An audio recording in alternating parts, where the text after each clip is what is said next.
This is case number 2018 CA 5321. Starting with the plaintiffs. Let's take appearances, please. Good morning. Samantha Lawrence on behalf of the Kowalskis with assistance from Greg Anderson, Nick Whitney, and Jennifer Anderson. Ms. Lawrence, good morning. Howard Hunter, Your Honor, with Pat Crowells, Ethan Shapiro, and David Hughes, and Chris Altenburn for Johns Hopkins All Children's Hospital. Our corporate representative today is Dr. Michelle Smith. Morning. I'm trying to see if Mr. Altenburn is here. Mr. Hughes is blocking him. I'm here. I'm sorry, Your Honor, but preliminary matter, we have, I don't want to ignore the doctor in the room. Dr. Kirkpatrick is here. We have him under subpoena. We left a message with his office on Friday, which he acknowledged he got, that said he did not need to appear this morning. And he's here in the courtroom. And we've advised him we don't need him today. We told him on Friday not to come. But he's here. He's not released from his subpoena, so he can't stay in the courtroom. Not sure why he's here, sir, but I wanted to address the issue. Is he, I'm trying to figure out where he is in the treating expert panoply of experts. I think the ruling from the court's been clear that if you're a treater, you don't get to, that the thing has been, that the rule has been invoked. If you're an expert, retained expert, it's not. I thought the court had made a ruling as to Dr. Kirkpatrick in particular that he was going to be deemed an expert as opposed to a treating physician. But if I'm wrong, I'll tell him. Well, I think Dr. Kirkpatrick, as a treating physician, needs to be outside. If he were to be here all day for not being called as a witness, I mean, I don't know if what's going on there. We are not calling him as a witness today. We told him that on Friday, his office. We are not releasing him from his subpoena. Depending on where the trial goes and what evidence is in, we may or may not call him. It's fine, Pat. Doctor, you're going to have to step out. Yeah. I want to begin today, or I guess our next issue today, since we already had a first issue, is to pick up where we were discussing at the end of the day on Friday, which I thought was a very illuminating discussion, but certainly Mr. Anderson and Mr. Hunter weren't in the room. I'm hoping each side has had an opportunity to discuss amongst the individual teams and hopefully with each other the issue that were discussed, i.e. Whether there was going to be a claim for damages associated with Munchausen by proxy from the plaintiffs, and whether the defense had some further statement or clarification as to whether it was contending or not contending that.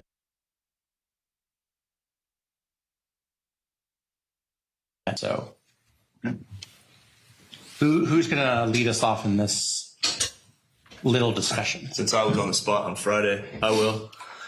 We filed last night a memorandum in response. I have a paper copy here for the court. Is this the one about basically moving to conform the pleadings if we start talking about Munchausen by proxy? As alternative relief, yes, Your Honor. So I have read that one. Okay, well then I'll be succinct. Our position is we are not currently seeking damages for the diagnosis or mere suspicion of Munchausen by proxy. We attempted to do so. That claim was brought for Beata Kowalski in our count 17 for medical malpractice. The defense filed a motion for summary judgment. They prevailed, arguing that they had made no such diagnosis. She was never a patient. Their licensure prevents them from treating or evaluating people older than 22, and that Munchausen by proxy, if it appeared in the records, was a mere suspicion. So for all those reasons, we are not and have not sought damages in this case for Munchausen by proxy.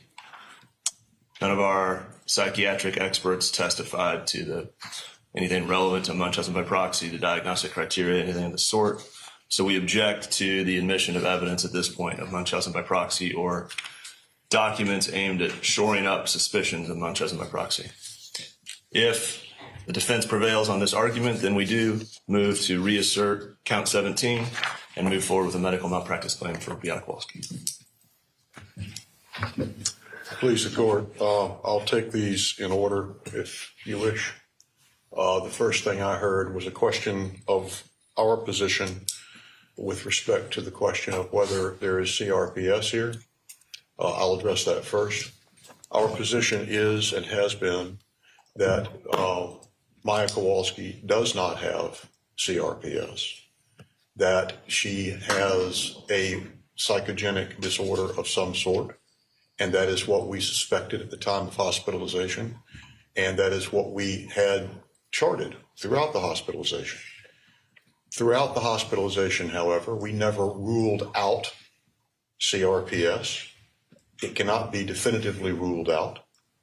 As a matter of fact, I'm sure you'll hear one of our experts cross-examine tomorrow with an observation in his report that while he does not believe that she had CRPS, it cannot be definitively ruled out, or at least reasonable minds can differ with respect to that.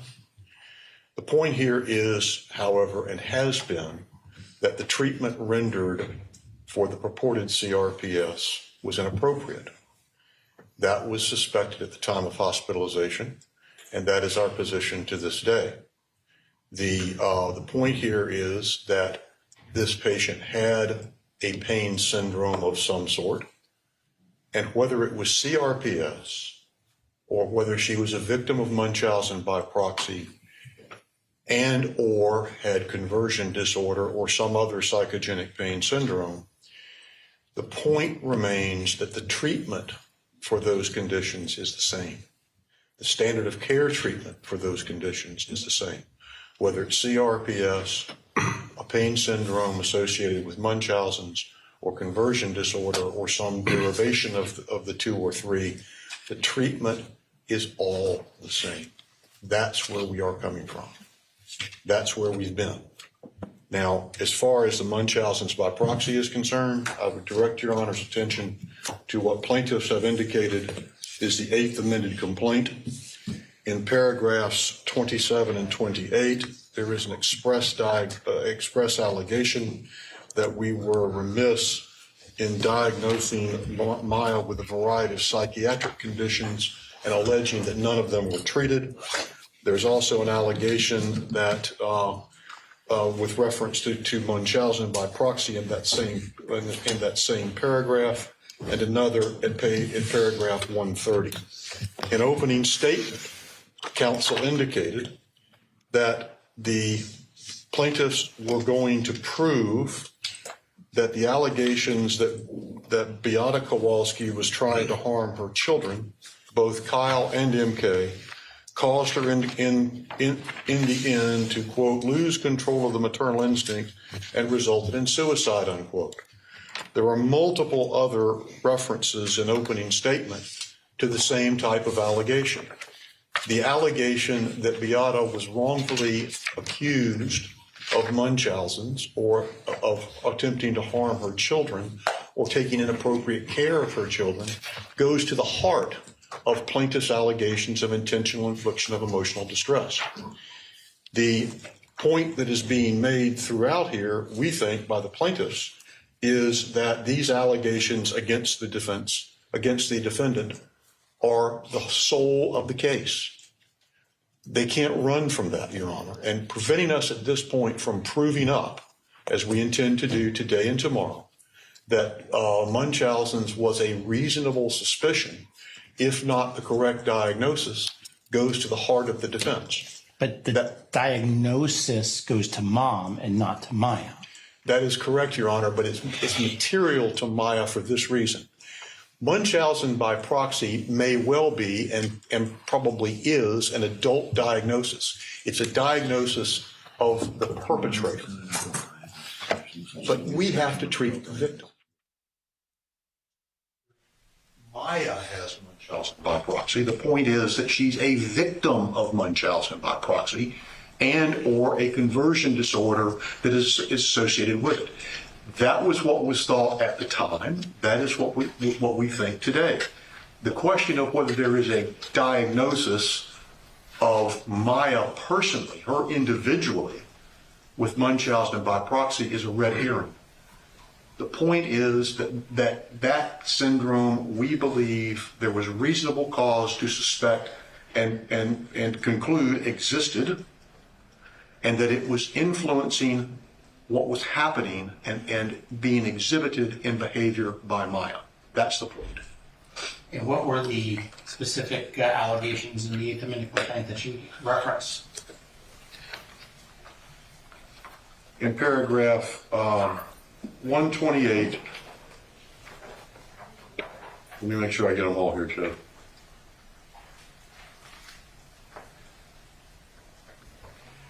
While Maya, under paragraph 128, while Maya was under its care, JHACH failed to develop a coherent treatment plan for Maya, with its doctors and staff consistently denying Maya's CRPS diagnosis and instead diagnosing Maya with a variety of psychiatric conditions, none of which were treated.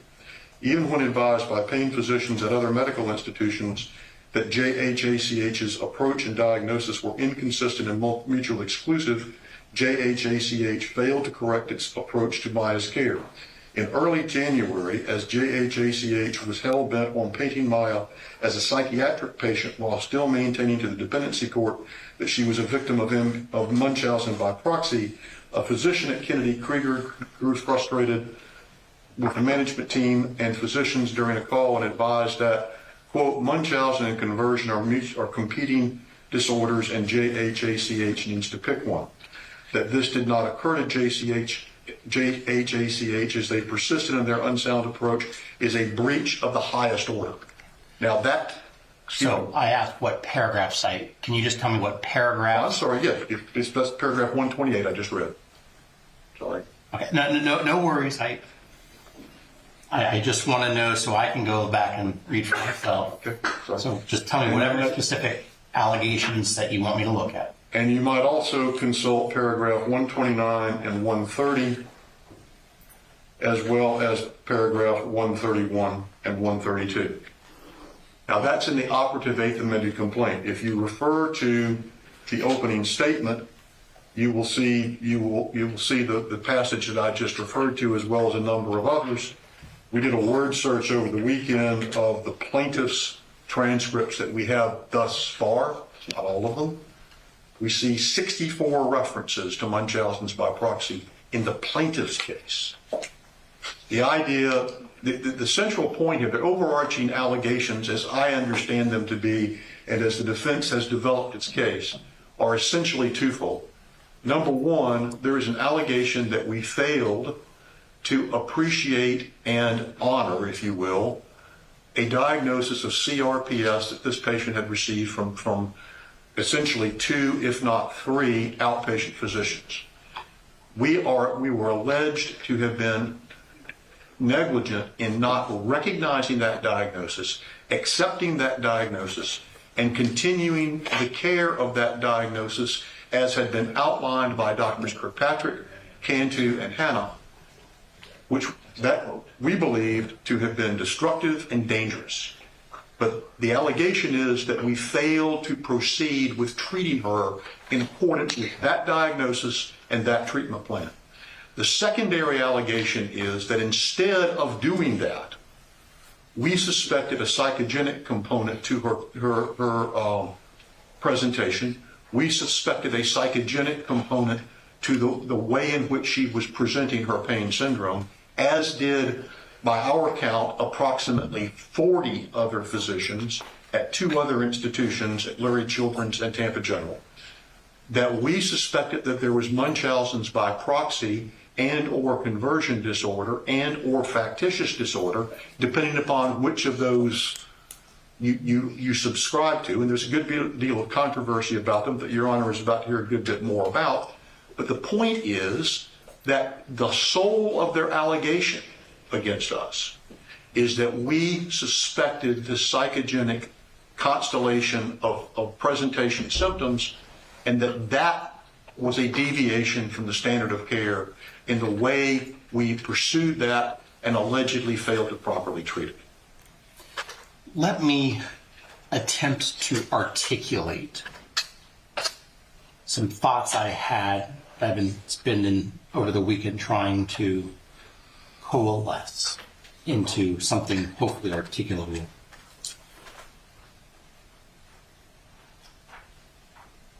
Assume for the sake of argument, mom had Munchausen or whatever of those terms you wish to apply. So just assume that to be true. Does that change anything with respect to how the hospital should be treating its patient, who is not the mom, but Maya? And I just as, or let me back up. The question of whether mom has Munchausen, to me, sounds like something that would have been front and center in the dependency court on the medical neglect, medical abuse case. In the dependency court, of course, that we're not trying the Chapter 39 aspect in this case. Just like the jury knows that DCF was involved and there was a dependency court, it knows that the position of Johns Hopkins, All Children's Hospital, was that mom had it.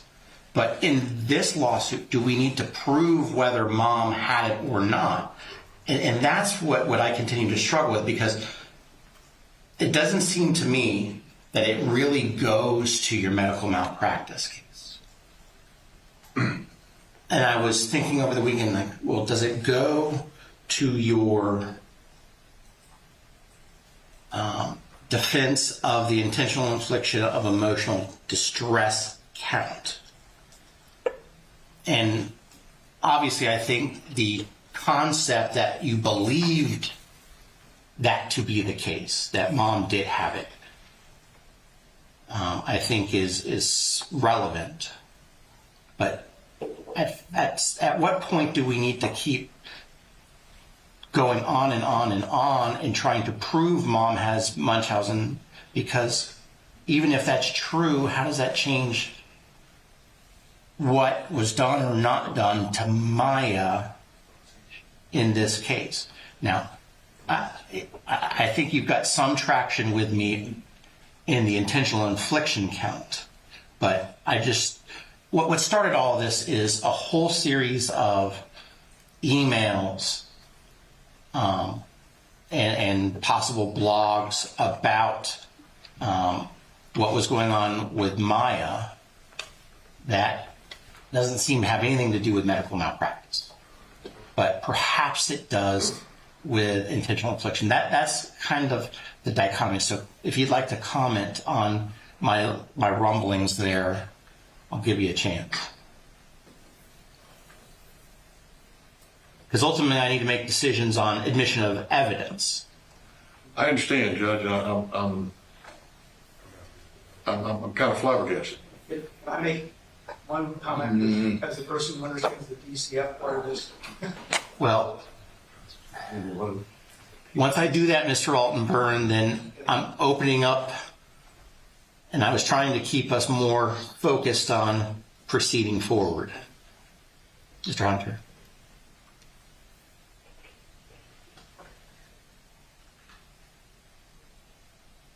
Let me start by noting that based upon Your Honor's rulings, this is not just a medical malpractice case. A lot of it is a medical malpractice case, no question. But it's a battery case, it's a false imprisonment case, it's a negligent infliction of emotional distress case, it's an intentional infliction of emotional distress case. Over and over and over again, we have heard from the plaintiffs this evidence sponsored, that evidence admitted on the basis that it went to the plaintiff's or the decedent's state of mind. The decedent's state of mind is what caused, allegedly, her to commit suicide. Her state of mind was created, allegedly, by what? By her daughter's disease? Probably. But the allegation against us is that we created her state of mind. And we created her state of mind by doing as was suggested in opening, and that is that we were suggesting that her actions and her approach to her child's disease was harming the child. We're accused, they, that includes we, and there's been confabulation about that.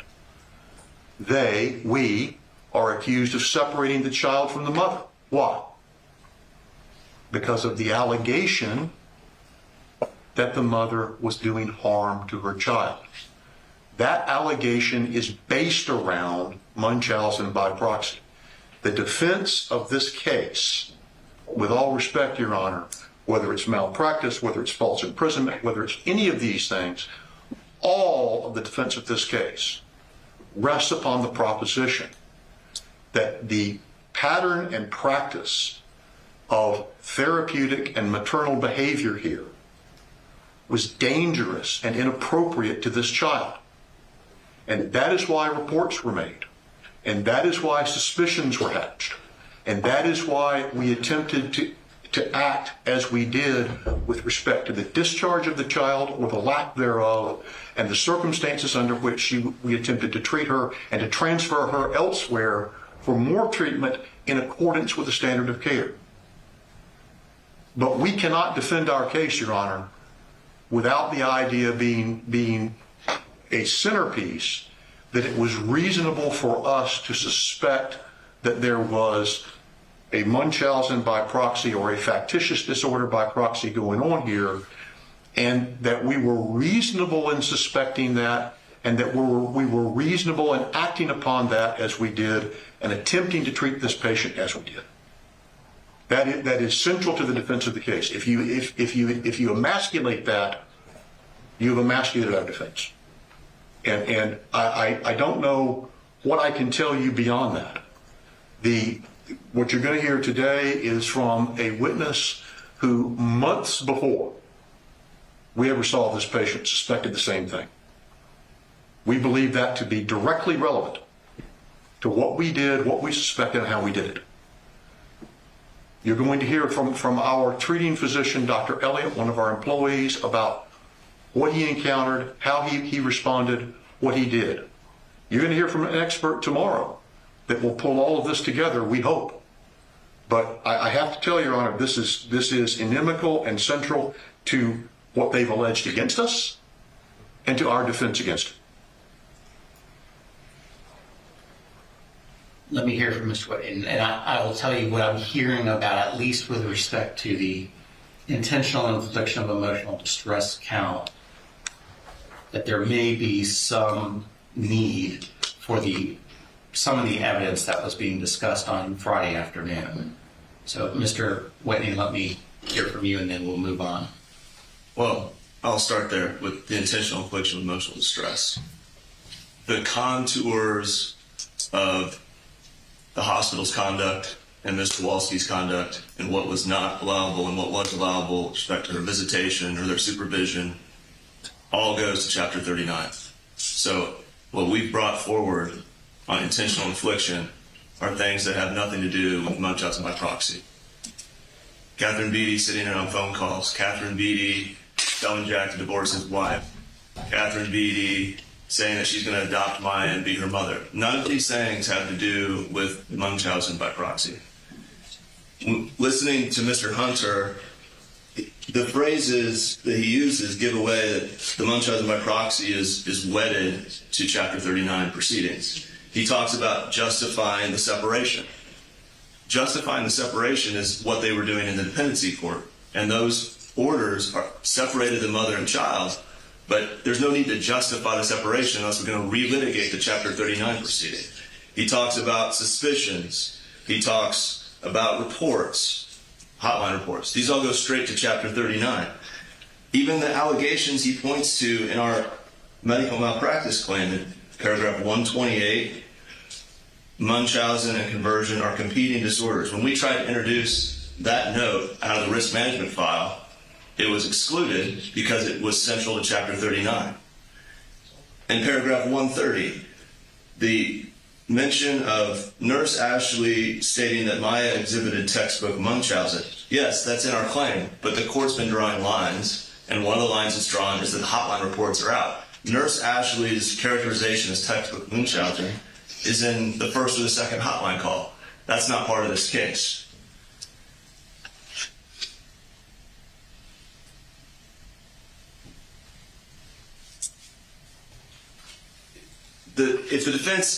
Even if the defense was allowed to put in all of this evidence, they can't close the loop. They have no expert on causation.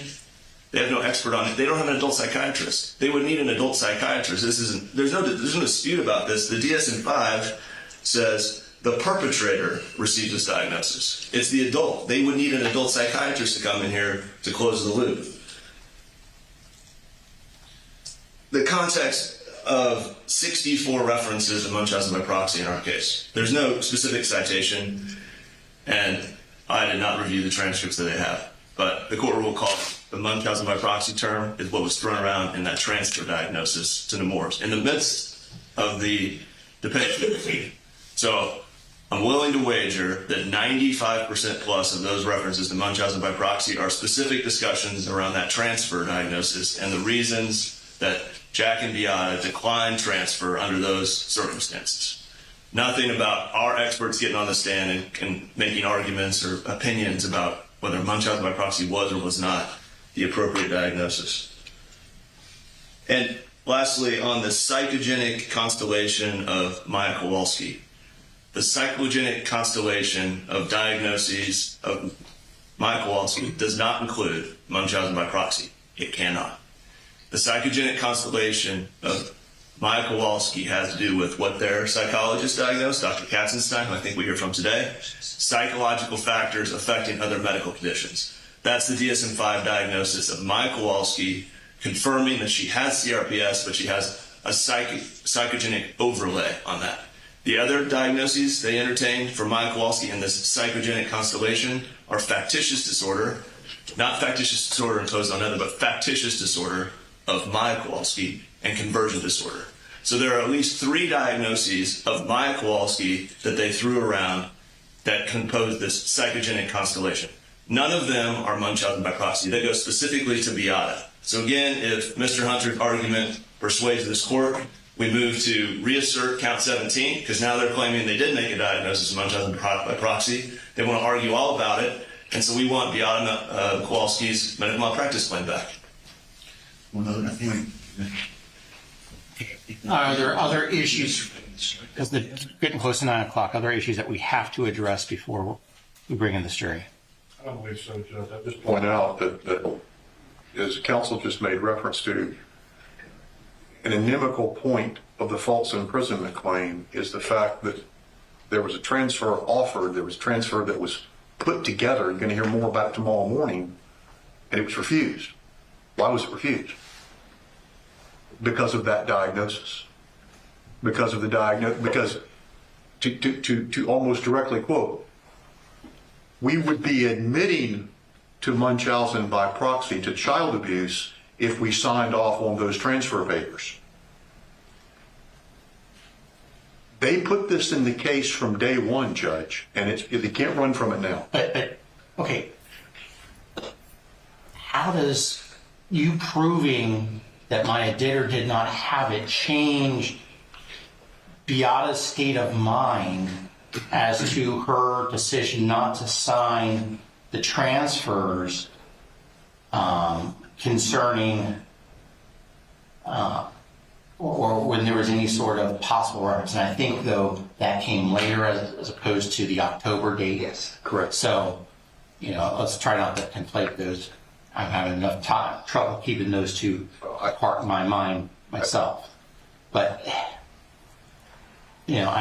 I feel like I've clipped the plaintiff's wings very hard on trying to keep Chapter 39 out. And it just seems that now that I've done that, the defense wants to make this case of trying to prove that Beata had Munchausen, which seems to be the heart of what was going to be in the dependency court, which is what I was not letting in.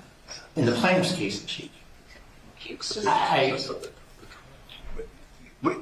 With all respect, Your Honor, you have ruled on the Chapter 39, and to be honest with you, I have yet to understand where the dividing line is on this. But what I do know is this. What I do know is that the remaining case against us, whether it's the false imprisonment or the intentional infliction or the negligent infliction of the malpractice, is all bound up in in what we suspected and what we did and how we ruled on it, and the impact of that on Mrs. Kowalski's state of mind and on her conduct. And that's, I mean, if Your Honor tries to carve that out of this case, it eviscerates a major portion of the defense and puts us in a completely untenable position. I would suggest to the court that Mr. Whitney's argument is for the jury. It's not for admissibility. And I would urge Your Honor to let this go forward and let us try our case. are there other issues that we have to address prior to the jury coming in? Well, Judge, the first witness is on this issue. On Beata's, whether she has? No, Judge, the first witness is Dr. Elvin Mendez of Fort Myers. Dr. Mendez saw this patient in October of 2015.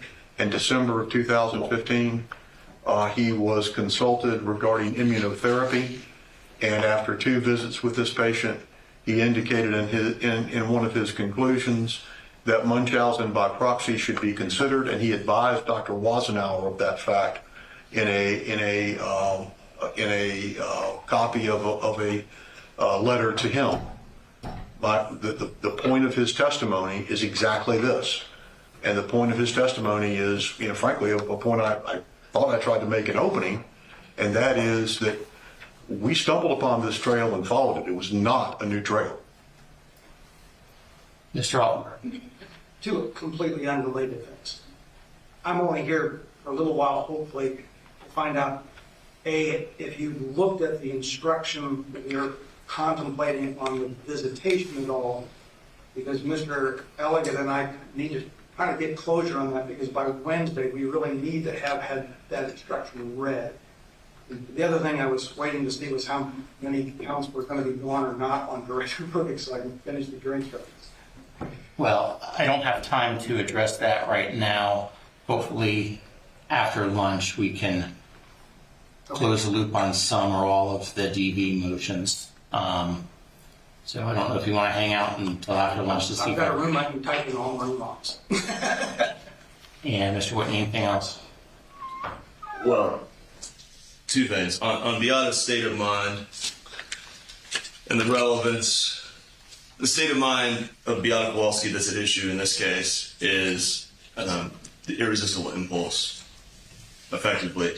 And I would point the court back to their motion for summary judgment, again, on count 17 at DIN 1933, in which they made a big point of pointing out that she was admitted to Sarasota Memorial Hospital the day of the dependency proceeding when she fainted in court, and that at that time she denied ideation, and that as of that date she did not have ideation. So her state of mind deteriorated over those next 3 months, irrelevant and irrespective of what Dr. Mendez may have thought in October of 2015. I think we need to argue this Dr. Mendez issue. Well, I think with Dr. Mendez, I'm going to be consistent with what I did with the prior treaters that saw Maya prior to the admission to Johns Hopkins All Children's Hospital, and kind of let that type of testimony in, because it does set the stage as to how Maya presented at Johns Hopkins All Children's Hospital in October of 2016. So I think the historical stuff, at least I'm going to continue to rule like I did with Lurie's doctor and the Tampa General Hospital doctor. I'm just going to stay consistent. If I'm going to change how I'm doing something, I'll let you know. But for now, I'm going to remain consistent as to how I ruled with respect to those 2 hospital visits. May I make a record on that? Sure. Well, we believe, again, this is Chapter 39, issue 403, and irrelevant to the claims in this case. I'll point out again, at the time Maya Kowalski was hospitalized at Johns Hopkins All Children's Hospital during the false imprisonment first week, they did not have any knowledge of Dr. Mendez's records. I don't think it's going to false imprisonment. I mean, I know it's been banning about, but I don't see how it goes to false imprisonment. I am, frankly, the only place it really seems that it possibly fits is the intentional infliction count. I still don't understand how it would fit with medical malpractice with respect to Maya. Right. But I mean, I do think, and I do have some belief it does go to the defense of your IIED count. Understood. We disagree, but we understand. Okay. So are we ready to bring in the jury? Let's bring in the jury. Good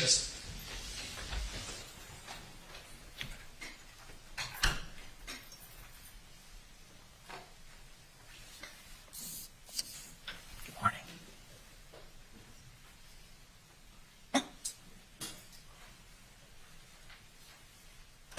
All rise. Jurors entering.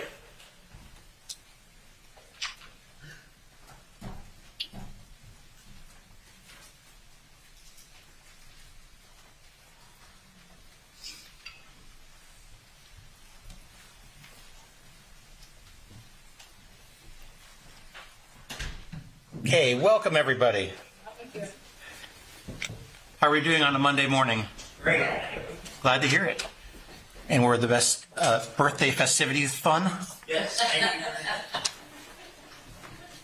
I want to confirm, while you were away over the weekend, you did not discuss this case amongst yourselves. You did no investigation, and you received no information. Is that all correct? And since you were last with us, has anyone seen any news accounts of this proceeding? No. And has anyone approached you about this case since we were last together? Mr. Hunter, your next witness, please. Okay, please go with the honor. The defense calls Dr. Elvin Mendez.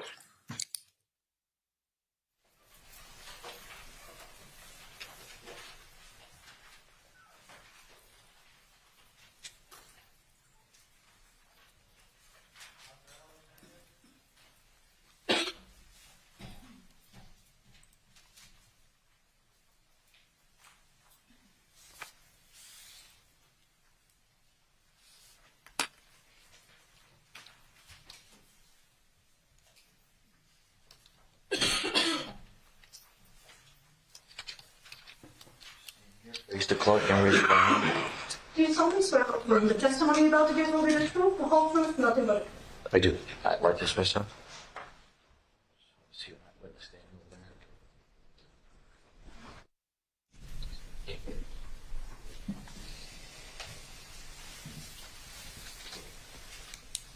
there.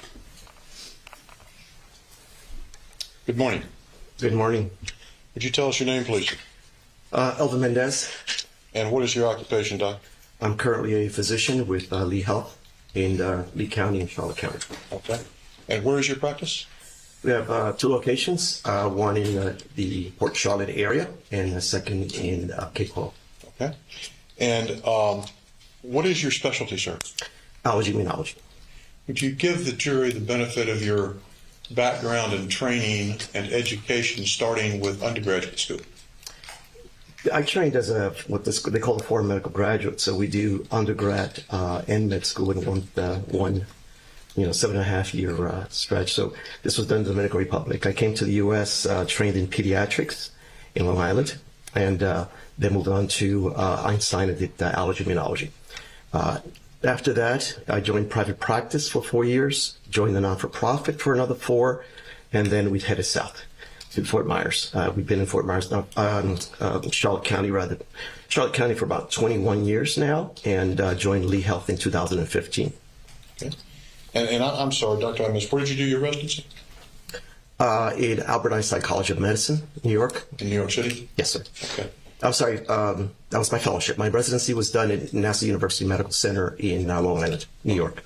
So you did both your residency and your fellowship training in New York. New York, yes. Okay, in Greater New York. And what are you board certified in, sir? I was board certified in both allergy, immunology, and pediatrics. After years of allergy, immunology, I decided to give up my board certification in pediatrics. For no particular reason, I just continued doing allergy, immunology through the last 20 years. And could you tell us what allergy and immunology entails? Okay, so from an allergy standpoint, it's we deal with a variety of different organ systems that have an allergic or immune mechanism involved. So, for example, make it easier, head to toe, sinus disease, nasal symptoms, sneezing, congestion. That's the one that we see most commonly in the offices. We also deal with skin disorders, but they have to be specific allergic skin disorders. From the lower airways, in other words, further down, then we deal with asthma and asthma-like symptoms. There are some occupational lung diseases that we may deal with when you're exposed to certain chemicals. And certainly there are other organs that are involved specifically with allergy, for example, GI or gastrointestinal system. There's a variety of not only food allergies, but also diseases that are associated with that. That's the bulk of the allergic side. The immunologic side is a little more complex. There are mechanisms that we deal with that encompass both the allergic and the immune world. It's not just immune deficiencies. There are a lot of overlaps with rheumatology, so there's some autoimmunity that we may deal with. Certainly, it gets to a point where we then end up referring to rheumatology. So immunologically, it's predominantly immune deficiencies that we deal with in pediatric and adults. Bless you, sir. And from a allergic standpoint, there's often an overlap between one and the other because some individuals with immune problems may present with what appear to be allergic problems. But it's one same field. Okay. And does it also deal with immunodeficiencies? Yes, sir. Okay. Has there come a point in your practice with Lee Memorial Health System that you became involved with the care of Maya Kowalski? Yes, sir. Okay. And when did that take place? I saw her twice. The first time was in October 28th, 2015. Okay. And do you have your notes with you, sir? It's in my head. Yes. Okay. Yes, sir. Okay. Well, if for the record, that is Defense Exhibit 3031, and it starts with 002. So if you want to put that up, I believe that's in evidence. And if you need to refer to that to your records, you can let us know, and we can scroll down through. Absolutely. But for now, could you tell the jury how it was that the Kowalskis came to see you in your practice? The original visit on the schedule was for a second opinion for immune deficiency. Okay. Do you want me to dwell on that, or? Yes, sir. Okay. So this is my. Just looking for a date here because we saw her twice. So this was our first visit, and there was a different reason for the second visit, and we'll get to that later, I'm assuming. But for the first visit, it was on schedule as a second opinion for immunodeficiency. Okay. And what was your understanding of where the patient had already been with respect to immune deficiency questions? I'm sorry, could you elaborate on that question more specific? Well, you were asked for a second opinion, and I'm trying to find out who the first opinion was, I guess. So when you call our offices, we're going to want to know why you want to see us. Someone offered that information to our staff. That's all that was on our schedule. It actually says second opinion for immunodeficiency. Okay. The idea is that they're coming to see me because they are perceiving they may have a problem with immunity. Okay. So when did you take a history from this patient, and was she accompanied by her mother? I'm sorry, was she accompanied by her mother? Yes, just her and her mother, yes. Okay. And did you take a history from her? Yes, sir. Okay, and what did you find out from the history? Overall? Yes. Complex. There were a lot of things going on. Okay. Generally speaking, what history did you get from them? You want me to be specific, sir? Yes, sir. Okay, so we cover quite a bit. Just because someone comes in with a concern about immunodeficiency, there's a lot of questions I ask because, like I said earlier, immunology and allergy do kind of overlap. So you'll see in the notes, or perhaps I don't know if it's been discussed before, that there are questions that don't seem to even correlate with what they originally came in for, but there are reasons why we do that. So to answer your question, we covered quite a bit of organ systems. So that's a review system we do and we cover. And if there's anything striking within that review system, we will dwell on that particular problem. So she did all the talking. She was a great historian, I gotta say. She was very bright. So it was easy. I hate to tell you, an immunologist is not an easy thing, but she was really good. So I was able to obtain the history on her part with regards to, because I did ask why a second opinion, and she said she wanted information on her daughter's immunodeficiency. Unfortunately, I had nothing at the time, just her history. So I had to request records. And did you conduct an examination of the patient that day? Yes, sir. And what did you find, if anything? So two things. The first thing that was striking was that she appeared to be in pain and there a lot of discomfort. She was wheelchair bound, by the way, in my office. And I remember her very well because she was sitting literally next to me. And the mother was just facing me here. And she appeared to be in pain. And the only way I can say this because she was kind of moving around on the wheelchair and some sounds were made as if she's in pain. So, but I was able to examine her. I did not elicit additional pain. I do recall that because I'm very cautious about pain. But I did not perceive or rather induce any additional discomfort during the examination. Okay. Did you find out in the course of all this what other immunologists or allergists she had seen? Yes. So at some point during the history taking, it appeared that she had already seen actually 2 additional allergists. Okay. And did you get any understanding of why it was or how it was she had come to see you? No, sir. Her answer to me, and again, this is recollection from my notes, not recollections that because this was about 8 years ago, was that she was just seeking an answer to her daughter's immunodeficiency. Okay. So at the end, well, did your examination include an examination of the skin? Yes, sir. Did you find anything unusual or untoward? No, sir. That I can recollect, no. Okay. And what, at the end of your first consultation with this patient in October of 2015, what was your plan? What was the follow-up, if anything? Several things, because it was a lot. It wasn't just immune concerns, so obviously I needed those records from the other allergists she had seen before. There was also so when we look at an immune deficiency, we want to determine if we can figure out what the cause is. You know, is this something that she's had since she was born? Is this something that she has acquired since she was born? So we need to inquire about things that may induce what we call a secondary immune deficiency. So other medications that she's been on. So we requested records from other physicians that had seen her at the time. So I have a sense of whether this was induced by other things that may have been given to her.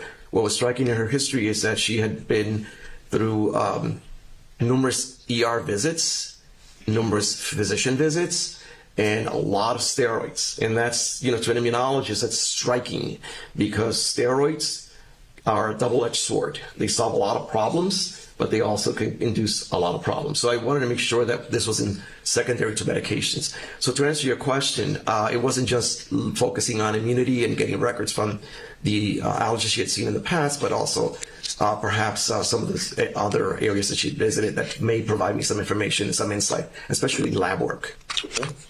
Now, when you took a history from this patient, did you get any indication that she had been in Tampa General Hospital for about 4 weeks?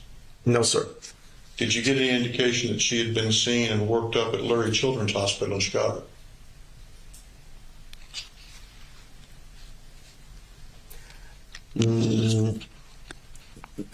So that's a tough question. So yes, and we're referring to prior to moving to the state of Florida or after? After. No, I was not aware of that. When did you see this patient in follow-up?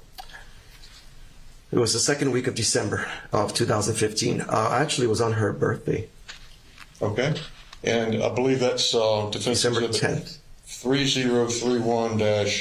3031-007, not the James Bond, but the page number. If you need to look at your note, Doctor, I believe you'll see it there. Yeah. Okay. When you saw her in follow-up in December, what additional history did you get at that time? So the first part of the that page just gives you kind of a summary. I tend to do that for providers that might want access to the notes. So I kind of just summarize what has transpired in the initial visit, and then I move on to anything that's new since we've last seen them. At that point, we did have records received because we had requested several. And I believe it was at that time that I may have received notice between the first allergist she saw and the second visit to the first allergist, which was Dr. Wyndham. There was a lot that went on in that period of time. And someone wrote a note that she had been to Lurie Children's for another opinion. I think it had to do with her cortisol level. So there was some concern that there may have been adrenal suppression. When you go on high-dose steroids for extended periods of time, you will literally suppress your adrenal gland. Your natural cortisol is produced by an organ within your gut cavity. The brain sends signals to that cavity, to that organ, to tell it produce more, produce less. But if you give it outside long enough, it'll stop sending that signal. The problem with that is if you stop administering that steroid, you'll go into adrenal shock. So it's a dangerous situation to be in. So I'm assuming that they were seeking a second opinion at Lurie Children's because that was the hospital when she was a child and growing up in Chicago. But I'm not sure if she doesn't have any records of that. Okay, so you never saw any records from Lurie Children's? Just mentioned on one of the notes. And you were never told what the discharge diagnosis from Lurie Children's was? No, sir. Okay. And I'm assuming you were never told what the discharge diagnosis from Tampa General was? From? Tampa General. I wasn't aware of the Tampa General. I'm sorry, let me correct myself. All I heard was that she had undergone rehabilitation at Tampa General. Okay. And were you aware of the discharge diagnosis? No, sir. I just was told there was rehabilitation at Tampa General, and it had something to do with her cortisol level. Okay. When you saw her on this day in follow-up, did you do an examination at that time? Yes, sir. And what did your examination reveal? Completely normal physical examination. Okay. Did you note any color changes or rashes on the skin? No, sir. And did you get any history of any episodes of dizziness or weakness or lightheadedness with the patient?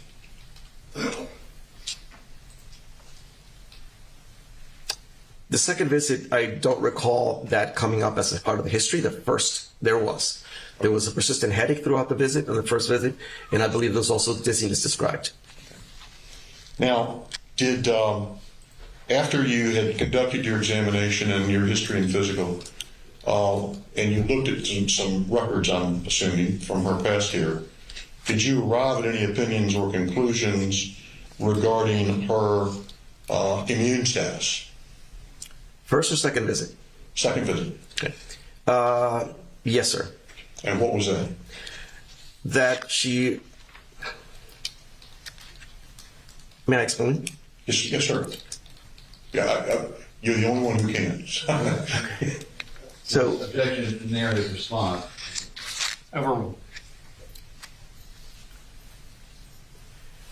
There are numbers that we follow in any lab work that you have done. I'm sure some of us have had those done, and there are some values that are considered above normal or below normal, and the lab does that. It gives you a certain range. So if you go to one lab, you're going to get one range. You go to another lab, you get another range, and typically we follow that as a tool. It helps guide us to determine whether it's a problem with your liver, spleen, or an immune problem. With immune deficiencies, there are international standards that we follow or try to follow. There are also some national standards that we follow. The numbers, when you look at a lab, may appear to be grossly abnormal. Okay, so you'll have I'm just going to make a number up for y'all folks. Let's say, the normal for a 9-year-old of an immunoglobulin G should be, according to the lab, 600 to 1200. That's what they'll put on as a normal. 600, low, 1200. Now she's at 550. Is that considered abnormal? Okay.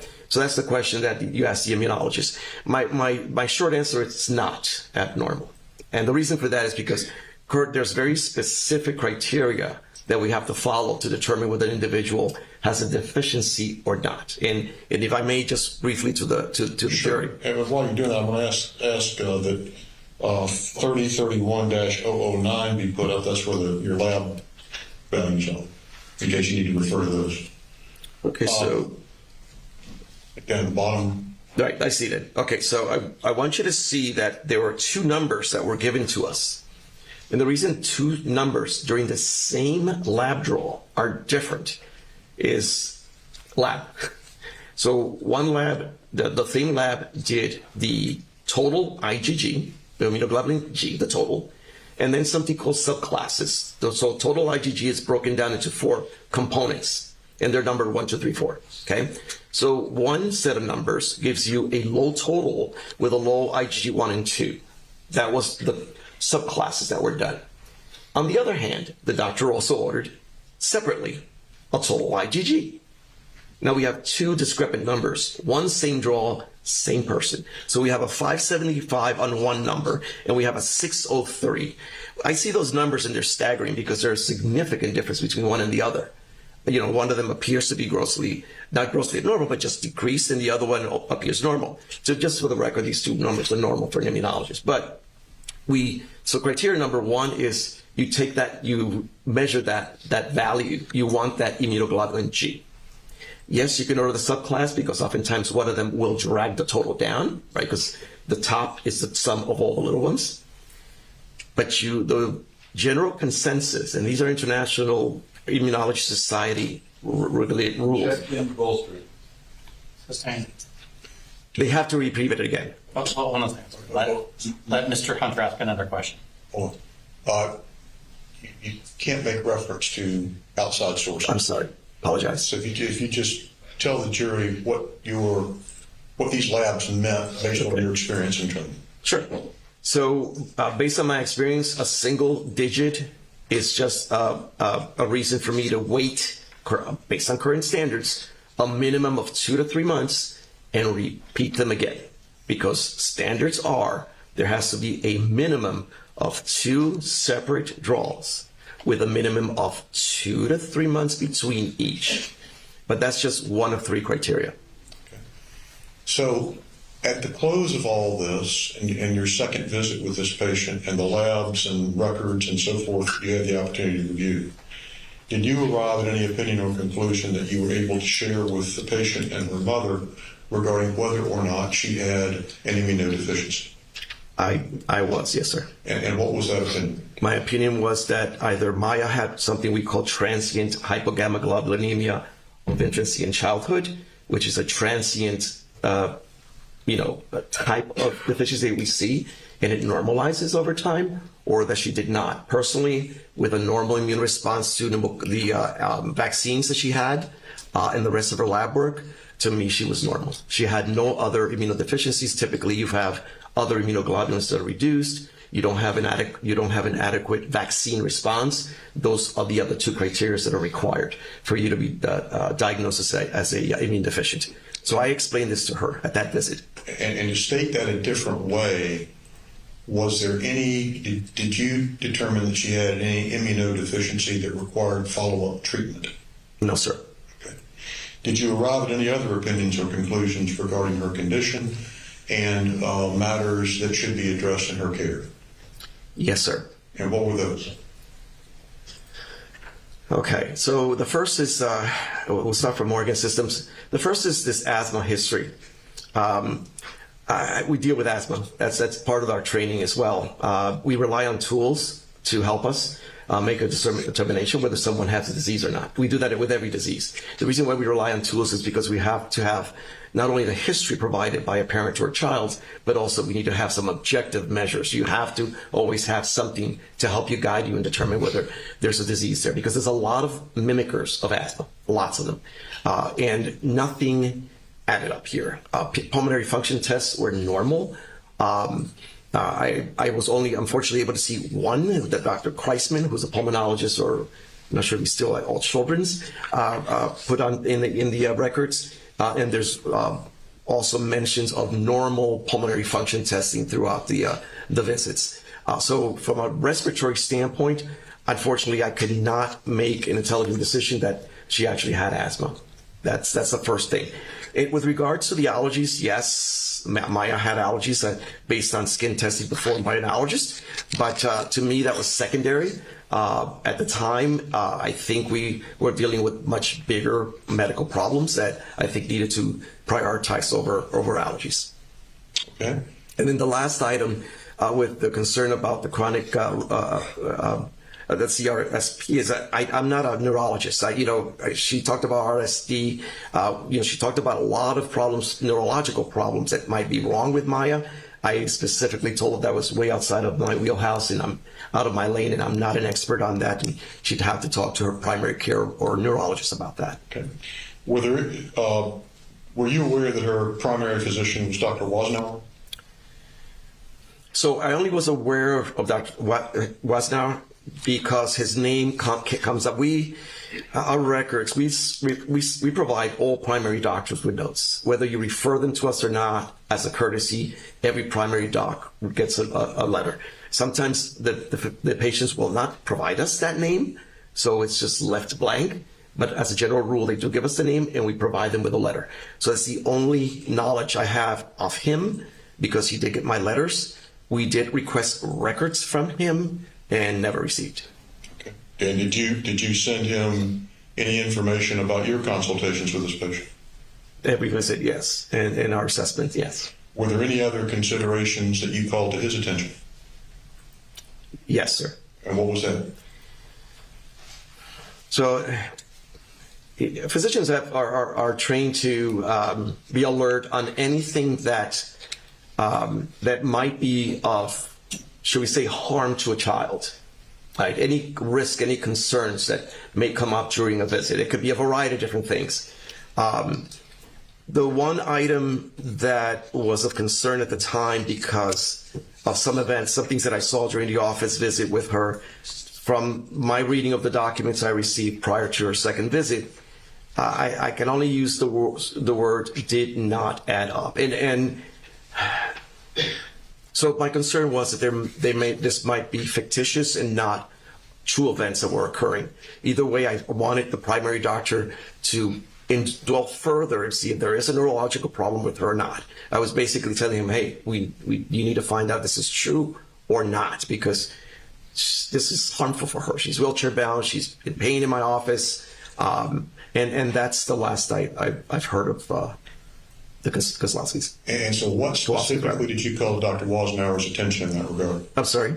What specifically did you call to Dr. Wasnauer's attention in that regard? So I was concerned about Munchausen by proxy at the time. Okay, and why was that? Because the symptoms, the physical examination, the objective tests that I review in medical records did not correlate with the story I was getting from home. In what respect? Can you be more specific? So there was a constant, the first is the numerous lower respiratory complaints, the asthma picture, the severe asthma. That was used a lot in a lot of the notes. Severe asthma, severe asthma, severe asthma. Like I said, in my experience, we have someone with severe asthma admitted to a hospital for a few days and comes out with normal breathing tests, completely normal spirometry. The lung doesn't work that way. I'm just being honest with you. When you get to a severe case, there are maybe some changes that take place within lung tissue. Your lungs will start over time sort of scarring within the bronchial tubes. That's why individuals that are not treated early on adequately will get worse over time. You can improve their ability to breathe with medications, but the breathing test was always going to show you some degree of changes in the lungs. There's always going to be there. I looked at the PFTs, the doctor from Old Children's, Dr. Kreisman, provided in his notes, and they were completely normal. So, and that was just one event. There were other severe asthma, and the most striking and most concerning was the numerous steroids utilized, both inhaled, oral, and in injectable forms in various ER visits, clinic visits, provider. And in fact, she actually had access to, I believe, to steroids at home that she could provide her at will. Motion strike.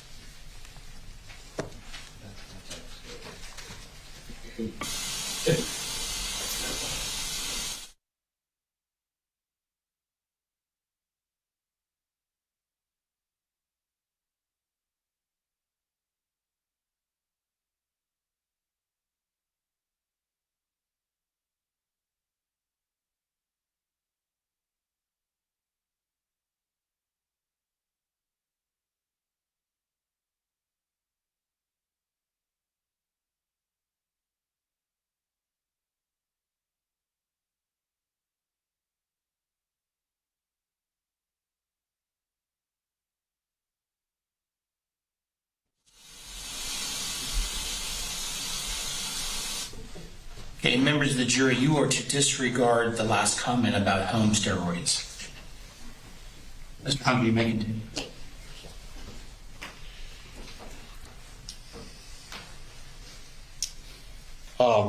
Doctor, have we ever met? I'm sorry? Have we ever met? You and I ever met? No, sir. Have we ever spoken? No, sir. What is-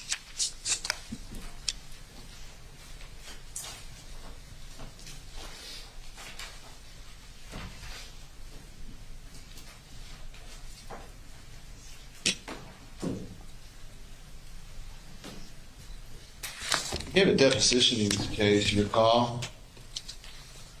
Yes, sir. Right. And I guess I couldn't help but notice how emphatic you were here in front of the jury. You wanted to really convince the jury of what you were saying, right? I'm sorry.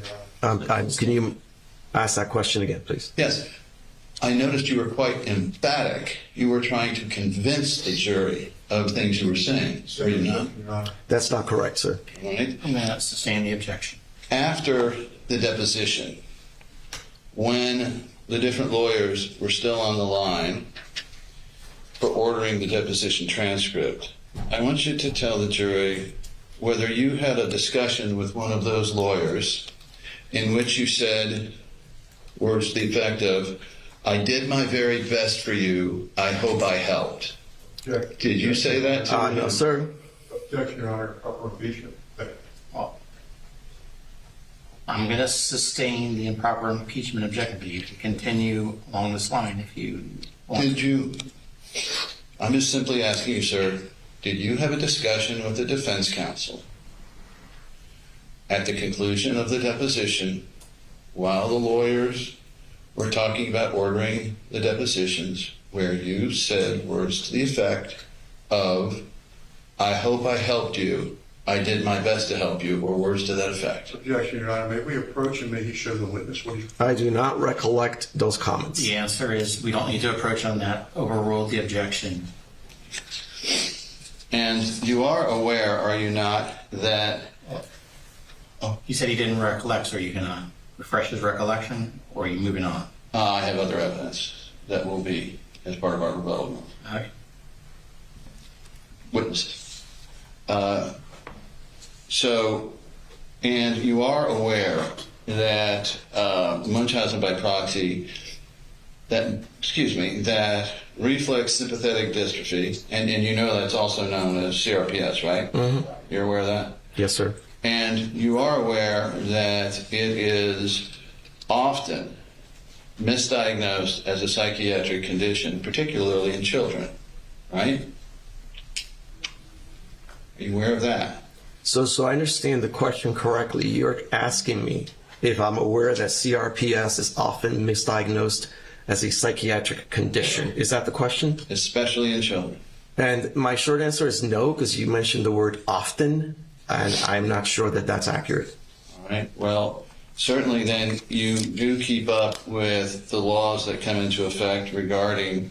I'm going to have to approach while I finish this question.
continue, Mr. Anderson. But you are aware that Munchausen by proxy and other psychosomatic, that CRPS is often mistaken as a psychosomatic condition, psychiatric condition. So again, I respectfully disagree with the often confused with, and I'm not sure it's often. Okay. Well, you are suggesting that you saw signs of Munchausen by proxy. Is that right? What I said earlier was that I saw signs of symptoms that did not correlate with the treatment plans that have been provided in the past. All right. And where did you get that information from? From the records that were reviewed by that were sent to me by other physicians that had seen her. Including Dr. Kreisman? Yes. And Dr. Kreisman, I assume you determined, was the primary prescriber of the steroids? I disagree with that comment as well. I'm not sure he's the primary prescriber. I just know he's one of the treating physicians. Well, was he a prescriber of the steroids or not? On the notes that I read, I do not recollect that, no, sir. Okay. Now, if you needed to know about whether a child had asthma, actually witnessing it would be a good idea, right? No, sir.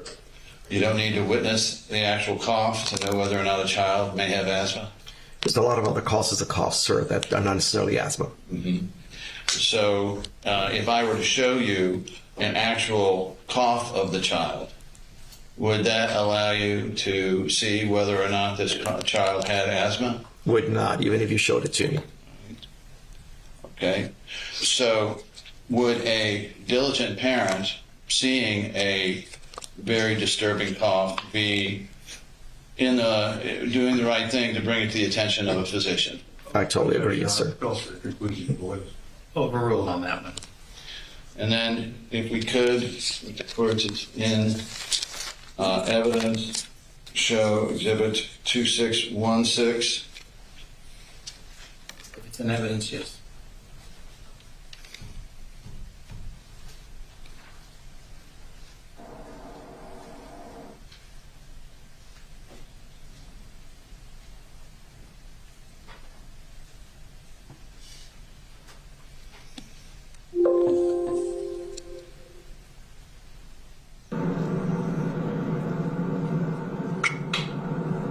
Did you not clap, please?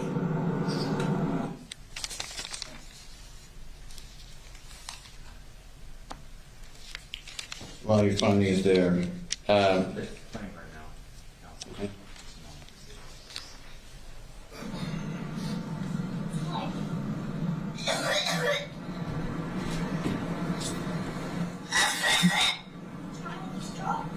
Be strong. Now, with a 9-year-old girl exhibiting a cough like that, you would agree that it would be reasonable for a parent to want to search for any possible causes, would you not? Yes, sir. So, Beata Kowalski, by trying to find the solution, if you will, that is the correct diagnosis and treatment, that would not be unusual, would it? I'm sorry, can you repeat the question again? Beata Kowalski, as a parent, hearing a child with that level of coughing, it would not be outside the bounds of normal parental behavior to try to find out the source of that cough, true? Would not be, no. And it would not be beyond the bounds of normal parental behavior to try to find a treatment for that cough, would it? You're talking about professional treatment? No, not at all. And so in going after and trying to find this out, she would not be doing anything that you felt was inappropriate, right? At this point, from the way that I heard that cough, I'm moving forward? No. All right. Okay. So what is, certainly you've talked about here and felt strongly enough, I guess, to write a letter. But by the way, did you ever talk to Dr. Kreisman about your concerns that this might all be psychosomatic? He's not the primary physician. Did you ever talk to Dr. Wasserman? I sent him a letter twice explaining that. Well, for a second time, rather. If you were really, and so you didn't get a response, right? Did not, no, sir. All right. And you never called anyone from the state, did you? Just because I suspected, with the information I had, I personally at the time I did not feel I had to report it. I wanted the primary to be aware of it. My question then is, did you call the primary care physician and have a discussion with him? No, sir, that's not customary of me. Not in that situation.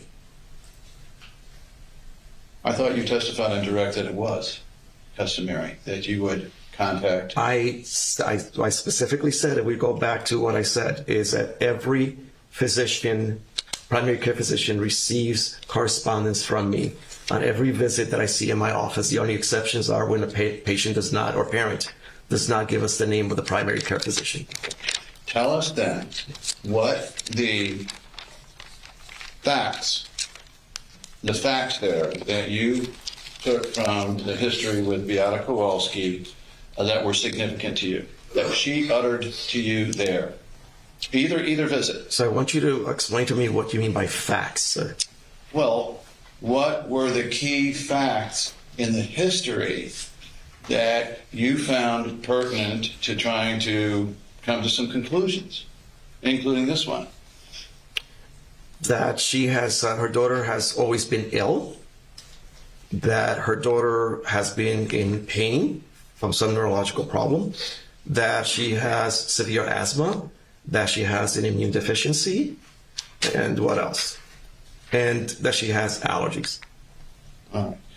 And so, all right. And first, with allergies, did it come to your attention that other physicians had diagnosed her with allergies? That is correct, yes, sir. Did it come to your attention that other physicians had diagnosed her with asthma? I did not have evidence to substantiate that.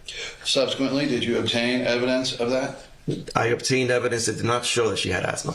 Did you ever talk to any of the physicians at Johns Hopkins All Children's Hospital to see whether asthma was listed as one of her illnesses?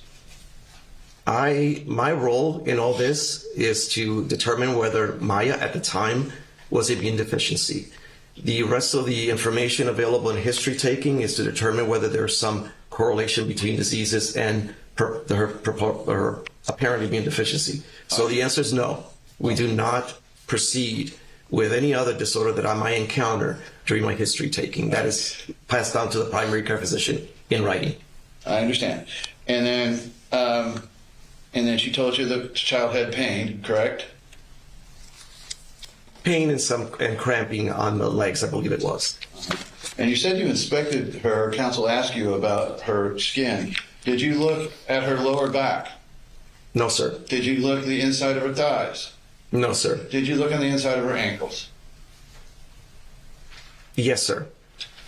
Did you look then on her neck or upper back? No, sir. The inside of her arms? Anything that was visible during office visit is what we usually put down. I'm not a dermatologist. My role is strictly what I can see. I'm not going to address a patient and do a full physical. That's out of my scope of my job. So whether she had CRPS lesions at that time or not, you would not be in a position to state. True? I'm sorry, whether she has CRPS lesions, you would not be in a position to state. I am not familiar with CRPS lesions. All right. And so then what was the final one there? The daughter had been sick, right? Correct. And you knew that the daughter had been taken, among others, to Johns Hopkins All Children's Hospital for various emergency room visits, correct? I do not have that information, no. Right. So, out of all of these, can you tell us now, do you know what DSM-5 is? That's the most recent DSM, yes. And what is DSM? So the American Psychiatric Association has a manual, so to speak, that provides you with diagnosis code of various behavioral and psychiatric diagnoses. Yeah. They're up to the 5th edition. All right. But what does DSM-MD stand for? Oh, if I can recollect, again, I'm not a psychiatrist. It stands for, oh my goodness, and I don't recall off the top of my head. I apologize. All right. So having been raised concerns about this, tell us which of the 4 factors you focused on to come to the conclusion that Munchausen syndrome by proxy must be suspect. Objection, improper impeachment, Your Honor. Overruled. You can answer.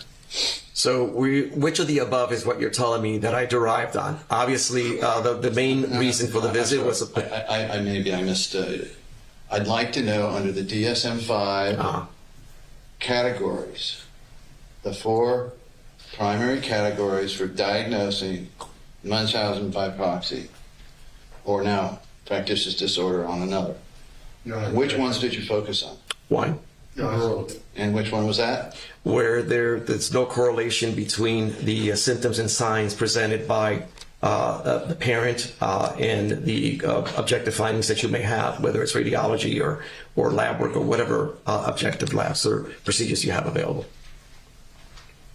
The parent told you the child was ill, correct? That's correct. The child was moaning. I'm sorry, the child was? Moaning. That's correct. You had confirmed with other physicians that there are allergies. What does moaning and pain have to do with allergies? I'm sorry, I lost that. All right. Well, I'm just trying to find out which of these 4 now, we're talking about the DSM categories, which of these 4 are you saying that Beata Kowalski lied to you about? So if you all read my notes, both notes, and I have to expand on this, Your Honor, if you don't mind. Go ahead and answer the question. To answer the question, I have to explain. He's looking at a very narrowed comment. You have to look at the whole visit. There was a change from moaning and discomfort on the first visit to normalcy, which I thought was striking. The first time I get it, there was something wrong with it. That's why we requested records. The second time, it was complete opposite behaviors. Wheelchair bound, on a laptop, very happy, very distracted with whatever she was doing at the time. And I remember specifically, this is where it hit me, when I talked about how the workup that I had done did not prove immunodeficiency. And I wasn't aware of how I could explain everything else going on. And then she went into this phase of crying, and my ear hurt, and I have a headache. So after that was over, and I tried to find out what was wrong with her, and I tried to ask Mom, are you okay? Then when the visit was over, as she's wheeled out to the waiting area, everything normal again.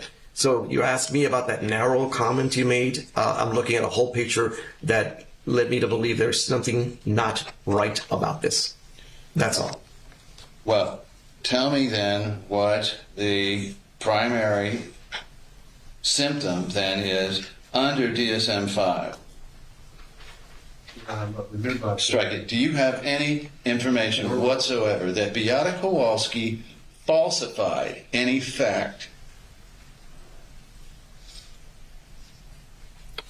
I'm sorry. Okay, let me reframe that question. So you're asking me if I'm aware that Mrs. Kowalski lied about... Doctor, what I'm asking you is whether you have any direct evidence that Beata Kowalski, based on your 2 visits with her, falsified to you any fact. No, sir.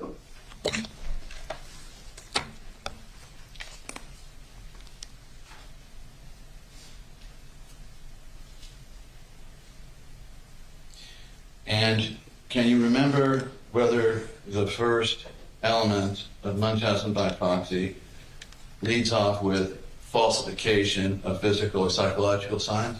Objection, You don't remember that? For use of an authoritative source. Yeah, sustain that one. Would it refresh your recollection to show you the DSM-5 in that regard? So you're giving me 1 of 4. So just to... Why don't, hold on, before you answer, why don't you all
First, do you recognize the Diagnostic Statistical Manual of Mental Disorders, DSM-5, as authoritative on Munchausen by proxy, now known as factitious disorder imposed on another?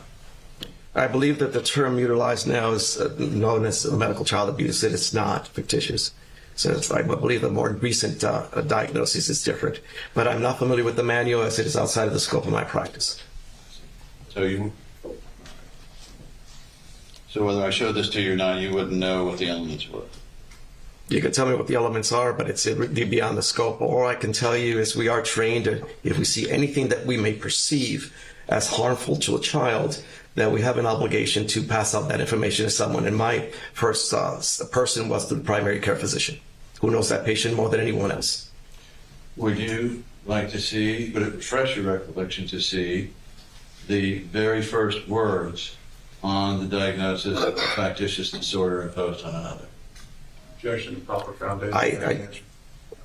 Oral, you can answer.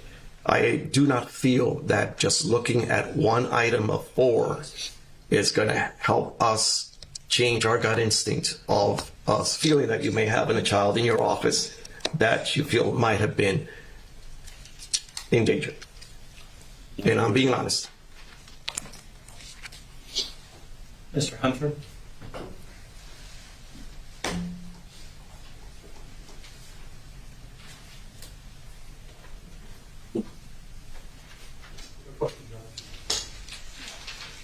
Members of the jury, any questions?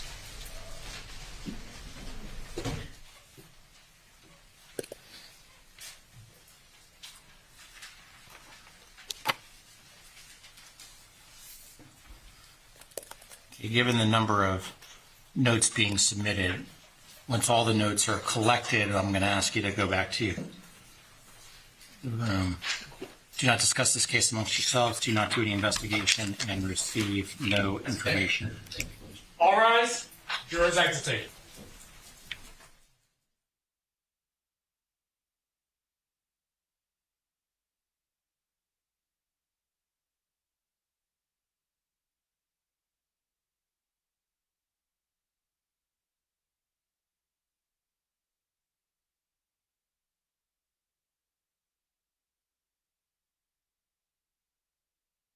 Jury's out of our presence. Dr. Mendez, I need you to step outside.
Thanks. Let's get Dr. Mendez as well while we're working at it.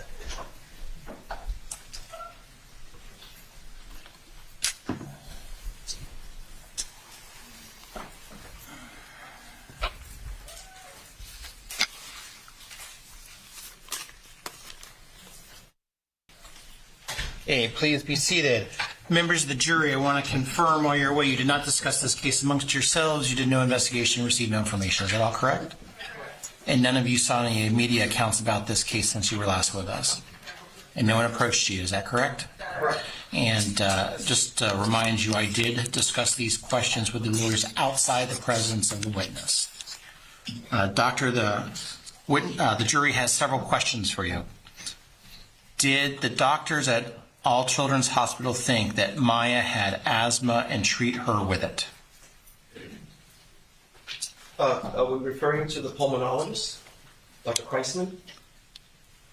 Do the best you can to answer the question. So I don't have records from All Children's Hospital. I want to be clear. The only records I received was from Dr. Kreisman from the visit after she was discharged from the hospital. And then the question is, well, do I have evidence that she had asthma? And did the doctors at Johns Hopkins All Children's Hospital think that Maya had asthma and treat her with it? So based on the records, there's a normal spirometry, meaning breathing, the pulmonary function test was normal, but he had advised to continue on a inhaler that was prescribed in a course of tapering corticosteroids. Before you saw Maya, did you know what CRPS was and how it affects people? It's a great question.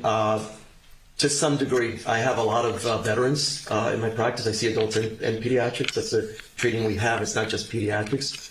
So we would have folks that come in with some complex pains that I would hear from the VA notes of the possibility that they may have CRPS. But I wasn't familiar with the disease. I just know they complain about kind of phantom pains and burning sensation on skin. That's my only recollection of that disease.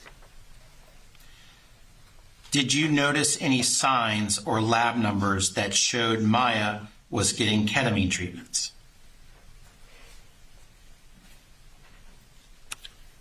That's a great question. So let me try to explain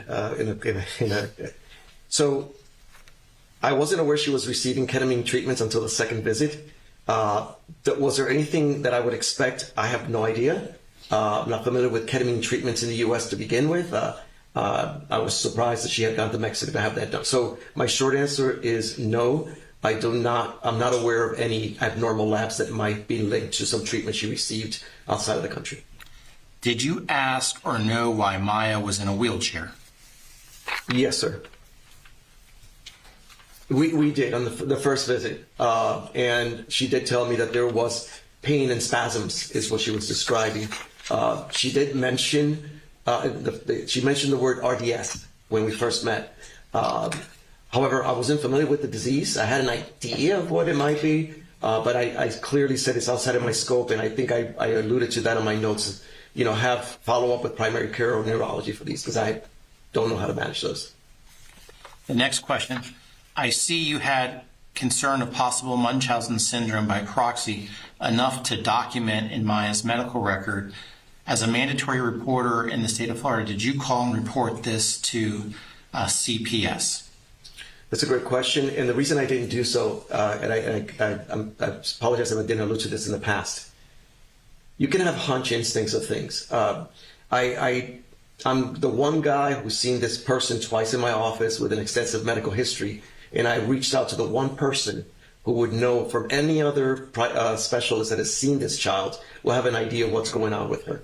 I'm just, like I said, one small part of her life in that year, less than a year that she was having these symptoms. So my reach out was not to the state, sir. It was actually reaching out to the primary doc. Listen, is this something that you've considered?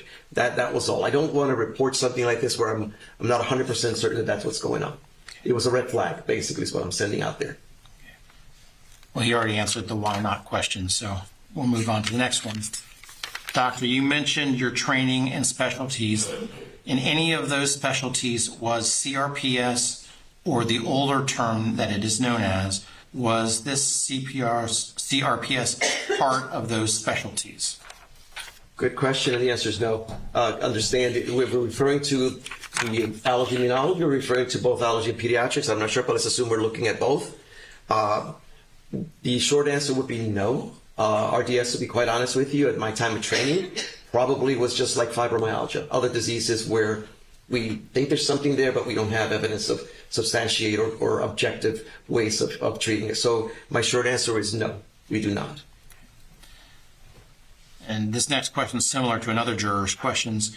Upon your first meeting with Maya in October 2015, Maya was in a wheelchair. Do you recall what was Maya or Beata's explanation for the need of a wheelchair? Well, similar to what I said earlier, I wasn't given a diagnosis until towards the end, where she mentioned RDS. But she was doing we do a review of systems, so we kind of go over each organ and ask questions.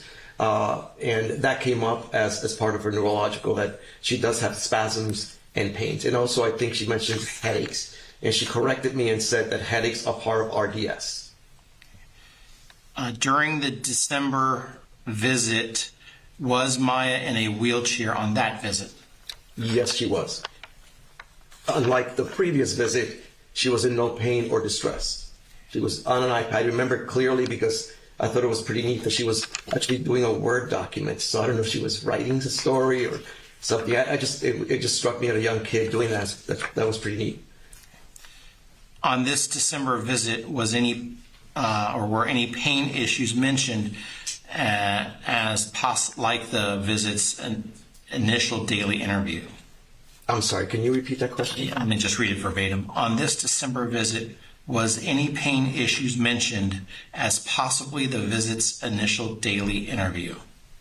No, it was not. That did not come up. The purpose of the second visit, as it always usually is to follow up on anything that I do and to review the records. And she did bring additional records to that visit, but it was not mentioned at all. She did go into, like I said, some sort of a spasm towards the end of the visit when I was giving her a summary of my findings, and I thought that was kind of odd. When you said spasm, you mean Maya or Mrs.? I'm sorry, Maya did, yeah. During the December visit, did you see any signs of dystonia? No. So when so assuming we're referring to dystonia as muscle cramping or some changes associated with muscle cramping, usually the lower legs are the more common. I'm assuming that's what we're referring to. I did not. There was a physical examination done on both visits, and both visits did not correlate with any. Again, from the best of my abilities, I don't do a full neurological exam. I'm not a neurologist, but I did not see any joint aches and pains when I examined her. I did not see from visible skin lesions at all. So my short answer is I did not. Was Maya in long or short pants? Ooh, that's a great question. I'm trying to remember. I remember I was able to see her ankles. That's all I can tell you, and I believe she may have had not long or short pants. What do they call them? Capris? So short, yeah.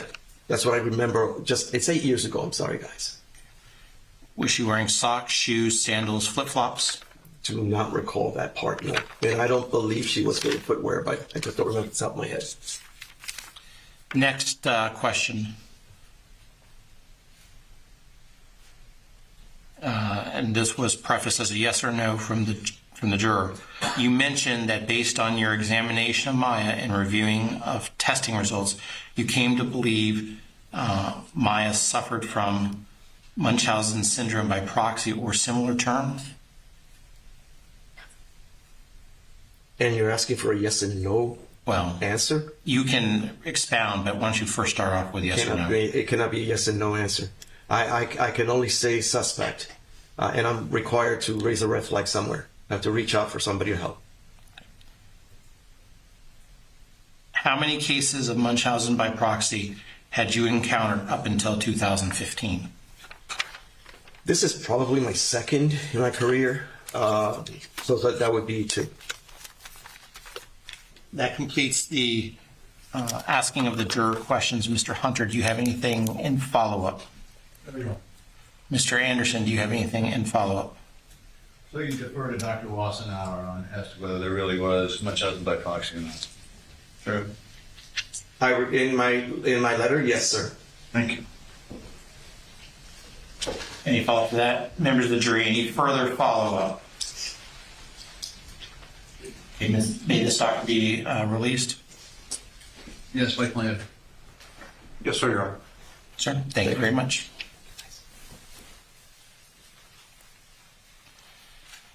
Defense, your next witness, please. We call Dr. Jennifer Katzenstein.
Raise your right hand. You solemnly swear or affirm the testimony about to give will be the truth, the whole truth, nothing but the truth. I do. Well, I'm listening.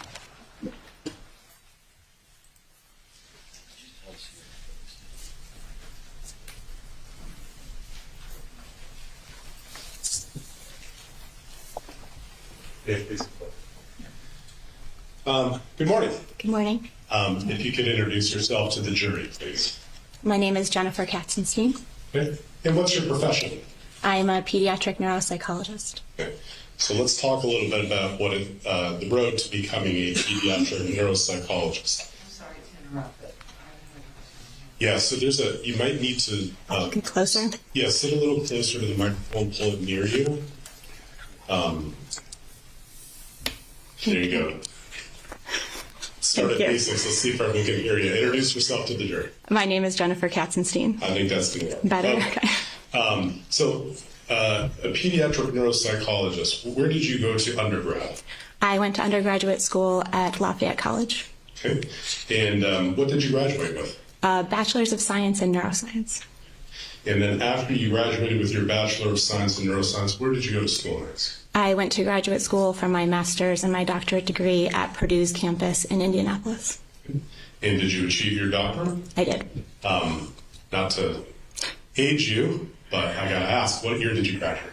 2008. Okay.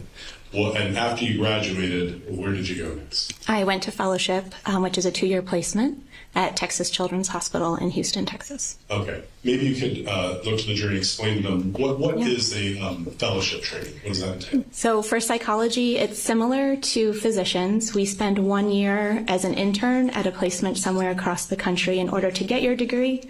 And then after that, you have to have a number of supervised hours to be able to be considered license eligible across the country. And so for me and for pediatric neuropsychology, we're required to have a 2-year placement in order to be board eligible. So that was my 2 years of training after my degree was completed. Did you achieve board certification? I've achieved board certification by the American Board of Professional Psychology in both clinical neuropsychology and subspecialty in pediatric neuropsychology. And do you retain those board certifications too? I do. Okay. What's your focus?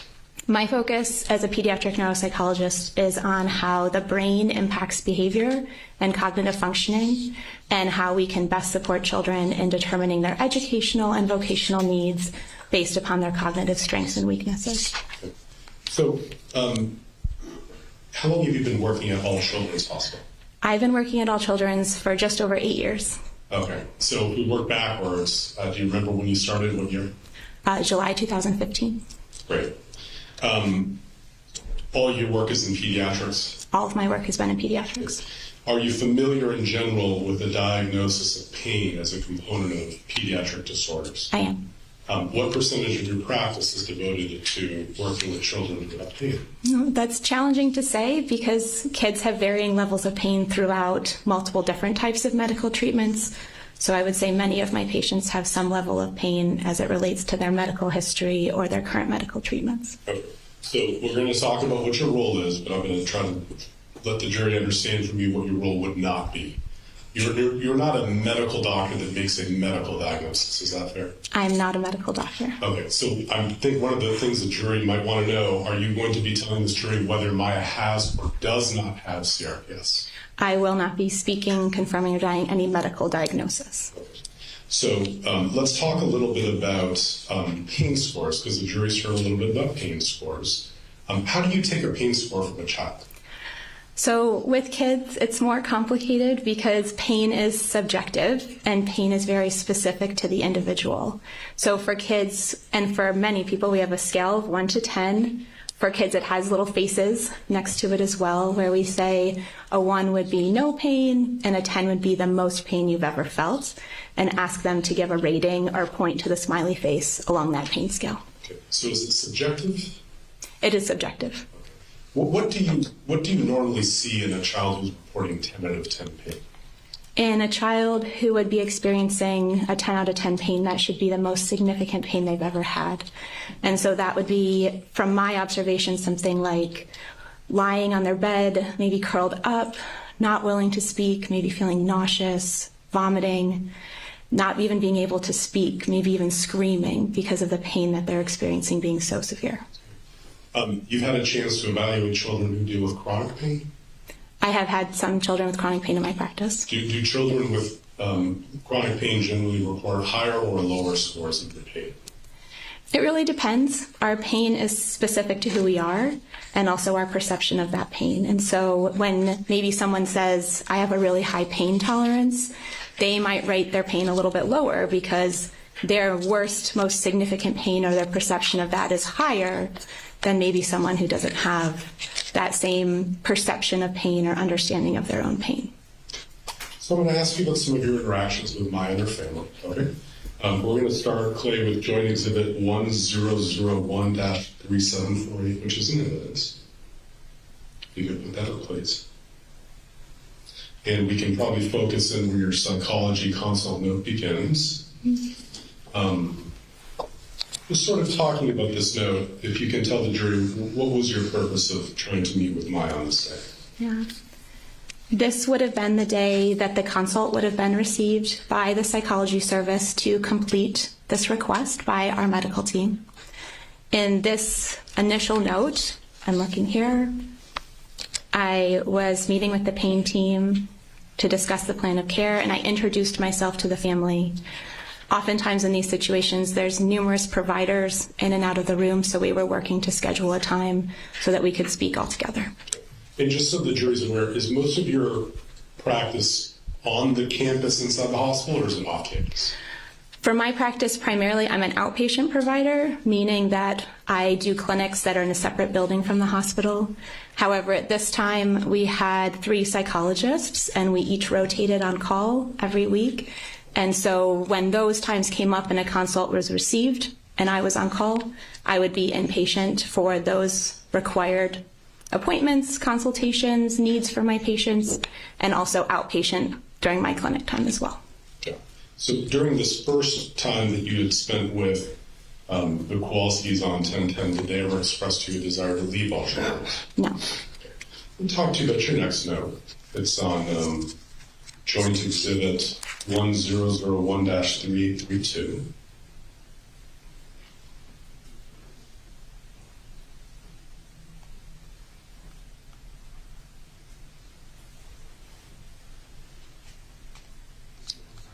Sorry, yes, it's 1001-3832.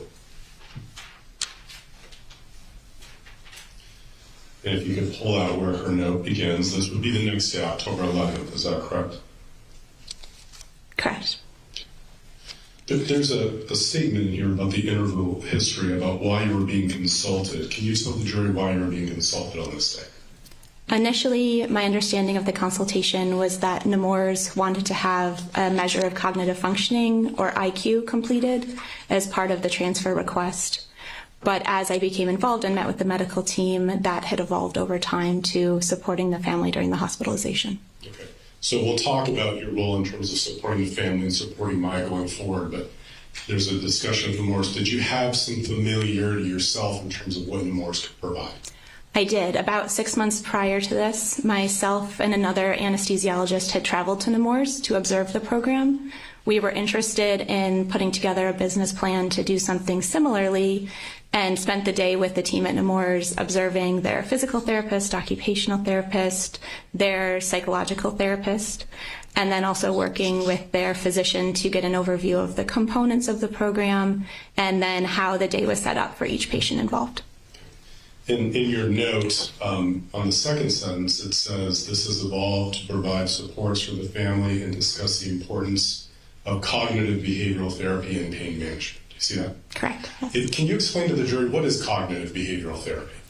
Cognitive behavioral therapy is a therapy that we use as psychologists and therapists. It's evidence-based. It actually has quite a bit of support behind it as the standard of care for many psychological conditions, and can help with the stress and anxiety related to medical conditions as well.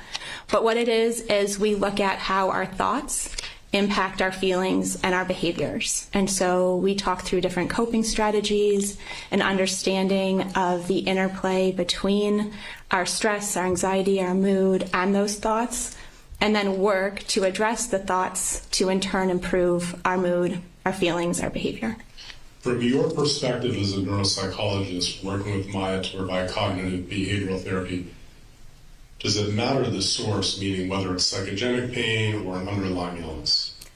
Interestingly, for many conditions, psychological and otherwise, cognitive behavioral therapy is a strong therapeutic technique regardless of diagnosis. Okay.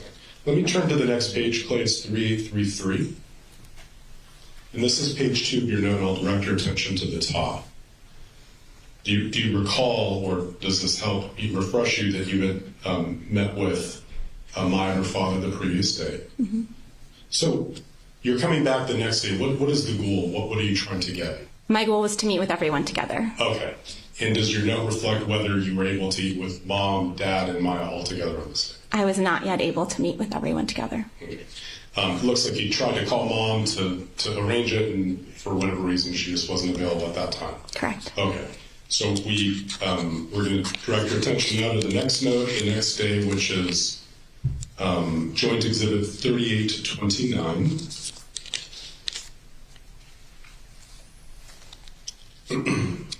And this is now the third day. And just just backing up, and I'll cover this for each day, on October 11th, for any interactions they had with their family, did anyone express a desire to leave all children?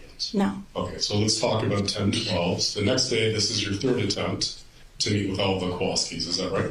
Yes. Okay, so let's go to the next page, which is 3830 at the top. And again, it looks like the second paragraph, you were trying to meet with Maya's mom, is that right? Correct. And for whatever reason, she was unavailable to meet with you at this time? Correct. Okay. And then you discussed, well, take a look at your note. Did you discuss with the nurse some techniques that she could employ with Maya to help her? Yes. And what would those techniques be? I spoke with the nurse about different ways that she can help Maya calm down, including utilizing deep breathing, some meditation, so again, that calming process for our body.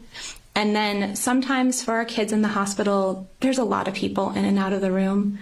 And to give them some control of who comes in and out, we put a stop sign on the door so that maybe for 20 or 30 minutes each day, they can say, I don't really want anyone in the room. I don't want to be bothered during this time, because there's so much happening medically. Then that way they can put that stop sign out there and really control who's in and out. It looks like, according to your note, you called Mom to meet with you? I did. Okay, and at least as of this time, you didn't receive a call back. Is that fair? Correct. And Clay, just because we've covered this, but if you can scroll down a little bit on this page where it says medical history, we'll stop there. There's a number of diagnoses here with the medical confirmed. Can you tell this jury how that gets on your note?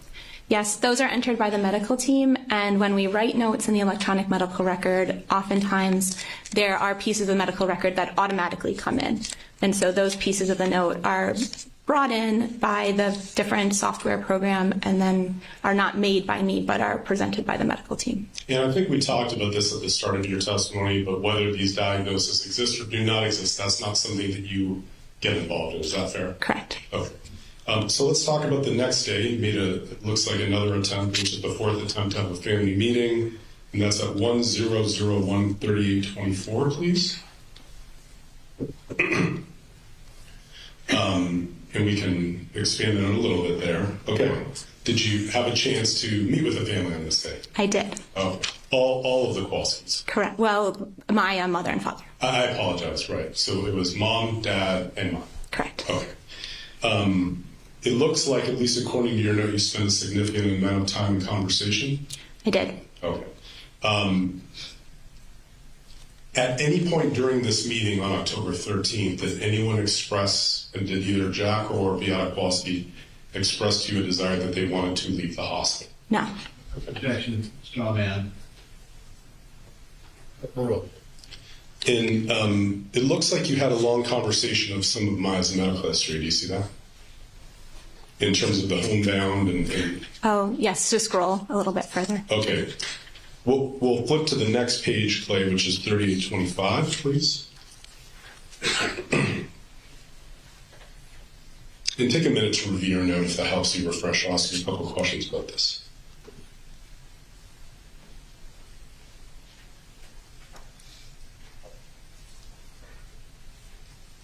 Okay. You have a comment about halfway down the first paragraph where it says that the school transition caused significant anxiety and exacerbation of her pain. Do you see that? Yes. And then the next sentence says her parents reported understanding that anxiety and stress are directly related to her pain. Yes. Can you explain from your perspective as a neuropsychologist what the interplay is of that mind-body connection with pain? Absolutely. So when we have increased anxiety, stress, or other psychological functions, we can see an increase in other physical symptoms as well. And in this case, Maya's parents understood in our discussions that having increased stress and anxiety about having to return to school was related to an increase in pain. The return to school, did you have an understanding as a neuropsychologist what that meant in terms of how many hours Maya would be receiving at home versus now what she was being asked by the school board to come back to? Yeah. So in my experience, hospital homebound services means that a teacher comes into the home pre-COVID in person for 2, 3, maybe 5 hours in total per week. And then there's other assignments that the student is doing throughout the week. So going from hospital homebound with a few hours per week of individual teaching supports back into a full school academic setting, I understood could be stressful because that's a big transition. Okay. In the next paragraph, where it starts with her parents went on to describe the stress, there's a comment at the end of it about mom directing you to a blog and a fundraiser. Do you see that? I do. Did you have a conversation with Mrs. Kowalski about whether you should be reviewing the blogs and the fundraising pages? I recall her offering those to me to provide a better understanding of Maya's condition. However, I indicated that I don't utilize the internet or social media or any other sources for my families because I want to gain that information directly from them. In the next paragraph, you were discussing your observations within the Morse Pain Clinic. Yes. And I know you gave the jury some understanding of what you knew about it. Would it have been your recollection that you would have recommended to the Kowalskis this being a program that they should consider? Yes, I continued to recommend that the duration of the hospitalization. Okay. Let me direct your attention to the next page, which is 3826. Under the histories, it says history limited by. Can you read that for a moment, doctor? What did you mean by altered mental status and Maya's pain and emotional status? So as a part of every consultation, we do a mental status so I can report back the current functioning of that individual child. And at this initial consult, where all family members, mom and dad, were present, Maya appeared to have an altered mental status as she wasn't able to report or discuss with me at that time, and mom and dad were providing all of the responses. And having met Maya prior, when it was just her and her dad, and now meeting Maya when her mom's present, was there a difference in Maya's affect? In previous meetings, I had spoken with her, and she had been conversational, and she was not at this meeting. Let me turn you to 2 pages deeper. It's at 3828.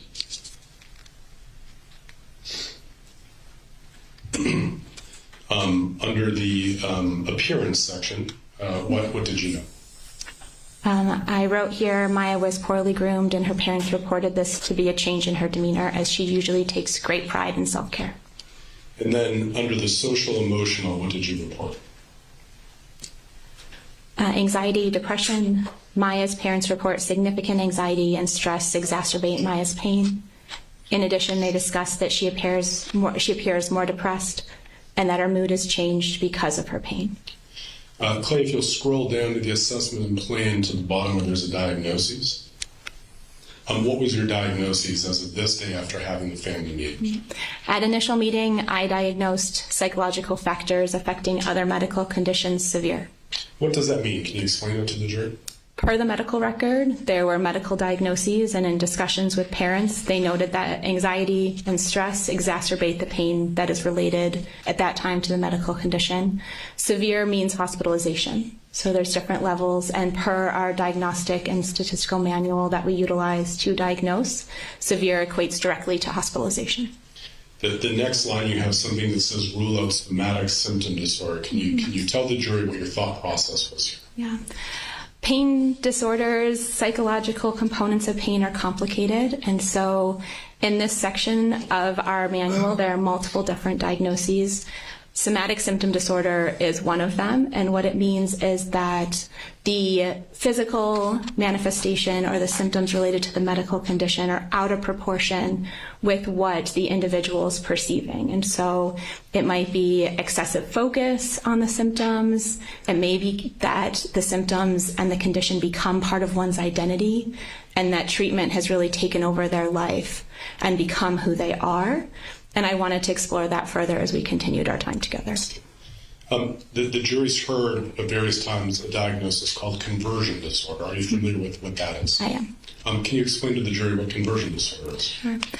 So also in this chapter is conversion disorder.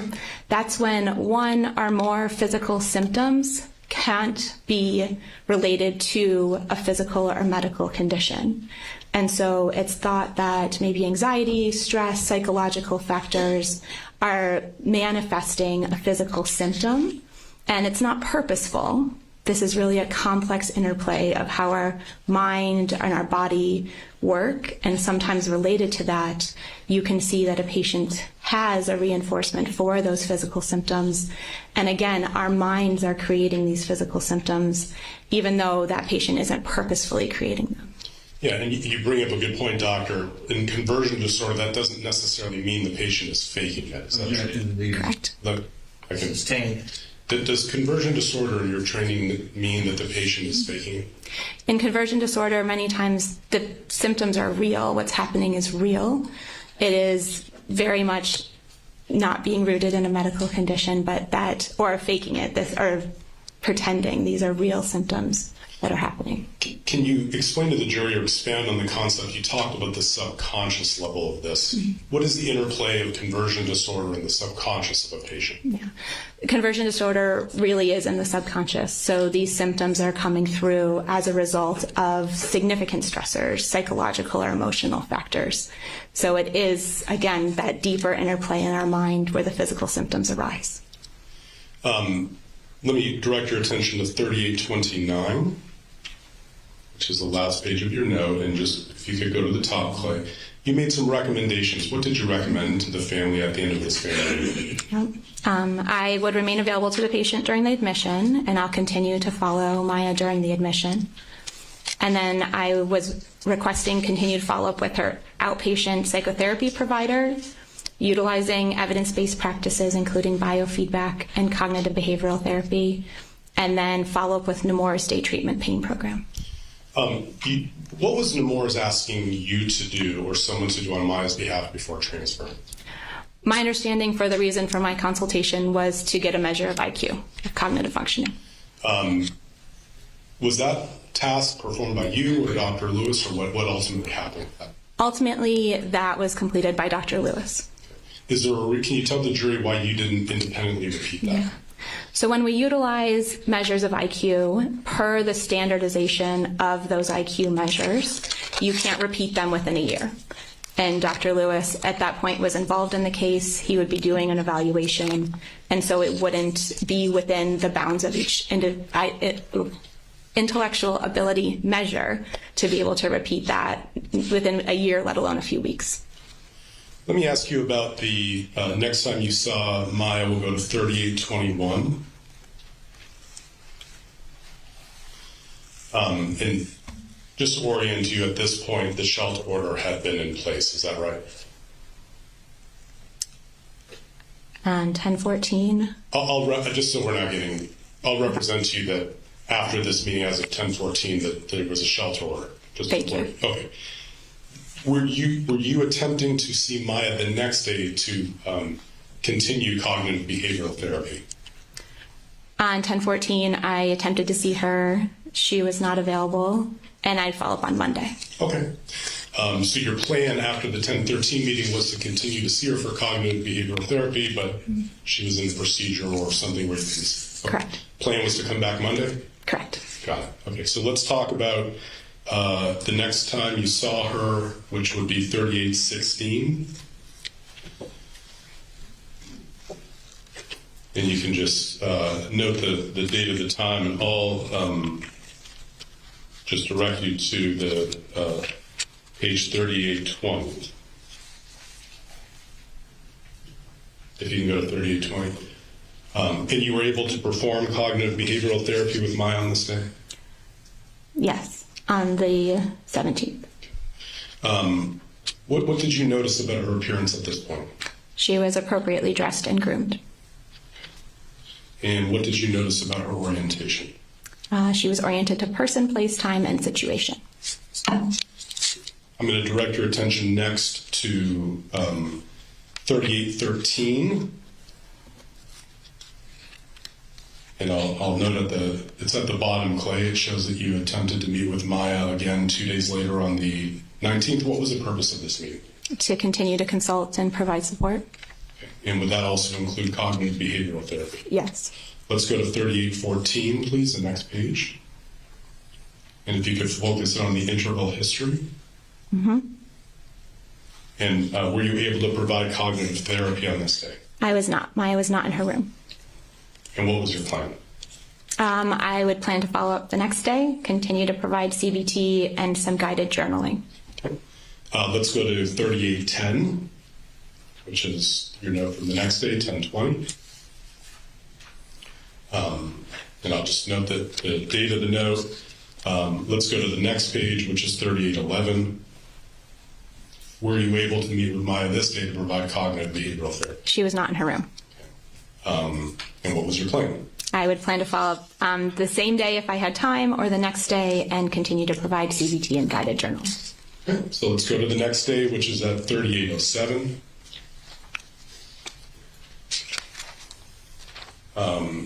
Now we're on October 21st. Were you able to connect with Maya on this day? I was. Take a look at your notes.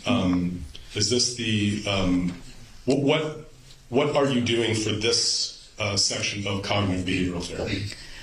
Initially, in cognitive behavioral therapy, we start with what's called psychoeducation. So education and information surrounding how symptoms of pain interact with our moods, our emotional functioning, our stress and anxiety. And we started to discuss the role that our thoughts play in physical outcomes, especially tensing up prior to physical therapy as she worries it will be painful. In the next paragraph, you have a comment about her pain in the second sentence, about her pain being expressed to be a 10, but then you have a comment about her affect. Can you describe to the jury what you mean by this? Yeah. Her affect was quite bright and didn't match what I would perceive a 10 to be, which would be that significant extreme pain. You were able to complete cognitive behavioral therapy sessions with Maya on this day? I was. So let's go to the next note, which would be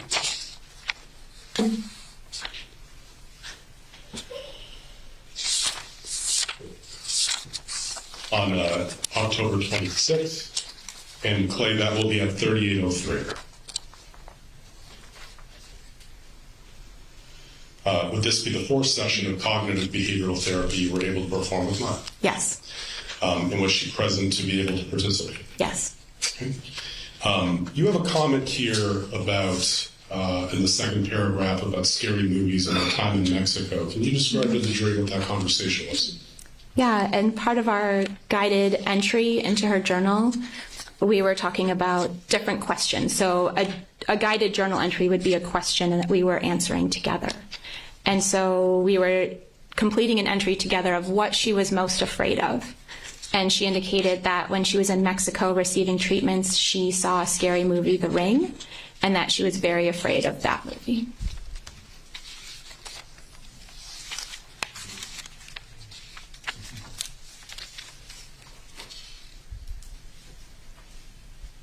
I'm going to take you to the end of your note of 3806. And you have some recommendations here, Doctor. I would continue to follow Maya while she was inpatient and provide CBT. And then as discharge was considered, it was highly recommended that she be placed in an inpatient pain program where she can receive frequent cognitive behavioral therapy and biofeedback from a psychologist. It looks like you attempted to meet with Maya next for cognitive behavioral therapy on October 31st, Halloween. I'll take you to your note at 3799. And if you just look at the interval history, can you tell the jury whether you were able to do cognitive behavioral therapy on this? I was not. Her father was present for a supervised visit. Okay. And what was your thought process? Yeah, I wanted to honor their time together and allow them that time to be together, and I could come back the next day or another day. Okay. So let me direct your attention to your note of 11-2, 2 days later, which is at 3795. Were you able to spend time with Maya on this day? Well, actually, let me direct your attention to the second page of the note. And at the top, in terms of interval history, you document a conversation with a social worker. Mm-hmm. How does that work at All Children's in terms of the liaison of DCF and social work? Yeah, our social work team is the primary liaison between DCF and our hospital staff. Did you make any recommendations to Kathy Betty of social work in terms of what Maya might need after discharge? So oftentimes when there's a shelter of a patient, they're ready for discharge from the hospital far before the court has made a decision about what the next steps look like or where the child can go if they can go back to the home. So what we do is we provide recommendations for what those next steps should look like should they not be able to be reunified with their family. So in this case, what I was recommending was first going into some type of rehabilitation or pain management program. And then if the decision still had not been finalized by the court at that point, she would be going into a foster care setting, and there's different levels of foster care setting, and I want it to be the most appropriate level for her needs. So in this case, it was the medical foster care with the mental health component so that they could understand her medical appointments, any potential medications, and the complexities of what was happening. Let me direct your attention to the next note, which is at 3791. Did you attempt to meet with Maya on this day, 2 days later, for cognitive behavioral therapy? Clay, you can go to the next page at 3792. So again, her father was present for a supervised visit. Okay. And did you, again, just to move things along, you decided to honor their visitation time and come back another day? Correct. Let's turn to your next note at 11-8, which Clay will be at 3787. And were you able to provide, we'll do it at 3788, which is the page of your note. Were you able to provide some cognitive behavioral therapy with Maya in this case? Yes. And were you able to, would this be cognitive behavioral session number 5? This would be number 5, correct. So let's go to the next note, the next day on 11-9. Did you attempt to meet with Maya for cognitive behavioral therapy? Clay, it's at 3783. Yes, I did. And let's go to the next page, which is 3784. Per your note, were you able to provide cognitive behavioral therapy session number 6? Yes, on 11/9. And what types of things are you discussing during the session? She's discussing wanting to go home. She was up all night worrying and crying about the outcome of the court hearing, and she described her pain to be a 10. Let's talk about the next note, which is at 3780.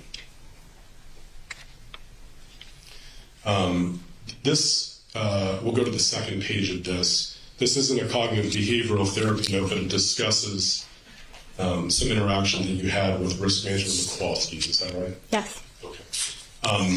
Do you recall what the circumstance that this was? Yes. Okay. Why don't you tell the jury what the circumstances were at this point? We had received a court order from the court to provide family therapy. I am not a family therapist, and on staff, none of our psychologists were family therapists. I wanted to provide the information to risk management of how to proceed, given that we did not have a psychologist on staff with family therapy experience to be able to complete this request. And it looks like in the second paragraph you provided your cell phone number to Mr. Kowalski. He provided his cell phone number to me. I subsequently provided the direct line to my office. Okay. So you provided Mr. Kowalski a number that if he wanted to talk to you and contact you, he can reach out to you directly. Yes. Leading. Overall. Let's talk about the next time that you saw Maya, which would be at note 3776. Were you able to connect with Maya for cognitive behavioral therapy on November 25th? Yes. Okay. And at least on the first page of the note, would this be cognitive behavioral therapy number 7? Yes. Okay. And again, you're reinforcing the types of activities that you would recommend for these sessions? Correct. Let's talk about the next attempt. Would that be on December 2nd at note 3773? 12/2, I attempted to see her. Okay, let's go to the next page. What happened? Where was Maya?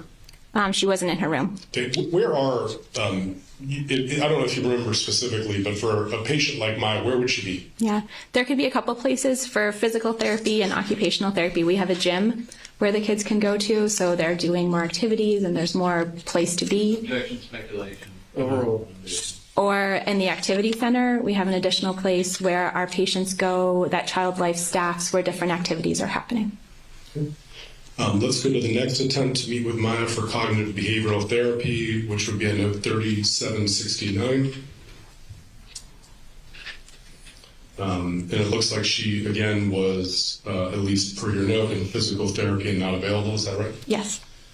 Let's go to the next attempt to meet Maya, which would have been on December 14th at note 3766. And did you attempt to provide cognitive behavioral therapy again in this day? On this day, yes, her nurse let me know that she was in the activity center, so I went down to the activity center, but she was working on a group activity with other kids and wasn't interested in speaking to me. Okay. Do you remember what the activity was? I do not. Let's go to the next time you tried to meet with Maya for cognitive behavioral therapy 2 days later, and that would be at note 3763. Do you remember where Maya was? She was not in her room. I do not know. You note that you had a plan to discuss rewards for goals. What is that, doctor, if you could explain that to the jury? The physical therapists were looking for ways to help engage her in physical therapy. And so oftentimes we put together a behavior chart and we set goals. We want them to be small and achievable to start. And then those are linked to rewards. So at home, it could be things like choosing what the family has for dinner, extra time before bedtime. In the hospital setting, we're looking for what things can be reinforcers to help her to engage and feel motivated to engage in those physical therapy activities. Let's talk about the next time you visited with Maya, which would be 4 days later at note 3758. Were you able to connect with Maya on December 20th? Yes. Okay, let's go to the next page. And just to speed things along, it looks like you're summarizing the rewards plan. Is that right? That's correct. How did she react when you discussed this potential rewards chart? Yeah. At first, when I walked into the room, she appeared frustrated and down. But once I mentioned we'd be discussing rewards, she quickly brightened and was cooperative, outlining the list that you see here.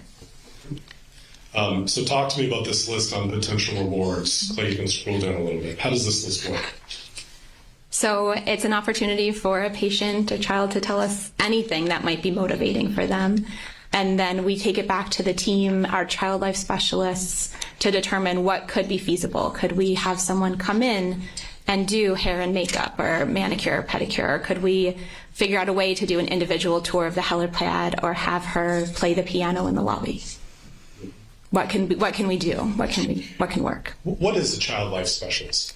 A child life specialist is someone trained in normalizing the hospital experience for our patients. They're there to provide activities, talk through medical procedures, and provide support to the patient and their family. And did all Children's have people that could come into the hospital and help fulfill some of these rewards or requests of the child? Yes. Pre-COVID, all of these things were on the table. So let's talk a little bit about the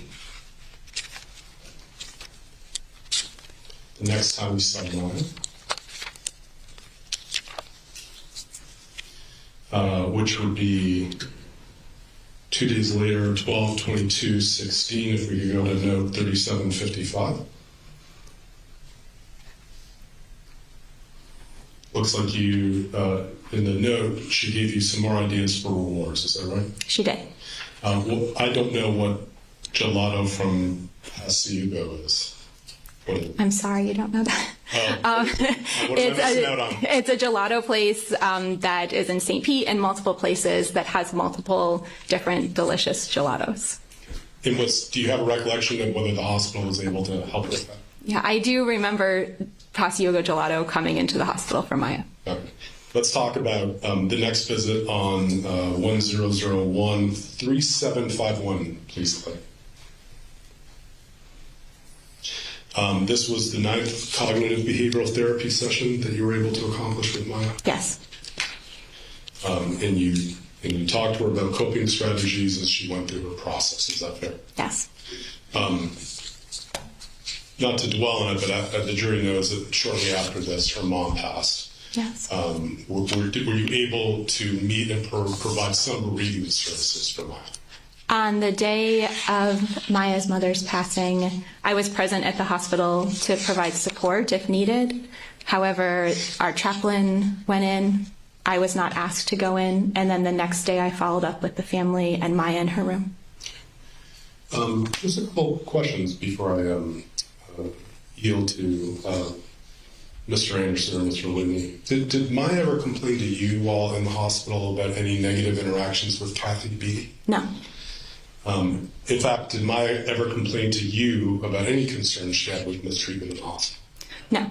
Did My book, please.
Conversation's going to take me a little bit longer than just a couple of moments, so I'm going to ask you to retreat back to the room. Do not discuss this case amongst yourselves.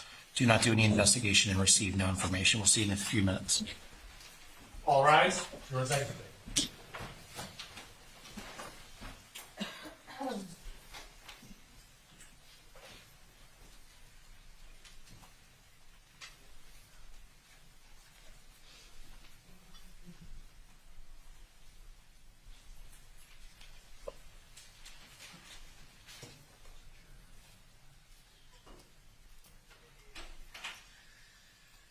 Okay, the jury is out of our presence. Everyone can be seated. Madam Court Reporter, this is going to be designated as a proffer. There's going to be some questions that are asked. We may or may not ask these questions in front of the jury, but for now, Mr. Anderson.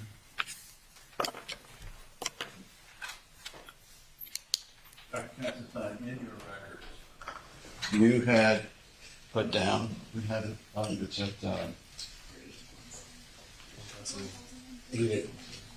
1001, please. 1001, 3817.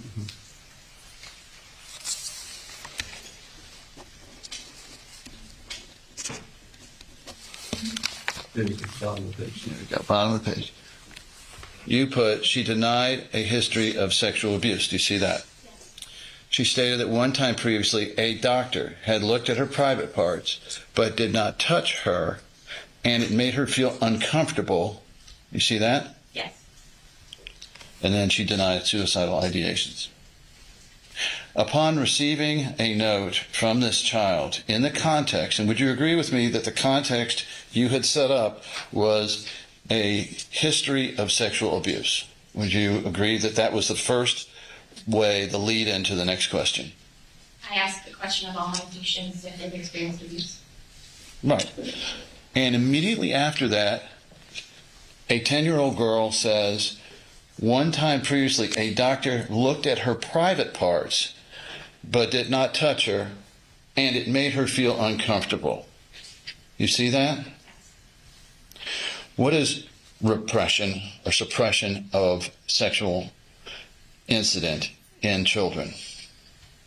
What do they do if they have something bad happen to them sexually that they don't understand? In some cases, when a child has experienced a sexual assault, they may not remember it at that time. In this case, what I saw here, when my discussions with Maya, where she said she had previously at another organization had a doctor look at her private parts, but it was part of a medical examination and that individual did not touch her. Well, doctor, would you agree with me that a 10-year-old child, or perhaps even younger child, may not know exactly what constitutes sexual assault, sexual battery? In this situation, a physician looking at the private parts of a patient would be part of a typical medical examination. That. And are you aware of the prior proffer of Maya Kowalski in this case? No. All right. Well, I don't know what you're speaking of. Sure. Well, Maya Kowalski, your patient that you were describing here, if it was such that Maya Kowalski actually had a physician come in, a male physician, described specifically by height, weight, what the physician had on, a name tag, everything else, who came through the door and said, and walked up to her without a chaperone saying, "Can I take a peek?" And then went and pulled her drawstrings down below her vagina, pulled her panties down below her vagina, and stared at her vagina for a period of time long enough for the child to feel uncomfortable, and then turned around and left saying, "Thanks." Would that be the type of information that you would find necessary to report? That was not what was reported to me. I'm not asking you that, ma'am. I'm asking you if that set of facts came to your attention, would that be something you would have to report? If there was a hypothetical situation where a patient presented to me a concern where any team member in our organization made them feel uncomfortable, outside of typical medical care, because sometimes medical care is uncomfortable, then I would talk to our risk management team, and if it met the statutes for potential abuse, neglect, abandonment per the Florida statutes for a report to DCF, I would make a report. Well, you don't necessarily have to have risk management to do that. You are a licensed reporter. You would have to report no matter what risk management said. Isn't that true? If it met the criteria for abuse, neglect, or abandonment. In this, you say, Maya told you, she stated, one time previously, a doctor looked at her private parts. She did not say a doctor at another hospital, did she? She said previously, which meant for me at a different organization. She had been at Johns Hopkins now for over, what, 10 days? Right. Did you know of any other organizations or hospitals she had been at? Yes. All right. How did you distinguish then between all of the doctors that had come and gone in Maya's life from the time she came in on the 7th, or even previously visits at Johns Hopkins from non-Johns Hopkins doctors? I utilized the word previously in my note because it meant at a previous organization. And why would it matter where it was if the child's comment there let you know someone stared at her privates and made her feel uncomfortable? It would be for comprehensiveness of my documentation. Well, it wouldn't really matter, though, would it? It doesn't matter whether it's a Johns Hopkins doctor or if it's a doctor from down the street or anyone. That's still a reportable offense, is it not? This is not a reportable offense. But the point is, you didn't follow up to find out if it was, did you? This is not a reportable offense. This was part of typical medical care. There was no abuse, neglect, or abandonment. How could you possibly know what was going on in that child's mind based on just that statement? I asked her the questions. She told me that she felt uncomfortable and that she was not touched. And 10-year-olds don't even really know what sexual abuse is in many instances. True? In many cases, 10-year-olds do know what that is and are openly reporting it. Yes, but in many cases they do not. In some cases, I cannot speak to this situation. I wrote down what she reported to me. Particularly in an instance where a child is being held, let's say, at a hospital, and a lot of doctors come and go in there. That child may not know what's appropriate and what isn't appropriate. Correct? Each situation would vary. She had been to a number of hospitals and organizations.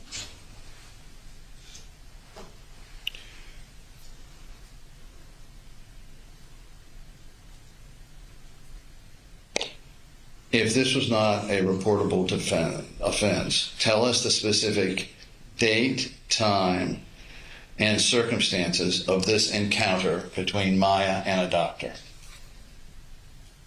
I do not know, previous to her hospitalization with us. You're a licensed reporter, are you not? Everyone in the state of Florida over the age of 18 You're is a mandated reporter. Excuse me. Let me stop. Let me stop. Can you relate to me your encounter with Maya Kowalski about this incident? What I have written here is what I recall from that. Well, did you follow up with questions about the incident, or it's just she made the statement and then you moved on? Well, this would have been a summary of my discussion with her. So I would have asked, were you touched? Did that physician touch you? No.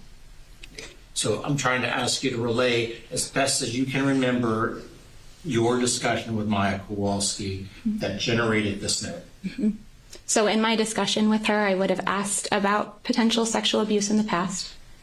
Back and forth in our conversation, she declined that that happened. She described a situation at a previous organization where a doctor had looked at her private parts during a medical exam and that she was not touched. And the conclusion that it was a previous organization, is that what Maya said, or is that a conclusion you drew?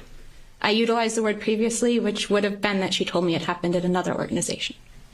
Okay, so she didn't say it was another organization. She just said previously. Not here. Did she say not here? I have previously, which means to me it meant not at Johns Hopkins All Children's. You can continue, Mr. Anderson. Isn't it true that previously that term could mean the day before, or it could have meant the month before?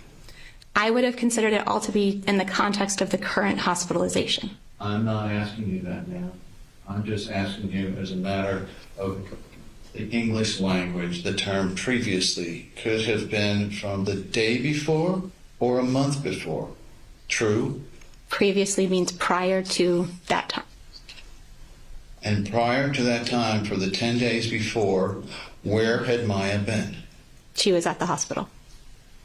And all the doctors that she saw would be at that hospital, right? Yes. Well, not necessarily. They may have medical staff privileges, but they may not be employed by the hospital. The vast majority of The them majority. would be Johns Hopkins doctors. And yet, with that knowledge, you still did not pursue with this child any further details, did you? This description that she provided would be similar to what we call a Tanner staging. So a physician for a child between the ages of 8 to 10 would be looking at puberty, they would be looking at pubic hair development, breast bud formation. So my understanding was this was part of a typical medical examination in which a Tanner staging was being completed. You were aware that Maya had not reached puberty at this point, were you not? I'm not a medical doctor. I wouldn't be looking into that.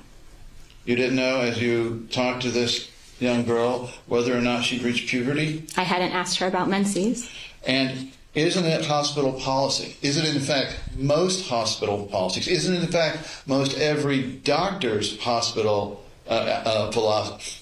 policy that when you go in to see a young female child, if you're a male, you have a nurse or other chaperone? I can't speak to the policies of all those organizations. Is that not the policy at Johns Hopkins? It is not part of my standard practice, and I am not aware of the policy specifically because I do not do that. You're female. I'm talking about male doctors. Object to the lack of foundation. Right? Male doctors going in to see a female, especially a young female patient, especially when there's going to be disrobing involved, have some female proctor or whatever you want to call it, nurse, observer. True? I can't speak to that. That's not my practice. Did you see in any of Maya's records a doctor write the term, what was it, Tanner? Tanner stage? Tanner stage? I do not recall. I have not reviewed every single record. Did you look? No. Isn't it true that it could have been just as easily another doctor at that hospital who had come in and disrobed exactly the way Maya Kowalski previously testified? I utilized the word previously, which meant prior to the current hospitalization. Based on your opinion of the term? Based upon what I reported in my note here. Does the defense wish to have any questions for purposes of proffer? Yeah, sure. Dr. Katzenstein, we're talking about your use of the word previously. Not what it means generically, is what you're telling this court when you put down the word previously, you meant that specifically to signify that whatever was being described did not happen at All Children's. Correct. It meant previous to the hospitalization. And what was described to you, what you wrote that day, was based on your conversation with Maya that day. Correct. Nothing in your note is in quotations, is it? There are no quotes in that note. Doctor, can I have you step outside for a few minutes? Sure.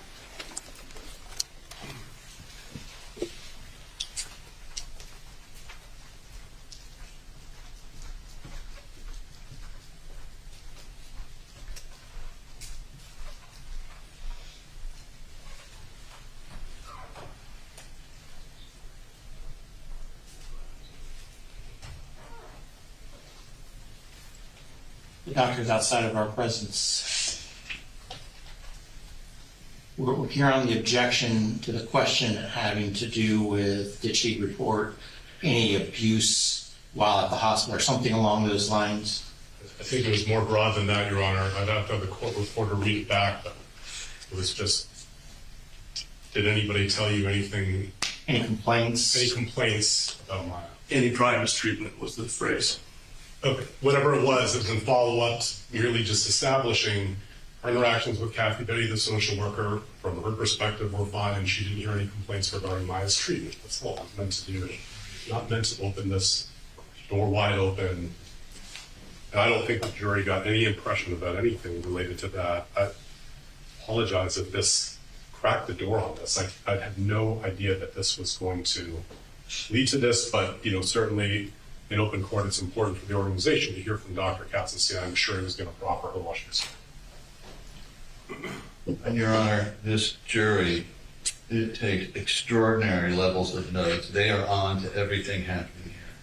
The jury has now been led by counsel's intentional questions to a conclusion that nothing involving any type of assault, any type of, what was the term again, mistreatment occurred at this hospital when there has been clear evidence in a proffer of something and other evidence, and in court, evidence of what Kathy Beatty had done.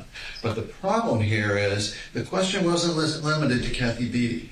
This was an open-ended question in which the witness, and if I'm given a moment, I believe I can find the actual Florida statute, criminal statute, about this behavior as sexual assault. This describes an act of sexual assault if it was even the slightest follow-up to it. And with all due respect to the doctor, the term previously does not give license to all of the conclusions that the witness brought to bear. As a licensed reporter, she was absolutely obligated under these circumstances to explore this and to see what happened to this little girl, and she did not. Then, capitalizing, I guess, on this, the defense now has this witness testify that nothing of the sort happened, leaving the plaintiffs with the dilemma of how are we going to go and cross on an extremely important point without getting over into an area that so far has been excluded. This puts the plaintiffs at a great, great disadvantage in this case, because now it makes it sound like there's an issue of fact here about whether or not Maya was telling the truth on any of it. And so we would move the court to reconsider the whole issue as to the sexual molestation of Maya Kowalski, at least insofar at this point of being able to ask the same questions of this witness before the jury that we ask in proper, and the court asks in proper. And I think that is the only fair way to resolve this. I see no way an instruction could clear this up for us. I just don't. If you need a response, the jury knows nothing about this. I don't. That's the point. How could a generic question about did you, whatever it was, see any untoward conduct about Maya, anywhere close to suggesting to the jury about alleged sexual abuse, non-sexual abuse? It was a generic question about just her general observations. It was not meant to drill down and try to prove or disprove something they may bring in a collateral lawsuit. I mean, we're doing our best to toe the line. I didn't show the note. There's nothing intentional about this. There's no emphasis to this question. I just strongly disagree that somehow a question that at best was mildly inadvertent in attempting to capture this somehow poisoned this jury with the impression that Dr. Katzenstein raised her right hand and is attesting that she reviewed the hospital record from A to Z and never saw anything untoward. Here's where I'm at. I think I asked 2 or 3 questions. Yeah. In that 2 or 3 questions, I was able to deduce that she wrote the word previous. She made an assumption that it was at a previous organization. She didn't ask any follow-ups. And she, being this doctor, didn't, and perhaps in her mind, she just assumed it was this, whatever, the 10 or whatever. But it didn't sound like she made any sort of follow-up question as it, did this occur here? She just made it a conclusion that it was previous. And I got that in 2 or 3 questions. I'm talking now. So the question you asked was something along the lines of whether Maya had relayed any abuse to Dr. Katzenstein. And I don't think the word abuse, what was the words, Mr. Whitney? Had she reported any concern of mistreatment was attested. So it seems that the answer no gives the impression to the jury that Maya did not relay any impressions of mistreatment, which probably isn't the correct case, isn't the correct answer.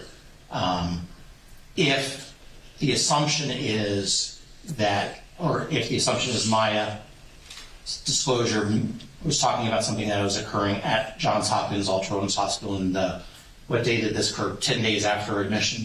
It was the 12th, I believe. 17th. Sorry, I keep thinking. So now I'm in a pickle because the defense did not want to get into this issue. I excluded this issue, and now you're asking a question that gives the witness the opportunity to give the impression that Maya didn't say anything. May I call her back and proffer to clarify this? Because I asked a couple of questions on that specific issue. But her testimony is going to be that if Maya had told her that that happened at this hospital, she would have investigated further. And the reason why she didn't do a further investigation, because it was very clear to her in talking to Maya that what Maya was reporting was something happening in a previous organization. I apologize if that was... We have done the proffer at this point in time. What should I do at this point, folks? Well, if the question, Judge, it's Mr. Shapiro. Yeah, I truly believe in my heart there's no way this jury heard that question and thought that there was any implication. I was trying to narrow it to this witness.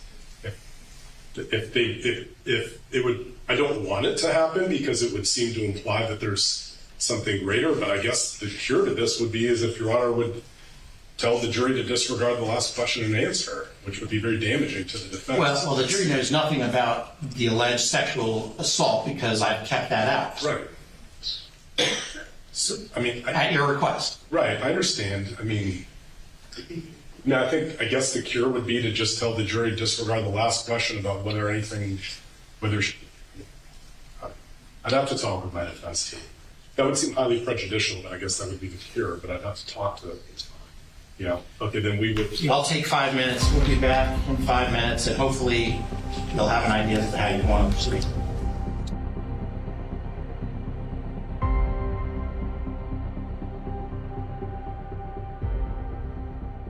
Concerns of this treatment in the hospital. Again, I had no intention of applying anything other than the course of action regarding her therapy sessions and what she observed. I did not mean to open the door to this whatsoever. I do not believe anything about that question would bring or allow this court to be derailed into a new cause of action. If the court wants to bring corrective action, they can ask the jury to disregard the last question and answer, which obviously would be some prejudice to the defense, but we would accept that.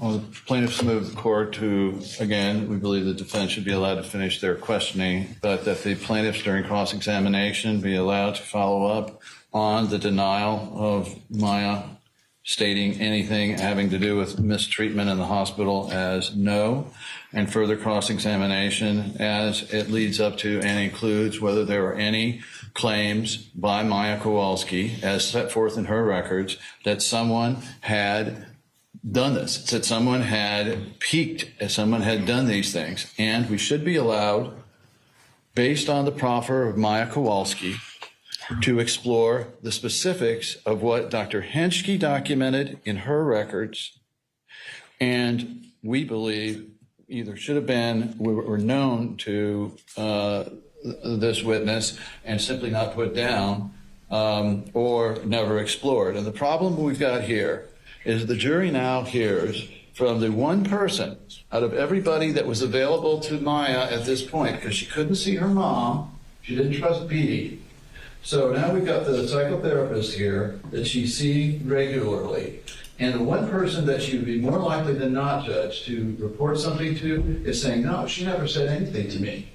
And that inference drawn from that is far reaching in these circumstances, because they've already heard Dr. Henschke testify about how Maya would open up to a female therapist. Now we've got Dr. Katzenstein putting us in a real box here, and I see no other way than to be able to explore the full circumstances of what happened with that notation she put in her records. Elsewise, I need to be able to ask, well, did she report to you about Kathy Beatty doing this, doing this, doing this?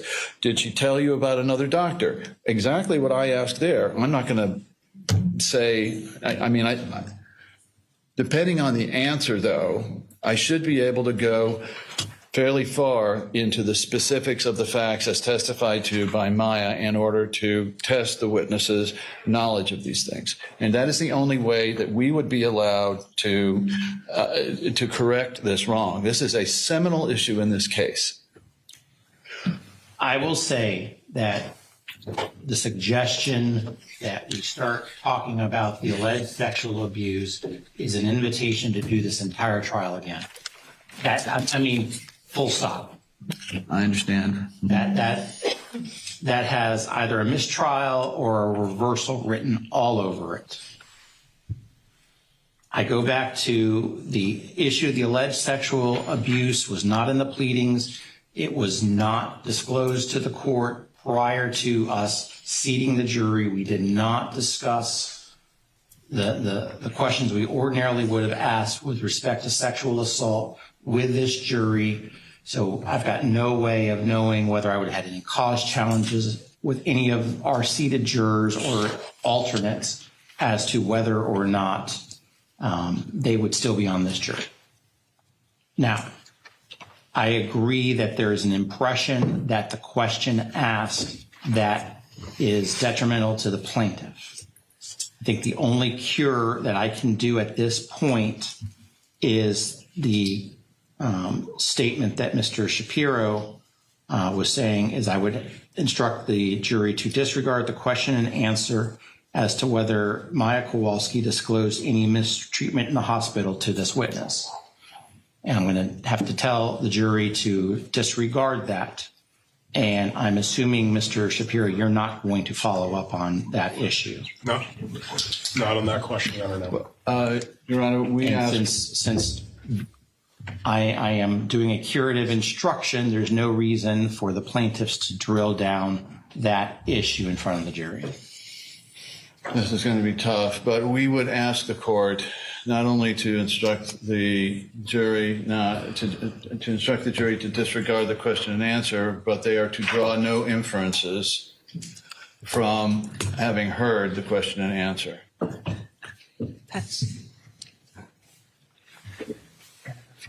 I think the instruction the court directs the jury to disregard the question and answer as to whether Maya Kowalski disclosed any mistreatment in the hospital. I think that is sufficient. I don't think I need to go any further than that. So that's what I'm going to do. Now, we only have 5 minutes before. How much longer did you have in your... Two questions? Minutes, Your Honor. I can finish my direct. Okay. So why don't we finish the direct and I'll send the jury to lunch. Let's go get Dr. Katzen.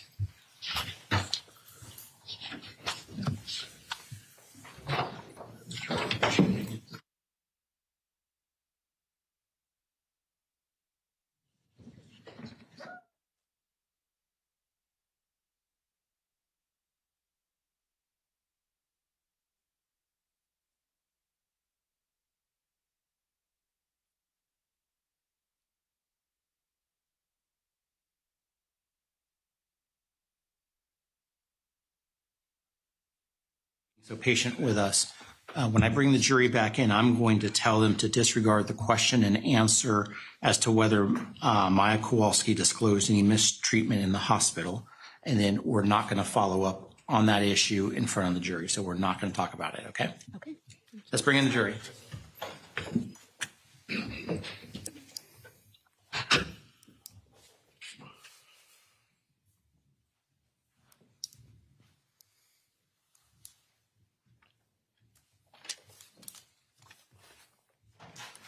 rise. Your executive.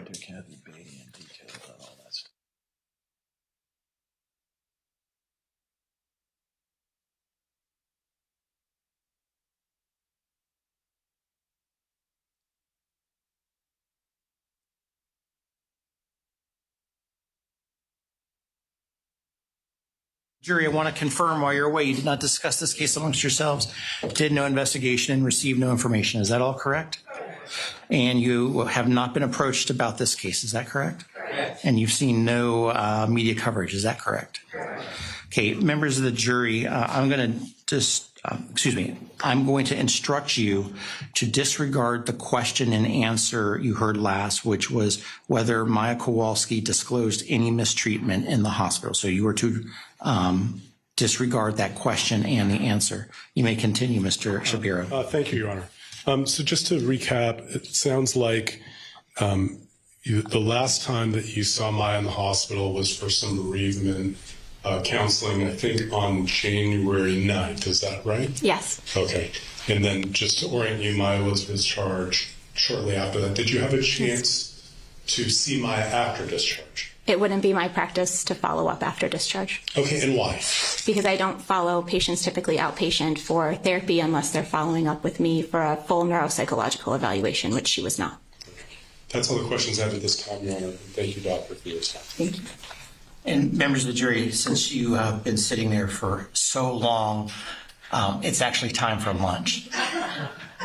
And I would normally say, let's go forward, but I actually have a meeting that starts in 6 minutes. So the reason that we can't proceed is because I've got a meeting. So I apologize. So we're going to pick this up, have them ready to go at 1:30. Please do not discuss this case amongst yourselves. Do not do any investigation and receive no information. And enjoy your lunch. Yeah. All rise. Your executive.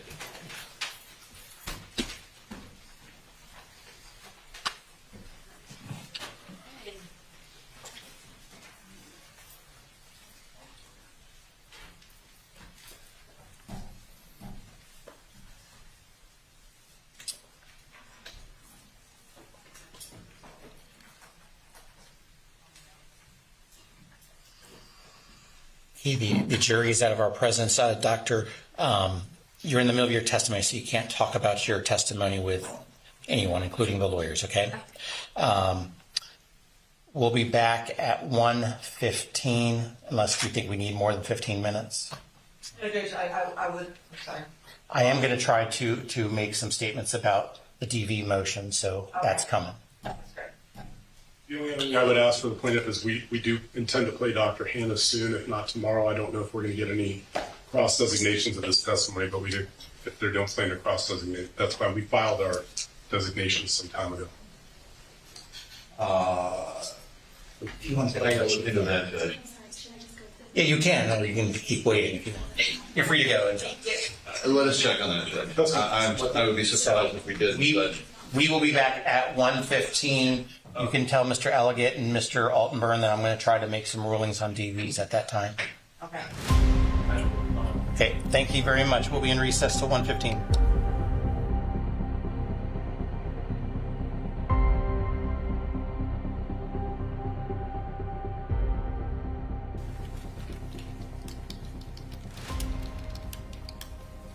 Let's talk about directed verdict motions and rulings with respect to directed verdict motions first. Okay. As it relates to the battery count, and which is count 5, and that portion of the battery count that deals with the transport to the EEG room and the time period in the EEG room, I did not see any evidence of a battery occurring during that discrete time period.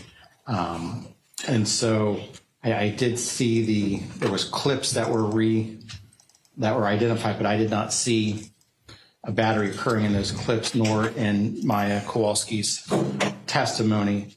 And therefore, that portion of count 5 that deals with the EEG transport / in the EEG room. I'm going to grant the directed verdict motion as to that variant, and because I'm directing a verdict as to that portion of count 5, obviously the punitive damage motion with respect to that portion of count 5 will be granted as well.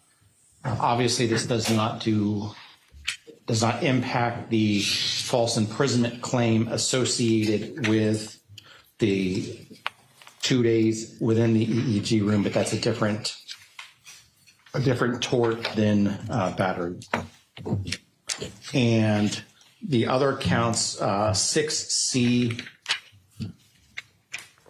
14C, and 18, I'm going to go ahead and deny those counts, finding that that the plaintiffs made a prima facie case with respect to those counts. And just to be clear, if I have not already granted a directed verdict on something, just to wipe the slate clean, I will deny as to anything that I have not physically and specifically addressed. Mr. Altenburn. I just wanted to get clarification. Did you deny the directed verdict on the fraudulent billing claim? No, on count 18, I am not denying. I am denying it. I am not granting it. I am denying it.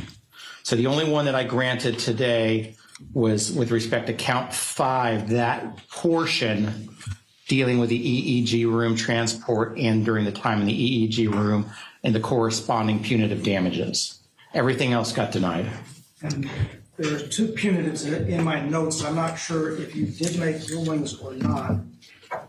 I had sort of that you were still deciding on punitives as to the battery in the chapel area, or did you? No, you might have made a ruling that there were no punitives, but I'm not clear on my own records on that.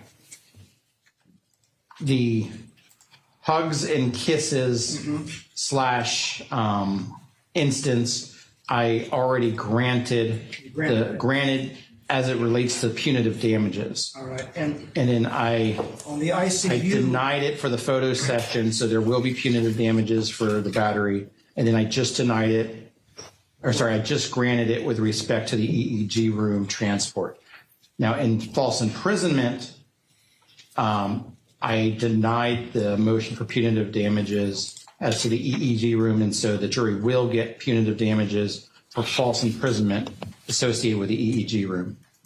And do they get punitive damages as to the first week in the when we did not release the child from ICU? What was the other one? That was a good one. I don't think I ruled on that, so I'm going to deny. Okay. Okay. And since you're up, Mr. Altenburn, let me pivot to your question from this morning.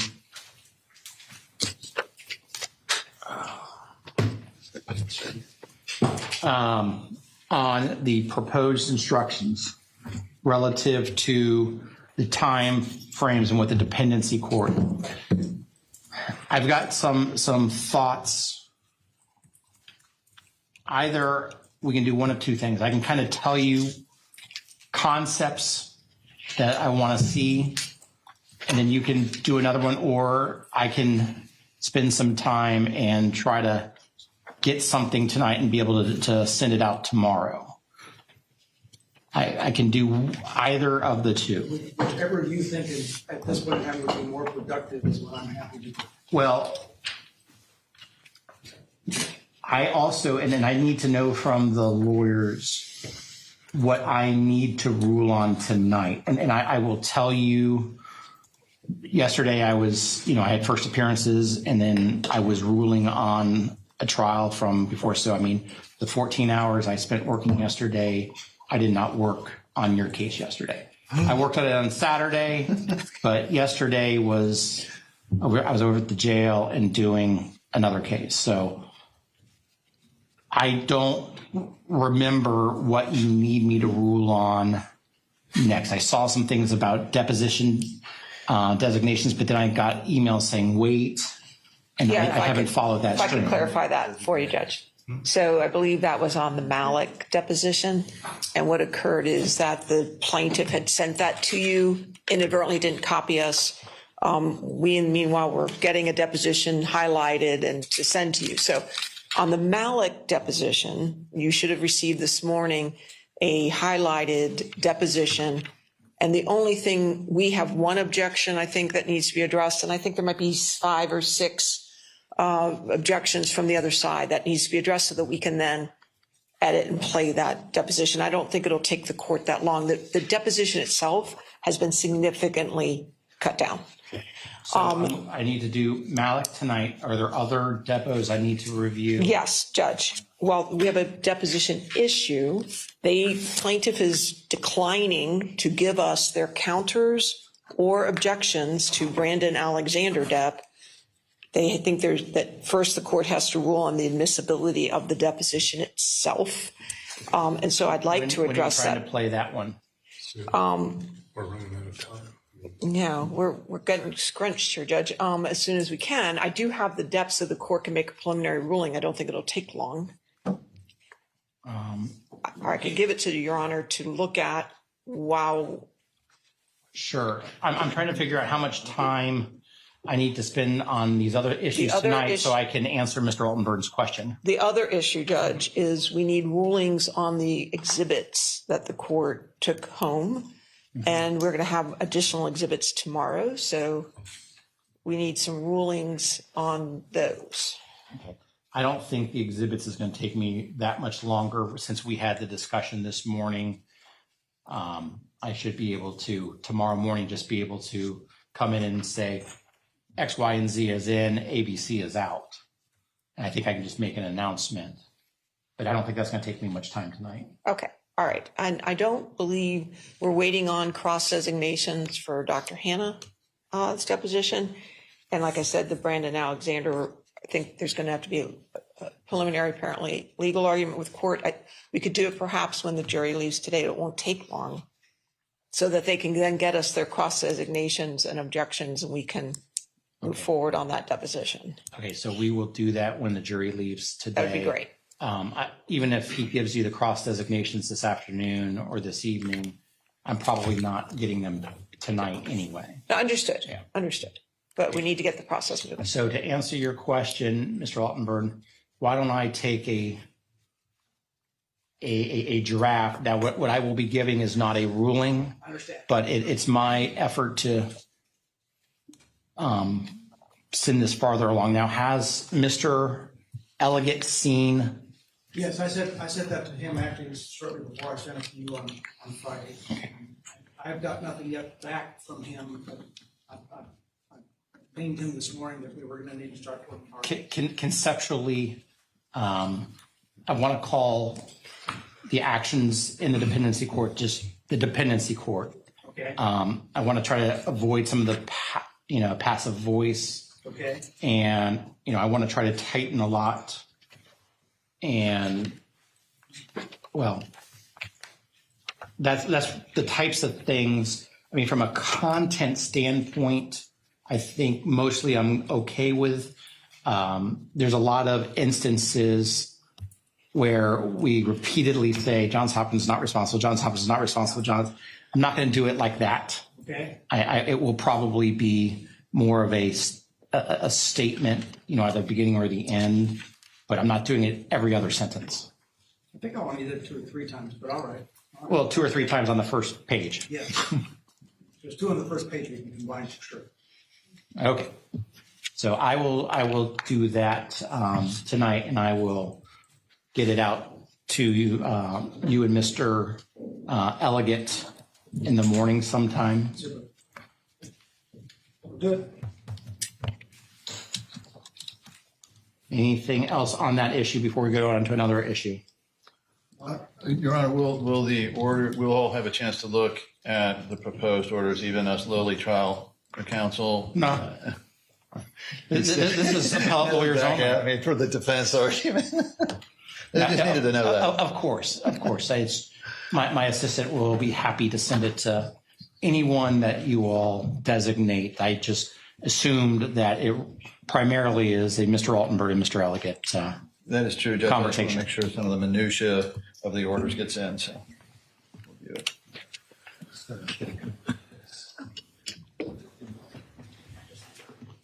Mr. Whitney, you're standing, so I guess that means you're next. Thank you, Your Honor. We've received their witnesses for tomorrow, one of which is Dr. Elliot Crane, who is one of their experts. So I don't know if the court would prefer to do that this evening or tomorrow morning, but we need, at least as to Dr. Crane, a ruling on our motion to limit his testimony to specialization and his report. Well, that sounds like something we'll do after the jury leaves for the day. All right, thank you. Anything else before I bring in the jury since it's... Yes, Your Honor. I wanted to, and this is trial exhibit 2093-002, if you want to bring it up, Dan. And it's the order of, it's the order of November 10, 2016, this one. And it's specifically, the language on paragraph 6 of page 2, and I can read it to the court, and then Danny's bringing it up. And it says, upon the invitation of the child's treating mental health professionals, the parents and Kyle are authorized to attend therapy and counseling sessions with Maya. And I just don't know how much I'm allowed to use these orders in terms of impeachment or refreshing. Judge, they're not At all. They're not in evidence. They're not in evidence, but Okay, who's the witness again? Remind me. Katzenstein, the psychologist. Was there ever any evidence that they attempted to have a therapy session after that order was entered? Yes, I mean, I Not only that, she testified on direct about her effort or lack of effort to facilitate these family therapy sessions. Here's the thing: we're not talking about the orders. You can ask the question if she attempted to have a therapy session. Just so it's clear, her testimony on the subject was very clear. This order got in her hands somehow, and she went. I showed her the note. She went to risk management and said, "What does this mean? I'm not a lawyer." And they told her something to the effect of, "The order authorizes family counseling sessions," and she said, "I'm not a family counselor, so I can't do these sessions with the family." That's her testimony. Okay. So what's the specific question, Mr.? I was going to ask her, were you during this period of time the treating mental health professional for Maya Kowalski? And if she says, yes, I am, say, well, you testified on direct about some meetings and counseling sessions with Maya and her family. Did those ever take place? No. And I guess then her response would be, because I'm not a family therapist. I don't mind you asking the question if that occurred, but let's not talk about the court orders or referencing, well, the court said you could do this or the court gave you permission. Hence my questions. That's one. And then there's also, I was going to... Mr. Shapiro, that concept, assuming Mr. Anderson constrains himself to what he just said. If he's only going to ask her, did you perform any family counseling sessions? And she can repeat what she said to me on direct and why she didn't, because she's not a family counselor. I agree with Your Honor. I don't think you can ask the next question. Well, the order authorizes X, Y, and Z, so I think you just can ask the question. I don't have a problem with the question. Well, the next one would be, why not? And she would, I guess, say, because I'm a family counselor. And then my question would be, but wouldn't those give the opportunity for Beata Kowalski to see Maya? Well, I don't think that question's allowable. Okay. Then the next one... You just think of all this time I'm saving. I'm learning. It only took me like 3.5 weeks. Then this is trial exhibit 2263-001. And it's not for admission. I'm just going to use it to refresh recollection. Can we see what it is? It's an email dated to, you know what? Hang on. The number? It's 2263-001, and what I'm trying to figure out here is whether she has knowledge of this. And yes, she does. So I needed to ask her a question about this. So it's not admitted at this point. I think it's become relevant in the case. If it's not, I'd like to mark it for identification and then move it in, try to move it in my rebuttal case. I don't know how this would be relevant to Dr. Caps's response to this. This is the first time the clinic won't be able to attend. Yeah, I know, but mine's a little different question. What are you attempting to ask her about? What are you trying to refresh your recollection? I'm just trying to refresh the recollection that Sally Smith was on the treatment team. Well, that is a theory of their case, and this. So he's going to ask Sally Smith for a legal conclusion as to whether Sally Smith is on the treatment team. I think he was using this to refresh her recollection, if she needed it, and I don't know if she needed it, as to whether Dr. Sally Smith was trying to get a whole bunch of providers together to talk about Maya Kowalski's future care. Yeah, and I guess, not to turn this into a long didactic lecture, I thought the only thing that we were responsible for Sally Smith for her agency was any treatment that she was giving to Maya in the hospital, right? Not which for the function was producing. That's correct. So what would this establish? She's part of the treatment team that manages all the treatment at the hospital. I mean, say that one email where Sally Smith would like us to get together is good to establish the Dr. Katz's team. The Dr. Sally Smith was part of the treatment team for the entire hospitalization. Or Kathy B. Or Kathy B. The answer is this seems highly relevant, Mr. Anderson, and you will be allowed to refresh your recollection if she needs it. Thank you. It is not in evidence. it is not in evidence. That's why I said to refresh your recollection. I just want to make sure it's And just so we're clear, do you have this document in paper form so we don't have to worry about me turning off the Not here. turn off the public systems and all that and the jury systems? Until you hopefully will just say, yes, Sally Smith was on the team. I won't need to. Yeah. Can I be heard on this because I don't, it's so Sally Smith's inquiring of people at all children about Maya's future needs for the purposes of where she's going to go in terms of the dependency action, right? Because that's what it's going That says as a treatment team. Right, but it says I'd like to talk to the treatment team to figure out what Maya's future needs are, because Sally Smith's going to take that information and go to Judge Hayward and say, all children's, per their records, shows that Maya has these treatment needs, so the cross-examination or the redirect I'm going to have is, what can you tell me to get into with this witness? All Children's doesn't direct the dependency court. Sally Smith's making her own independent. It's a little bit more wide open, all of this. It seems to me. Again, the fact that Dr. Sally Smith was involved even before the first call was because she was consulted, right?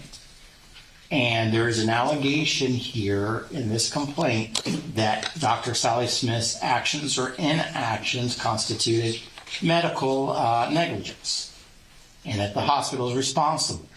And what I think the plaintiffs are trying to show is that she's actually part of the dependency team.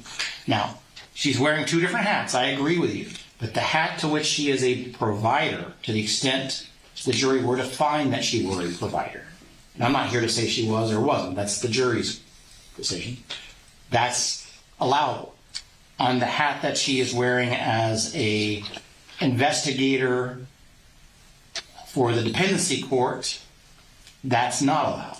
So this seems to be evidence that would suggest that Dr. Sally Smith was also wearing the hat of medical provider. But under the statute, Sally Smith is allowed to consult with the medical providers at all children's. You can keep saying it. We can do this again and again and again. But I think I've been consistent on this issue that to the extent that Sally Smith is providing or appears to be providing medical care and treatment as opposed to beyond her role as a child abuse investigator, it's going to be admissible. Not the email, but the line of questioning that Mr. Anderson. Mine's very simple. So it's the final one. I just want to make sure I'm okay on this. This is not in evidence, but it's Trial Exhibit 2277-253. We've tried to move it in a couple times. I want to use it to refresh a recollection. This has to do with Ms. Beatty. This is Debbie Salisbury's letter of November 18th, 2016, to actually directly to Jennifer Katzenstein, PhD, in which Debbie brings to her attention the fact that there were concerns over Ms. Beatty. So maybe she'll remember it, maybe she won't, but if she doesn't, I wanted to use this to refresh her recollection. Well, now I want to be clear. For refreshing somebody's recollection, if you need to refresh someone's recollection, you can pretty much use anything. But we're not going to backdoor the jury. I got this note and show it to the jury as you're walking past them to hand it to. I shall not. Okay. And we're not going to read from it. No. It's hard not to use some of the words, but I will not read the sentences. Judge, more specifically concerning is that he wants to get into what's going on with the attorney for the dependency action, complaining about things happening in the dependency action. And I don't know what specific questions he is going to ask. Well, that's what this letter's all about. The question would be, Dr. Katzenstein, you are aware that questions were raised about Ms. Beatty insisting about being on a lot of these telephone calls and other issues concerning her conduct. Not really. Well, did you receive any writings about that? I can't really remember. Would it refresh your recollection? Yes, it probably would. Here, having your memory refreshed, now can you tell us whether you ever received any notification there was a problem with Kathy Beatty? Boom. From the attorney representing the Kowalskis in the dependency action? I'm not throwing in the attorney. But that's what it's about. It's what not evidence. This is not an evidence. To the extent the witness needs her recollection refreshed, he can use the letter. That does not mean the letter is coming in, nor does it mean he's going to be able to ask specific questions off of this letter. But I anticipate that if there's a question that's objectionable, you're going to object. But just before we open this, am I allowed to could I redirect Dr. Katzenstein and say the letter complaining, the complaints about Ms. Beatty's care were coming from lawyers for the Kowalskis? Does it matter whether it comes from Mr. Kowalski or the lawyer? To me, it does. Why? Because she's getting a letter from a lawyer complaining about Ms. Beatty's conduct that were the same complaints that they were bringing to the dependency court. Based on hearsay. Based on hearsay. I mean,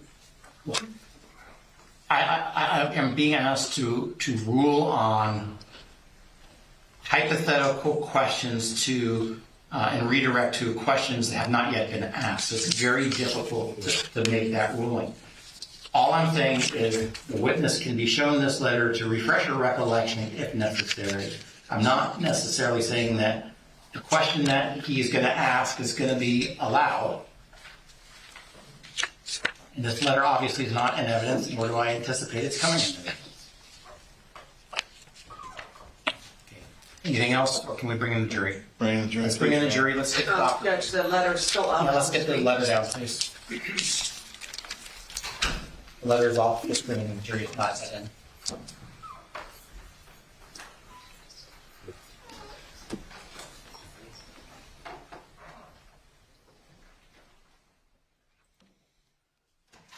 All rise. Jury is entering.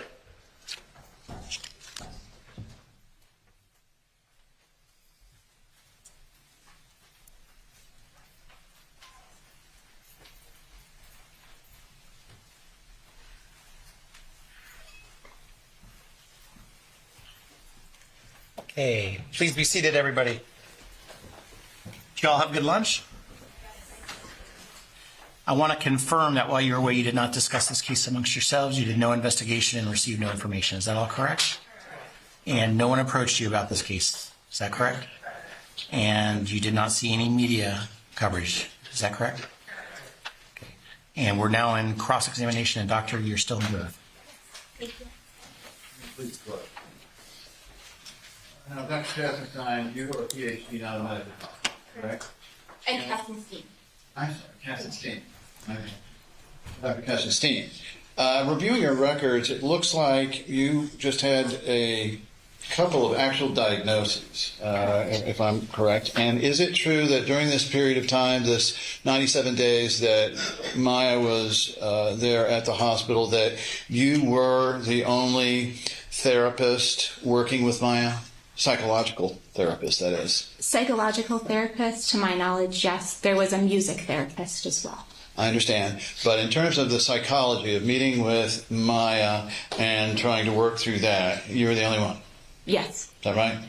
And you met with her approximately, 8 times, actually meeting with her? I think in total, per my notes, 10 times with him. Okay. But were some of those just for like a minute or two? No, I have 10 notes with documented time. Of 20 minutes or 25 minutes, is that right? Correct, or more. Okay, one or the other. 20 minutes or more.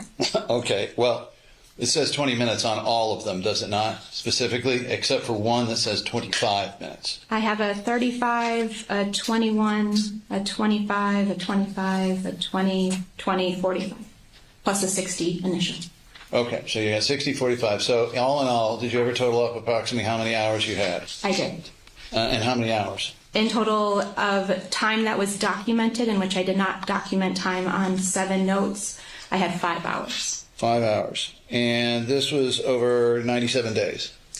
This was over the period of I believe less than that, because I wasn't consulted until the 10th meeting with the family on the 12th. So, take a week off, maybe 90 days, 3 90 months. days. All right.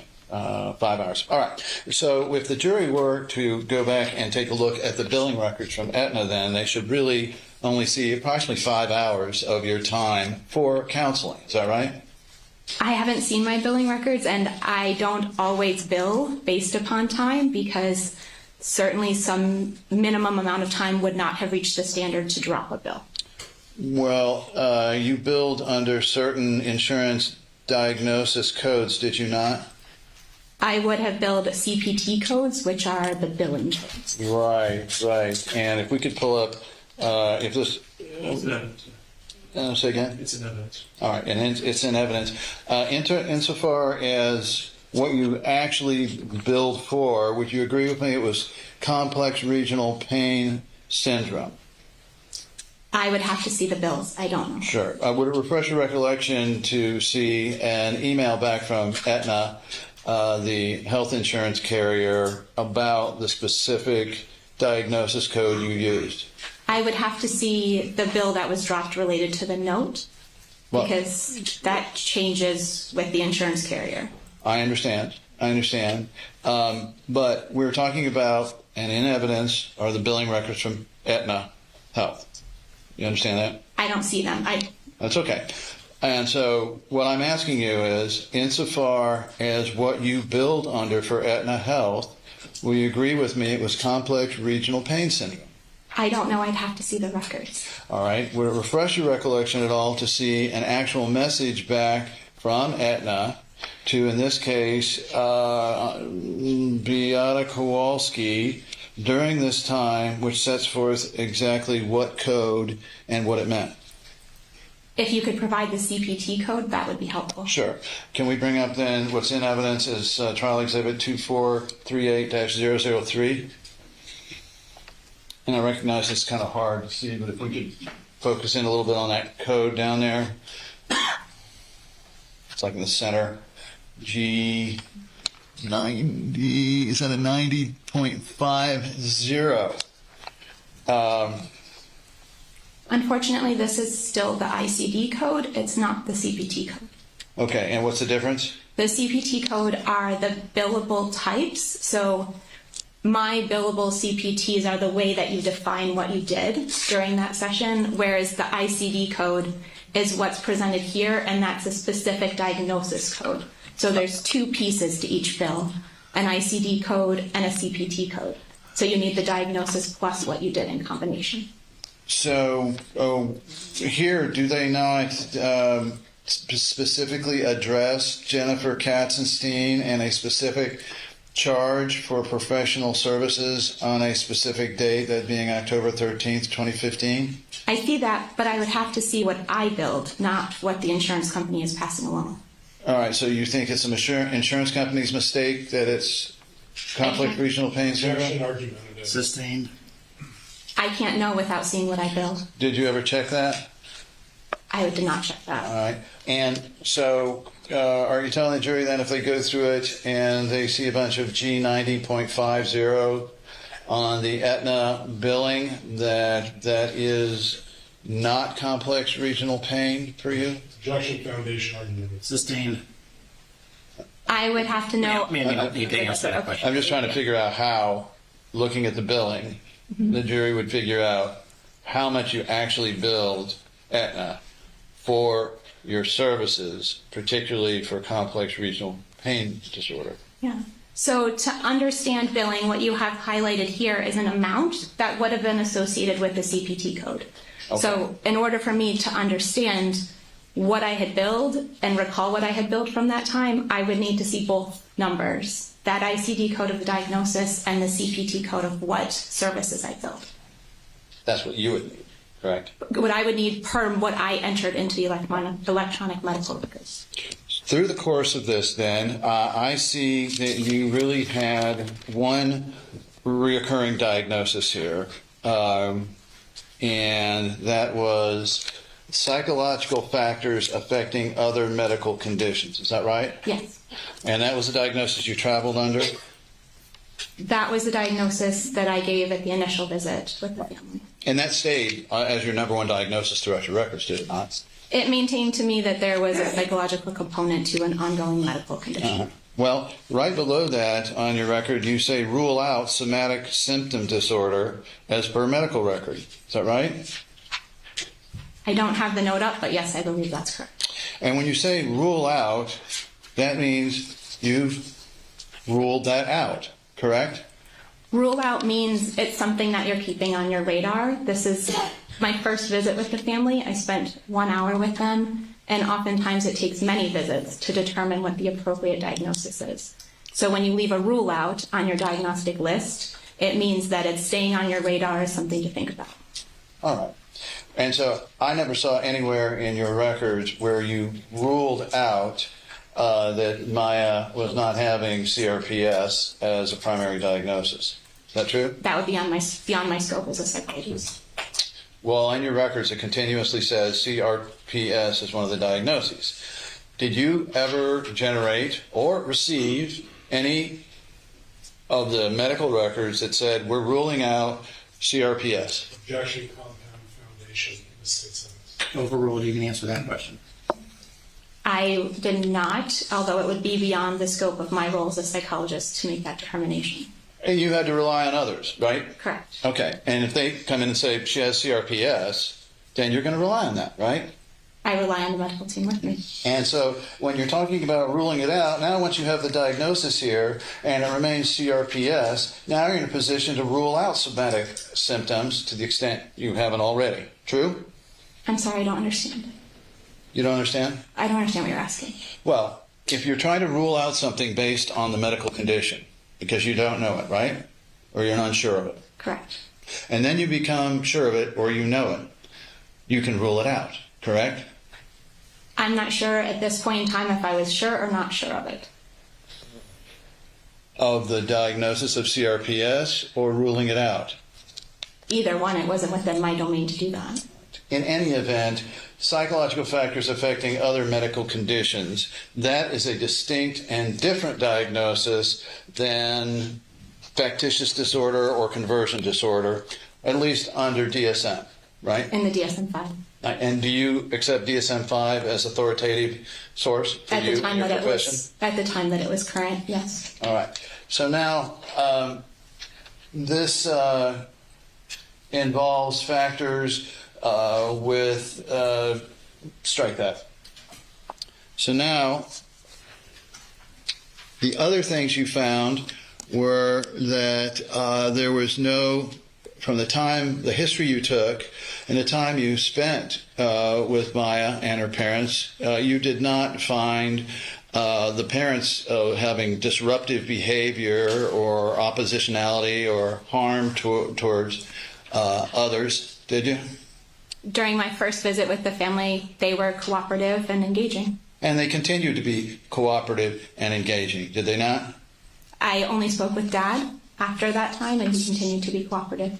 Well, Mom was also invited to, or should have been invited to go to the cognitive behavioral therapy. Objection approach.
All right.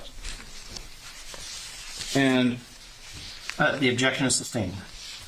So you did receive some notice that Kathy Beatty was potentially a problem in supervising, if you will, Maya, did you not? It has been discussed. Say again? It has been discussed, yes. You did know? Not at the time, but after. Well, did you know by, say, mid-November? During the hospitalization, I wasn't aware of any concern. Okay. Would it refresh your recollection to see a writing directly towards that? Yes, please. May I approach you? Yeah, sure. To Mr. Shapiro first.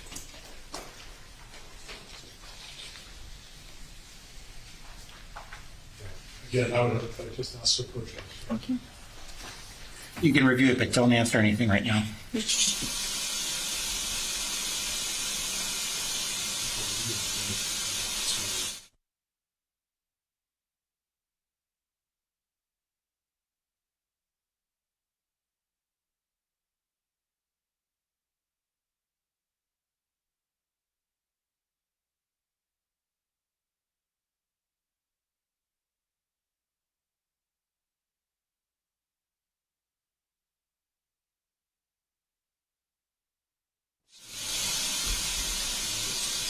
That's all yours. Good. All right. Have you had the opportunity to refresh your recollection, ma'am? I have. And would you agree that as of November... At this point, turn it over. Oh, sorry. Thank you. Thank you. And at this point, would you agree that you were advised there were some problems with Kathy Beatty being involved? Per this letter. Object again to, objection foundation. Overruled. You get an answer. Per this letter, it indicates that there were concerns about Kathy and the supervised phone calls. You did or did not? I'm sorry? You did or did not? I just read that in the letter. So you did know? I thank you for refreshing my memory. I apparently knew on the date that I would have received that letter. Okay, and that's all I was asking. And so now, following this, do you have any memory of actually checking to see how well things were working out between Kathy Beatty and Maya Kowalski? There were team meetings and conversations, and I hope that I would have brought this up, but I don't have recollection of it specifically. And did you ever do any background to check out whether Kathy Beatty was an appropriate person to be around this child? Objection on approach.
Overrule the objection.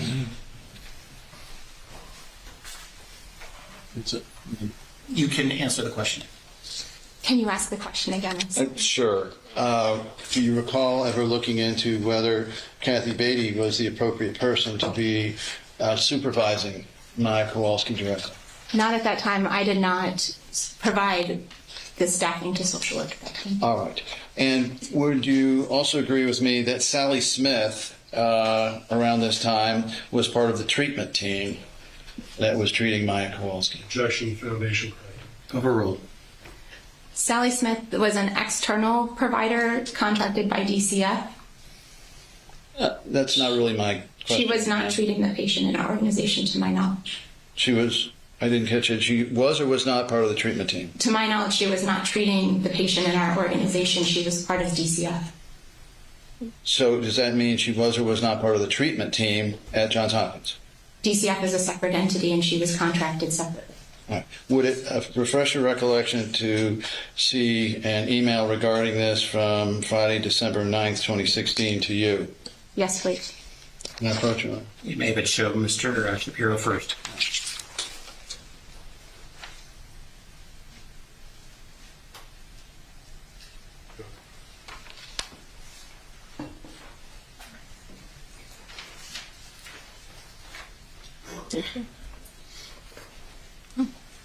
Does that, I'm sorry, go ahead and read.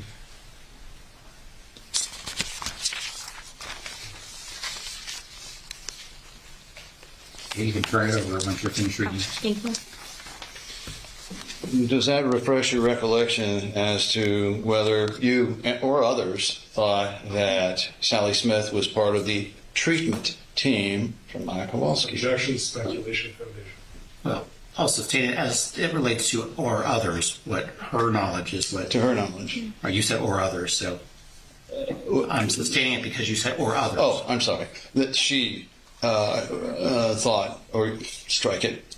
Did you then, having your memory refreshed, remember that Sally Smith was indeed part of the treatment team?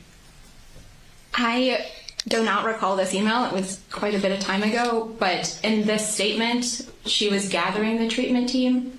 I don't know that that makes her a treating member of the team.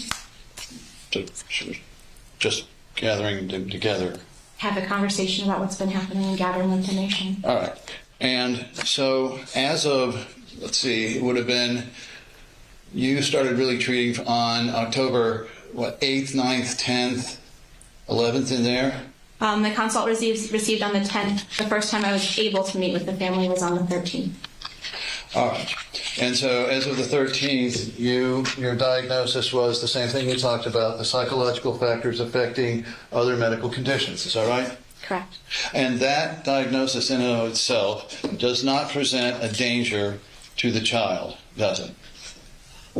Objection again. I need to approach this.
Mr. Anderson's going to re-ask the question.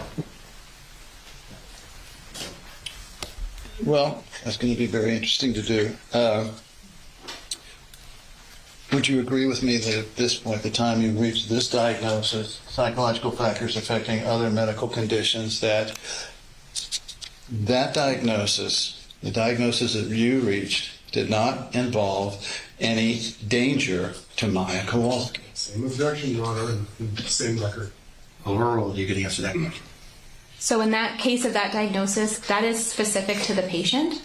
And at that point in time, what I was seeing was stress and anxiety that were exacerbating the symptoms of pain. And at that point, based on the record that you mentioned, with Maya not being in any, I got to figure out if I can ask this question.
And finally, you testified previously about potential rewards for Maya, I guess, cooperating, fine harder? For working with the behavior chart where we would set clear goals. All right. Well, in point of fact, she didn't receive a single one of those, did she? I honestly do not remember. Never checked to see whether she actually got a henna design on her hand or a coloring book, Shopkins, makeup, any of those? I believe she did receive some things. There were a number of coloring materials, Shopkins, and at the time, again, before COVID, we had people coming into the hospital to do haircuts and be able to do those types of things. So I can't say with certainty that she did or did not receive them, except for the gelato. I do remember the gelato. You never saw any of those things except for the gelato. I saw the gelato.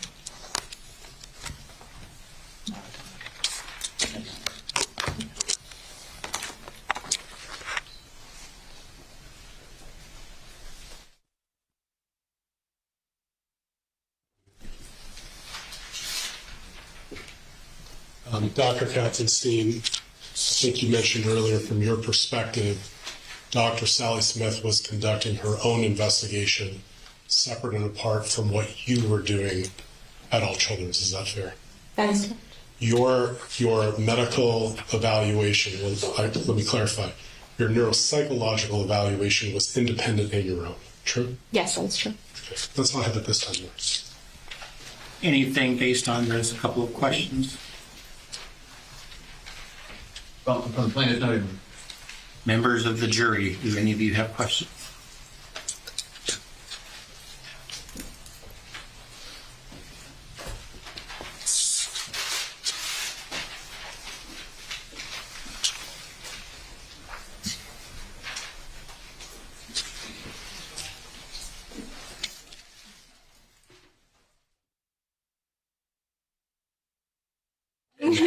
They're already packed. You know what to do to get a break. Okay, do not discuss this case. Do All not, rise. There is actually. do not discuss the case now through the investigation, receive no information. We'll see you in a little bit. Yes.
It's okay, the birthday girl gets to sit down.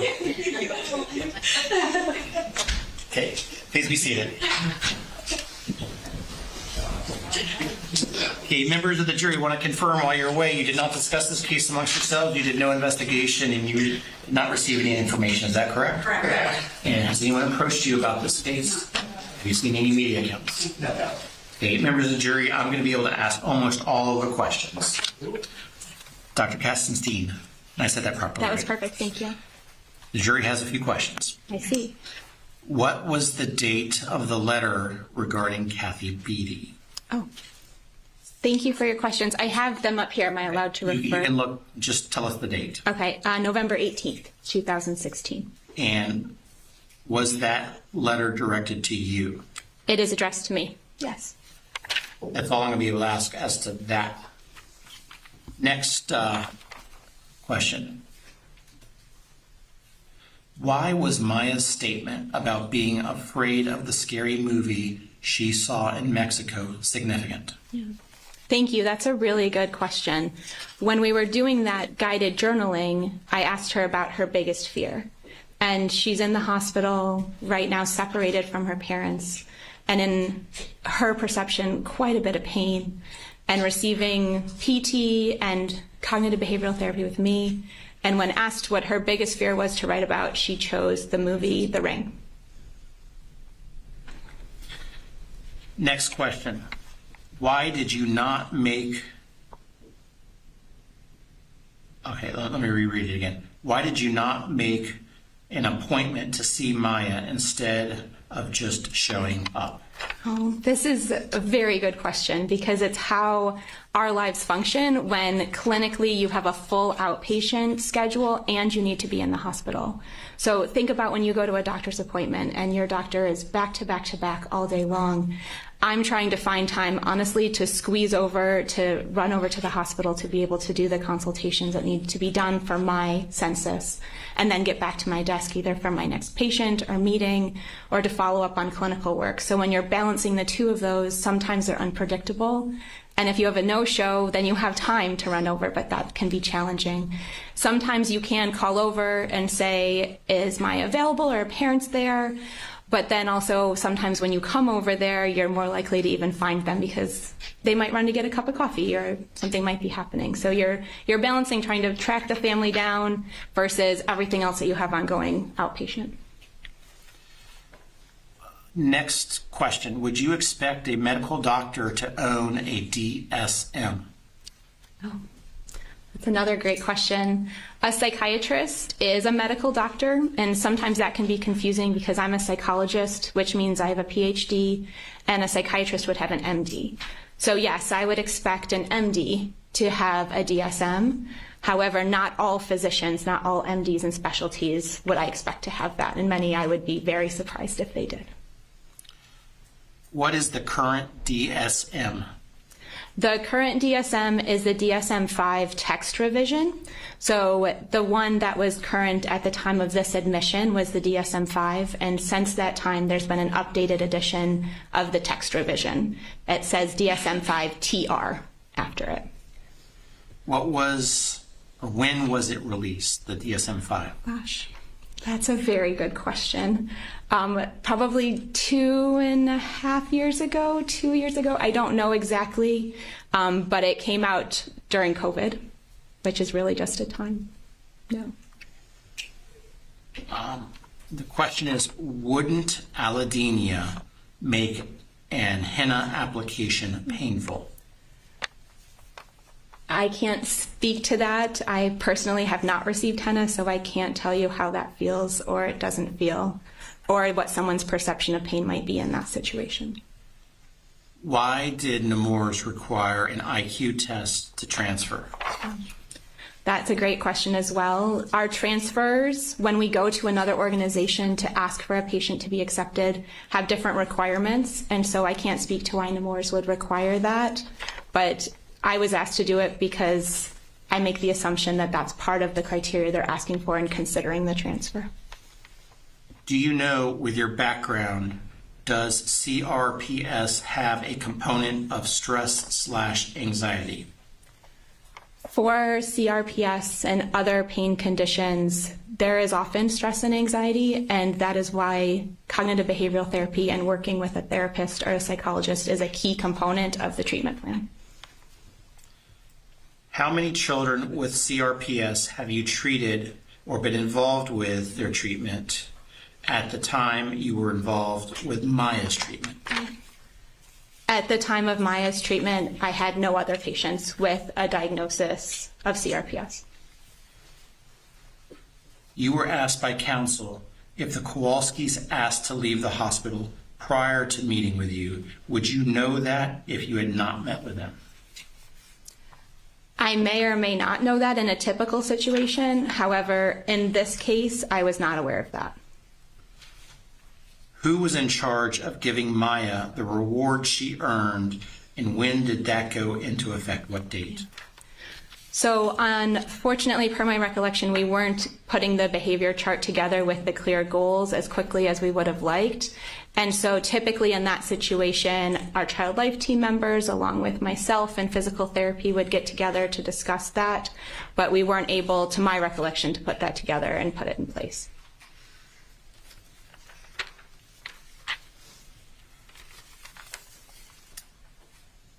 At one point in your written report, you mentioned that Maya, quote, was in an altered state of mind, end quote. Is that correct? Oh, I would have to see that note. Altered mental status, I believe, is the words I would have used. I also believe you said that was when Beata was in the room. Is that correct? In my first time meeting with the family, that is when she did not participate in the session, and I did note in my mental status that she had an altered mental status, and Mom and Dad were both present. Okay. Did you say that Beata was answering your questions to or about Maya, and Maya was, well, in a different state of mind? The term you used, quote, altered state of mind, end quote, sounds a bit Twilight Zone-ish. Could it be that Maya knew her mother could best answer in a more knowledgeable and coherent way than Maya could as a young child, so Maya was just occupying herself in, quote, kid things, end quotes, while the adults talked and was not in, quote, in an altered state of mind? It's a great question. In many cases, when I am working with children in this age, they let their parents answer because their parents have typically answered or because their parents have the words and the information. However, in this case, I noted it because she had been conversing with me previously and was not engaging. And the altered mental status means that she didn't seem to be present as much with us. And so even if I have a patient who is coloring or playing a lot of times with toys that we have in the room, then a lot of times the kids are still listening and present with us. I recall you stated that you worked for All Children's Hospital. Is that correct, in 2016? In 2016, I was employed, yes, by All Children's Hospital. There were a number of meetings that seemed to be missed because Maya was elsewhere. This therapy being important, was there any reason why other staff had Maya out when she was to see you? Thank you. It's difficult to manage everyone. Again, our physical therapists are coming in when they have time and they're managing a significant caseload. I'm coming in as I have time. So it's a great opportunity, of course, to make a schedule that everyone can abide to, but unfortunately it doesn't always work out that clearly. Okay. Were these meetings on a patient schedule or calendar? No, there was no patient schedule or calendar, to my knowledge or recollection. And I apologize, I didn't finish the rest of the question. No, I thought that was the end of the question. Let me just re-ask it. Were these meetings on a patient schedule or calendar so staff at All Children's Hospital would know to have Maya available? That's a great question. That's something that we really worked towards. Unfortunately, at that time, we didn't have a really clear system in place to be able to do that, and we continue to work on that even to this day. Any follow-up? Just briefly, Dr. Katzenstein, a very good question about trying to get a regular therapy session. Was that one of the reasons why you were advocating or recommending to the Kowalskis transfer to Nemours? Yes, it was difficult for us. We did not have a comprehensive pain treatment program at that time that would have scheduled appointments and have OT and PT and cognitive behavioral therapy coordinated, and Nemours was doing that, and they still do it really beautifully. Thank you. At that point, Nemours did not have an inpatient CRPS treatment program, did they? My understanding at that time, they had an intensive outpatient program. It was outpatient. They did have an inpatient psychiatric program, did they not? I do not know. Currently, to my knowledge, Nemours does not have inpatient psychiatric treatment. All right. When you said altered state of mind, the fact that a child doesn't respond to you, that doesn't warrant a diagnosis of altered state of mind in and of itself, does it? There is no diagnosis of altered state of mind. Because you don't have any answers from the child, correct? The child just doesn't answer. I'm sorry, can you ask? Wasn't your concern that the child was not responding to you as well? My concern at that first appointment was that Maya was not engaging as she had previously. Right. She was not engaging with you, for instance, because she was happy to see her folks. That could be a reason, true? That could be one reason. Right. She could be not responding to you because she was tired. That could be a reason. She could not be responding to you because maybe she didn't trust you as an agent of Johns Hopkins. All of these are options, reasons why. However, in that situation, she had previously spoken with me. It could be that at the time she was on so many different meds, it was hard to tell exactly what her base level was. True? I can't speak to that. I haven't seen her medications, and I'm not a physician. Well, hang on. You didn't look to see what medications the child was on at the time you were examining her? It would be beyond the scope as a psychologist to be managing medications. I'm not asking about managing medications. I'm asking you whether you were aware, for instance, that Maya at that time was on tramadol. I would have to see the notes. Valium. I would have to see the notes. Ativan. Your objection, lack of foundation. Sustained. Is it true that any one of those have significant psychological potential impairments? I can't speak to that. I'm not a physician. I do not prescribe medication. And you don't think it's important to know whether the child has got multiple mind-altering substances in their system at the time you're interviewing him? Objection, foundation. Overruled. You can answer that one. I was interviewing her. She had been in the hospital for a period of time, and she had been interactive with me. But you had no baseline because you never saw her without all of those drugs in her system. True? I can't speak to the days prior in which I did engage with her. Any further questions? Just very briefly.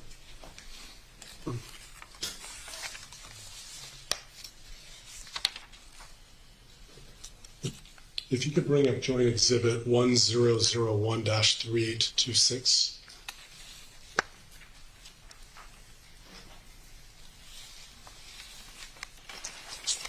And for the sake of expedience, Dr. Katzis, I'll represent to you this is your note of October 13th when it comes up. Okay. 10013826.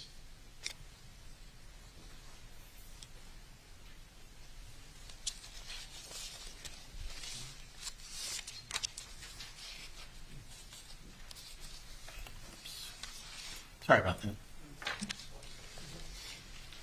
I had to push the button. That was all me.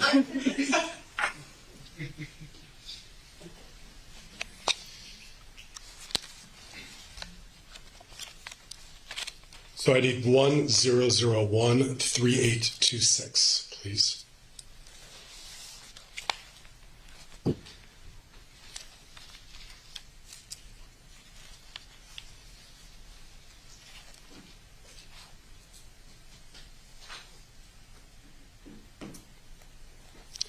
And then under the histories, do you see this? I just wanted to see if you could clarify the jury. There was discussion of what terms you used. Can you describe what you meant by altered mental status in this note, Doc? I wrote altered mental status. Maya's pain and current emotional status impacts her ability to report. Her parents provided history described below. In previous or subsequent interactions with Maya, were you able to determine that she was very interactive and conversant regarding her medical care? Yes. So is what you're describing here a change from when her mom's in the room versus when her mom is not in the room? Objection, Matt, lead. Are you just, let me just ask you, based on your observations of Maya, did you notice a difference in Maya's interactive level depending on who was in the room? On this date, I noted a difference. I did not make assumptions beyond pain and current emotional status. I appreciate your time. Thank you. Anything further, Mr. Anderson? No. We've got some more questions. How many do we have coming? Okay, we'll just stay here.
Doctor, just to clarify, the Shopkins and gelato treat you testified Maya received were not part of the reward chart you created with her because it actually never got put into place.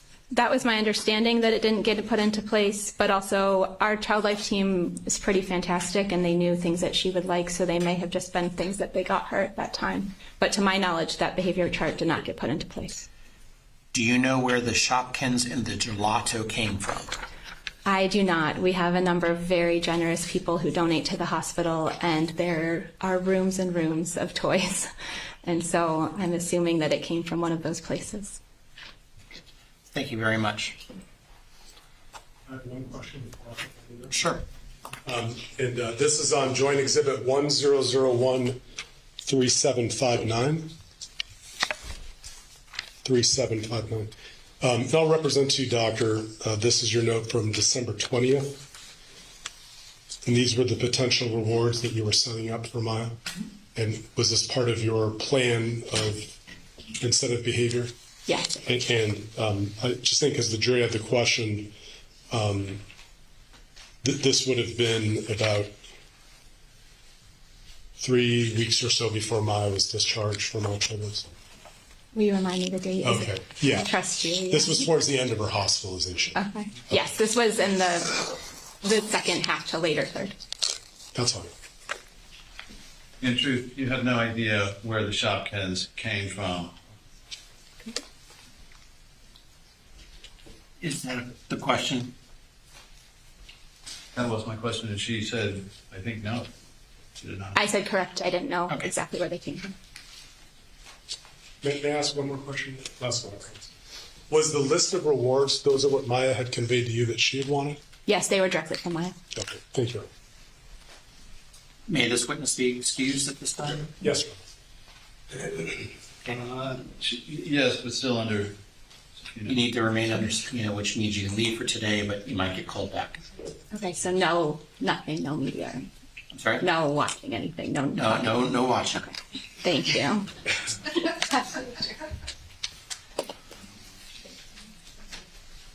Defense, your next witness, please. That was going to be a few minutes. You're suggesting is that a good time for a break? Yes, sir. Members of the jury, let's try to keep this to no more than 10 minutes. Do not discuss the case amongst yourselves. You do not do the investigation and receive information. All rise. Your eyes taken.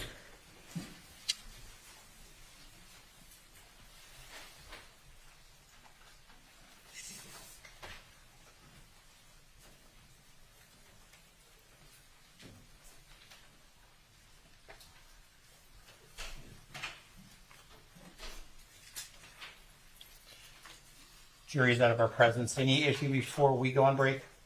Madam Court Reporter, do you have the question that Mr. Anderson asked marked? Or no? Last one? It was, anyway, we can find the transcript and deal with it later on. Nothing from this time. Judge, I'm going to clear.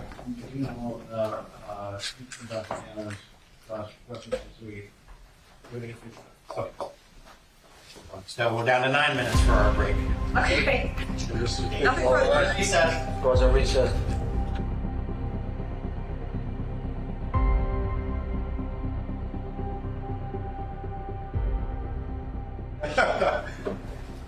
Please be seated.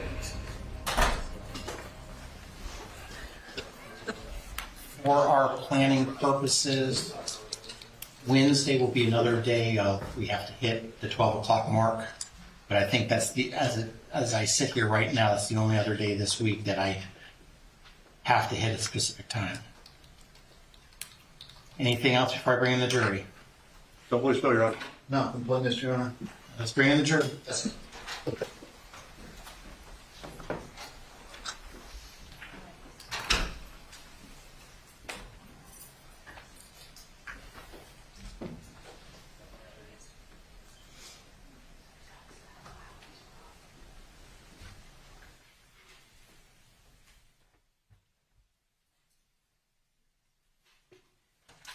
All rise. Jurors enter.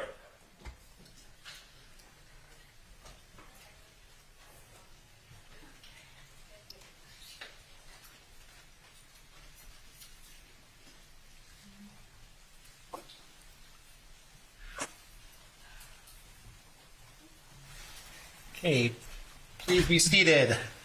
Members of the jury want to confirm while you're away you did not discuss this case amongst yourselves, you did no investigation and received no information. Is that all correct?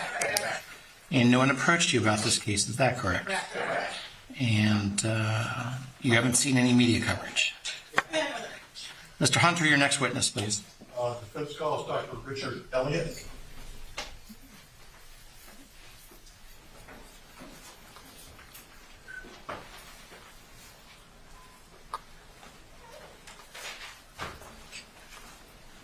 Dr. Richard Elliott.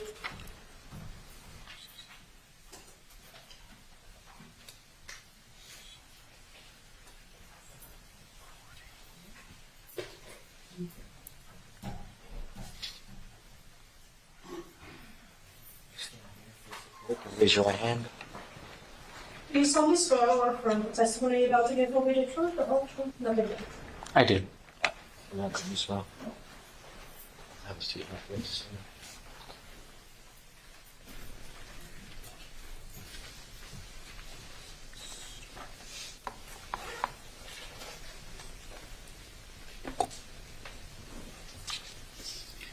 Okay, please, court.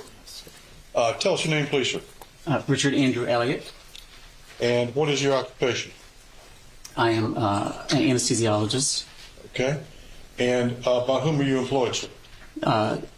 Johns Hopkins All Children's Specialty Physicians. Okay. Would you tell us where you got your undergraduate and medical training, please, sir? Certainly.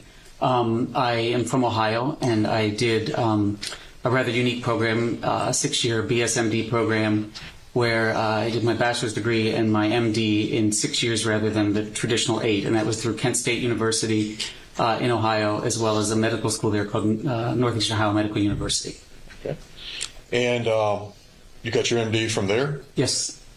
And where did you go after that? I moved to Baltimore for my postgraduate training. I did an internship at a MedStar hospital called Union Memorial Hospital in Baltimore, and then I did my general anesthesia training at the Johns Hopkins Hospital there with the School of Medicine. And then I subsequently spent extra time doing pediatric training for an additional year after that. Okay. And when did you complete, you did a residency and then a fellowship?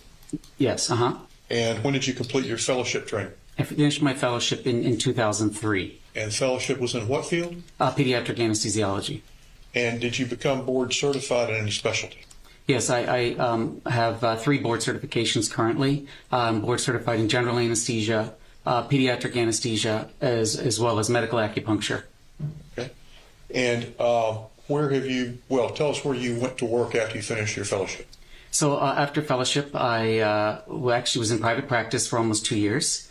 I was in practice around DC at a community hospital there that I worked in conjunction with DC Children's for about 2 years. And then I wasn't doing as many children as I would like at that point. And so I ended up going back to Hopkins in 2004, end of 2004, really like December of 2004, to join faculty there doing both anesthesia and pain. Okay. And how long were you at Johns Hopkins in Maryland? I was there until December of 2013. That's how long. So basically about almost 10 years, 9 years. And where did you go in 2013? In 2013, I moved down to St. Petersburg and joined the group at All Children's Hospital. Okay. And what is your role? Well, what role did you undertake at All Children's Hospital when you moved down? Yeah, so I'm an employed physician there, but my roles included really recruitment to do help enhance their regional anesthesia and pain management program was my main reason for going there career-wise. Okay. And what do you do at Johns Hopkins today? So today I'm currently the director of inpatient pain management. And I also, so I split my time between the OR as well as inpatient acute pain management, and I also do outpatient chronic pain management. Okay, and is that what you were doing in 2016? Yes, except for we had not started, we were working on getting our outpatient clinic up and running at the time. It was not active at that time. So in 2016, tell the jury what the scope of your practice was and what your professional activities consisted of. Sure.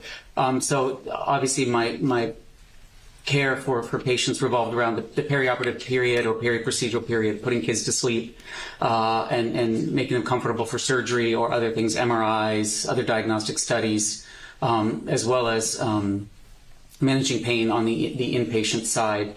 We have a pain service that's a consulting service that we staff with both physicians and APPs, meaning advanced practice providers like nurse practitioners or physician assistants that we work to help manage pain in all its forms for hospitalized patients.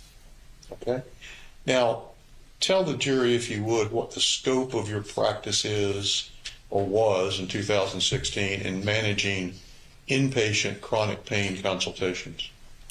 So back then, and as I say, we get a fair number of chronic pain patients in the hospital, whether they've had surgery or they've had other things going on. We get involved with their care. In most of the time, we're consulted by the primary service, meaning the pediatricians, to help with that.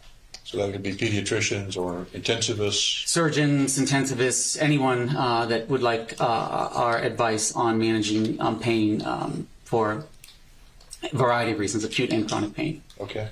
Now, you mentioned that you now have a outpatient chronic pain practice. That is correct. Tell the jury about what that is all about. Yeah, so just like any physician, we have a clinic in the outpatient setting where we make appointments with patients, and they can be referred to us to help manage their pain in an outpatient setting. And a lot of that also involves, we have a multidisciplinary pain program. So all our patients that come to us are met not only by one of the pain doctors, of which we have 4, they're also met by our pain psychologist, and they're also met by our physical therapy colleagues. And we meet with the parents as well as the child and do a 2-hour visit for our first visits. As well as then we do follow-ups from that, as well as follow-up appointments from patients that we've seen in the hospital that need further care that we manage. So, but to be clear, that outpatient pain clinic was not in operation in 2016. That is correct. When did y'all start that? I believe it was, don't quote me on this, but I believe it was around 2018 or 2019 that we really got that fully established, somewhere in that. It was definitely not at that time, but probably at least a year later or so, but we were working on the logistics of that.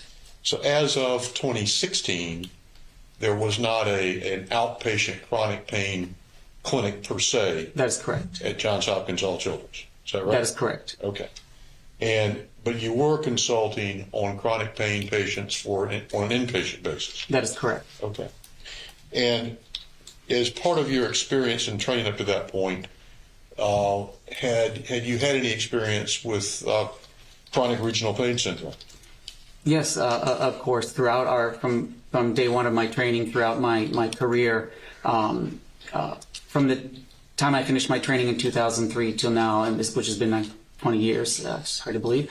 I've managed patients with CRPS. It's not a common condition in children, but certainly had and I interacted with in Baltimore. We had Kennedy. We were associated with Kennedy Krieger Institute, and they had a chronic pain program there that we were associated with and involved in during my time there.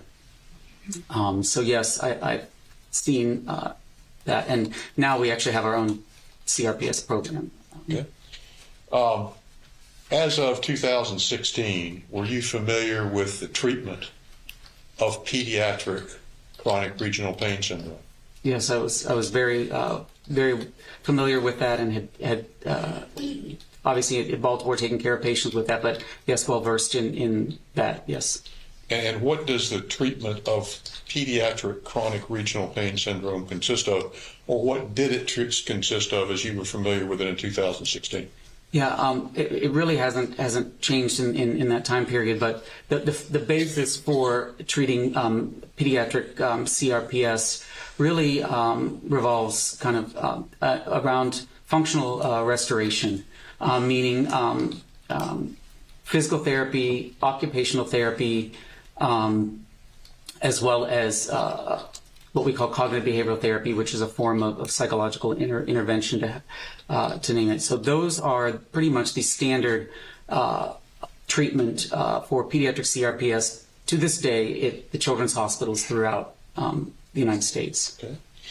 In your chronic pain practice, did you also have occasion to encounter pediatric patients who were suffering from functional neurologic disorder or conversion disorder? Yes, for sure.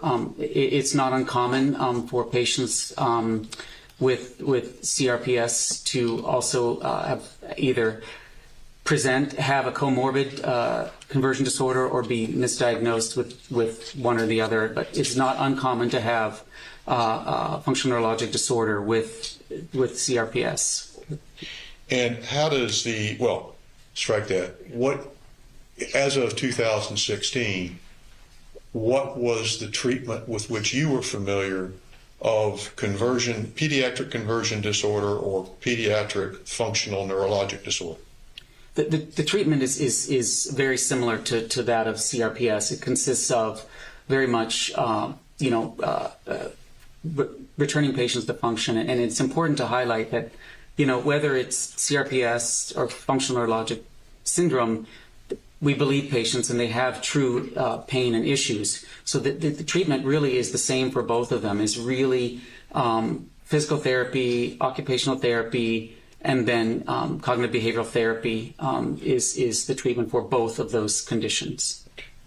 The treatment, strike that, conversion disorder, functional neurologic disorder, both of those are psychological factors, psychiatric conditions. Define what those are for the jury, if you would. Yeah, the functional neurologic disorder or symptom disorder is defined in the DSM, which is really, considered a psychiatric diagnosis.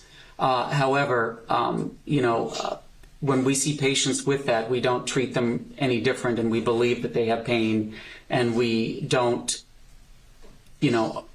say that it's in their head and this, and so it's treated the same. and we focus on that their pain is real, whether it's CRPS or functional neurologic disorder, and we move forward with those interventions and support those interventions, the cognitive behavioral therapy, the PT, OT, to really get them back to functioning and reintegrated into being a normal kid. So can you give the jury some idea of what this physical therapy and occupational therapy that you're describing for CRPS and conversion disorder, what it consists of? Yeah, sure. So it's important to understand that patients with whether it be CRPS or functional neurologic disorder, really the nature is that they want to avoid moving the extremity, avoid that pain. But the data in pediatrics shows that that's actually the wrong thing to do. That what happened in a lot of these, that the way the brain is firing is it perceives pain or other issues that aren't really there. And in order to kind of get that off switch, for lack of a better word, that off switch on again, you must do progressive physical therapy. And what I mean by that is you start very, very slow, and then basically work with them and increase that to get that extremity or what they need. Most often with CRPS or functional neurology, we're dealing with extremities. They need to use it. They cannot avoid to use it, because you'll never get that way your body works. Way your body works, that on switch won't be turned off and start functioning normally until you do physical therapy with that. And there are actually MRI studies validating that, looking at kids. Objection, bolstering, sustained. Can you talk about what moves and request for instruction to strike? The jury will disregard the comment about the studies. Can't talk about what the literature shows. Sure. Just talk about what your experience and your training has been. Okay. No problem. So we do see that really, with support of both the physical therapy, occupational therapy, and with the cognitive behavioral therapy to deal with the stressors that go along with these conditions of missing school, not being able to participate, brings these kids most often to remission. And when you say the focus is on function, what do you mean? Well, a lot of times, and we're being honest, that in pediatric CRPS or functional neurologic disorder, functional reintegration is very, very important, meaning trying to get the kids back to school, trying to get their social activities up, doing things. And so a lot of times in pediatric CRPS, functional restoration will often precede pain reduction, meaning that getting them back to lives that they in those things in their lives, whether it be school, social, other things, is very important in progressing them to having that reduction in pain. Okay.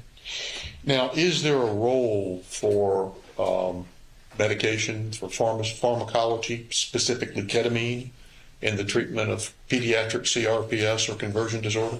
So the treatment for it is as I shared. However, we do believe that medications can be used to facilitate some of those things, meaning we do give medications to help facilitate physical therapy in terms of helping with pain reduction in order to participate in those endeavors in that. In particular, ketamine, we don't routinely use ketamine for those endeavors, especially on the outpatient setting. We do use ketamine for low-dose ketamine for the treatment of some pain conditions, mainly as an inpatient. Okay. And when you say low-dose ketamine, what do you mean? It's described as what we call sub-anesthetic doses, meaning doses that are way below anything that we would give for, say, surgery or sedation for other procedures or anesthesia. Turning, perhaps prematurely, we need to go back here, but turning to this particular case, How did you first get involved in the case of Maya Kowalski? So my first involvement was, I believe I was on vacation. I received a phone call from one of my colleagues about this, just had I ever really seen doses as such, meaning the doses, the high doses that Maya was receiving. And so my colleague reached out to me, most likely because I had the most experience with pain and was working on starting our chronic pain clinic, and was just wanting to understand and see my thoughts on these very large doses of ketamine that were reported to be given. And were you given an understanding at that time? Who called you? Do you remember? It was Dr. Dolan, my colleague. Okay. And were you given an understanding at that point of what level of ketamine doses the patient was being treated with at the time that she was admitted to the emergency room on October the 7th, 2016? That phone call really just was in regards to what I recall the doses that she was receiving as an outpatient at Dr. Hanna's office. And did you get an understanding of what doses were being used, what was being given? Yeah, it shared with me the doses that were being Objection, hearsay. Sustained. Offered to prove what he was told, Your Honor. Sustained.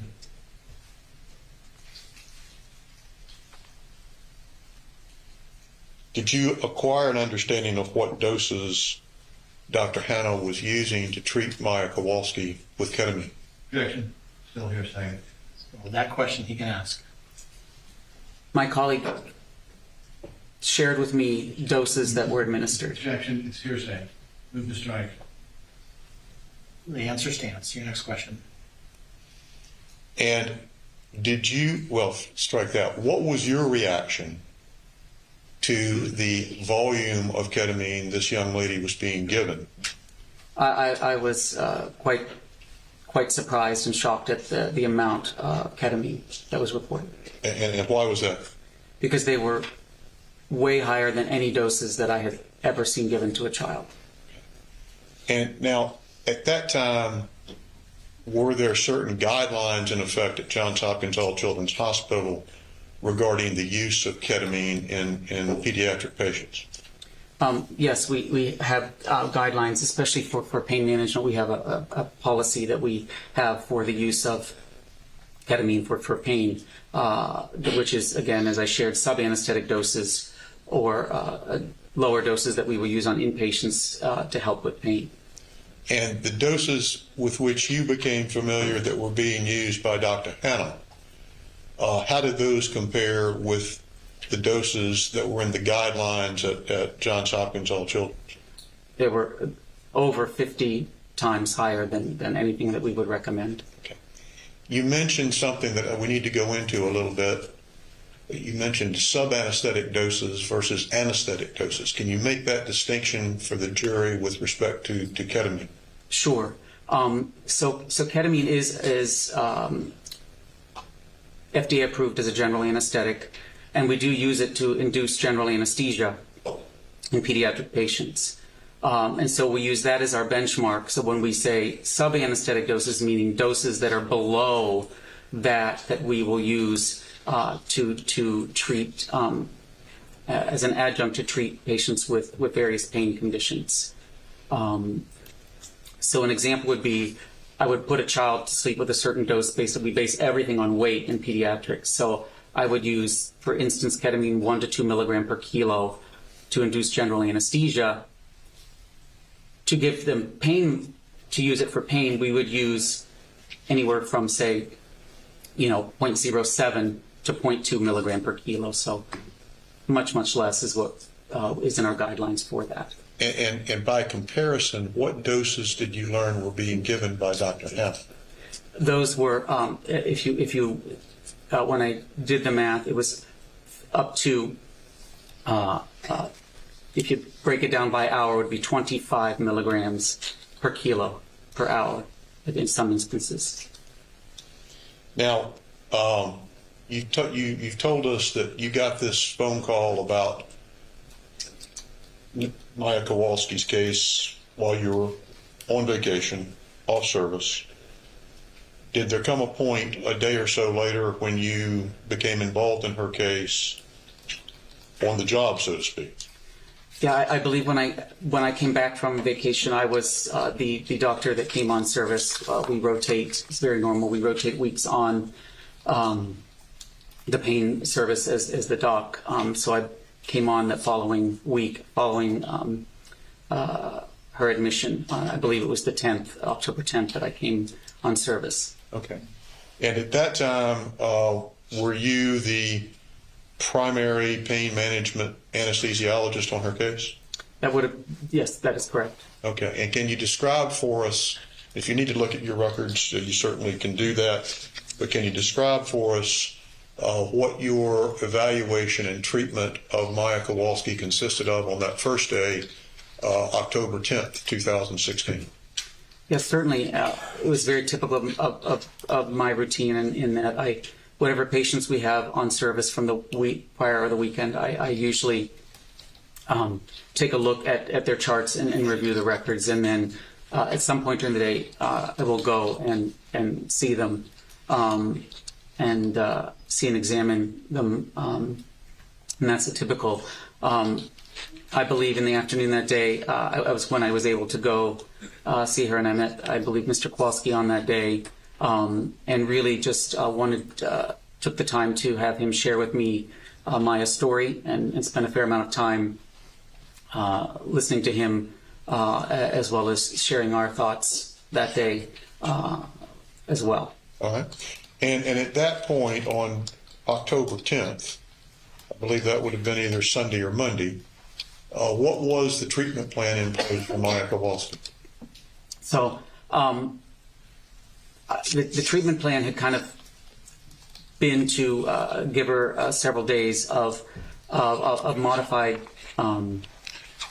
infusion of ketamine, and this is all in the ICU with ketamine, as well as another medicine called dexmedetomidine, and then begin to come down on those slowly in the ICU, watching for any issues, balancing, helping manage her pain with any risk of withdrawal from any of the medicines that she had been receiving. Okay, now, of what concern was the question of withdrawal at this point?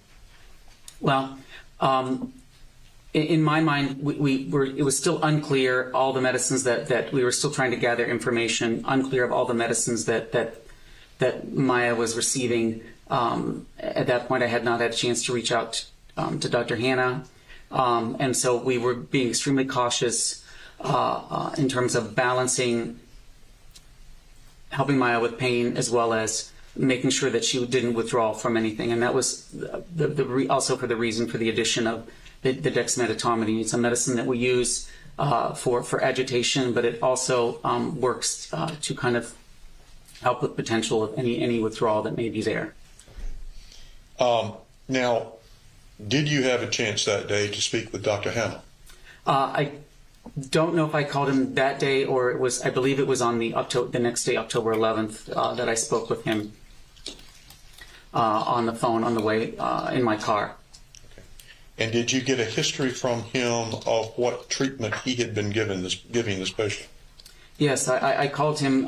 One, I just wanted to confirm things because I was still quite shocked at the doses that were reported, and I wanted to confirm myself.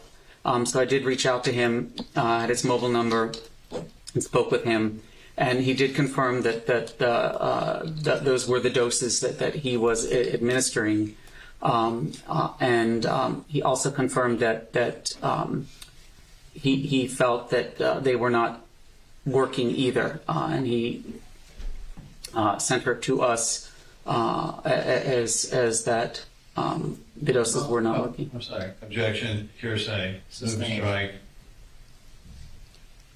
Move strike. The jury will disregard the last statement by a witness. Did you receive, well, let me ask the question this way. At this point in your care of Maya Kowalski, did you have any records from outside treatment? Not at this time, no. Did you, for example, have Dr. Hanna's records? No, we did not. Did you have any records from Dr. Kirkpatrick or any of the other physicians she had seen in the preceding year? No. So were you basically attempting to gather information about what you were dealing with? Yes. And in the ordinary course of your practice, do you typically attempt to gather that information from physicians who have referred a patient to you? Yeah, that is our typical practice, that we like to have information so we know what studies the patients have had, what conditions they've been diagnosed with, what medications they're on. Having that information is vital to our appropriate treatment of patients. Did you, was it your understanding that Dr. Hanna had referred the patient to All Children's Hospital? Yes. And in the process of doing so, did he pass along to you what his treatment had consisted of? Yes, he did. And what did you understand?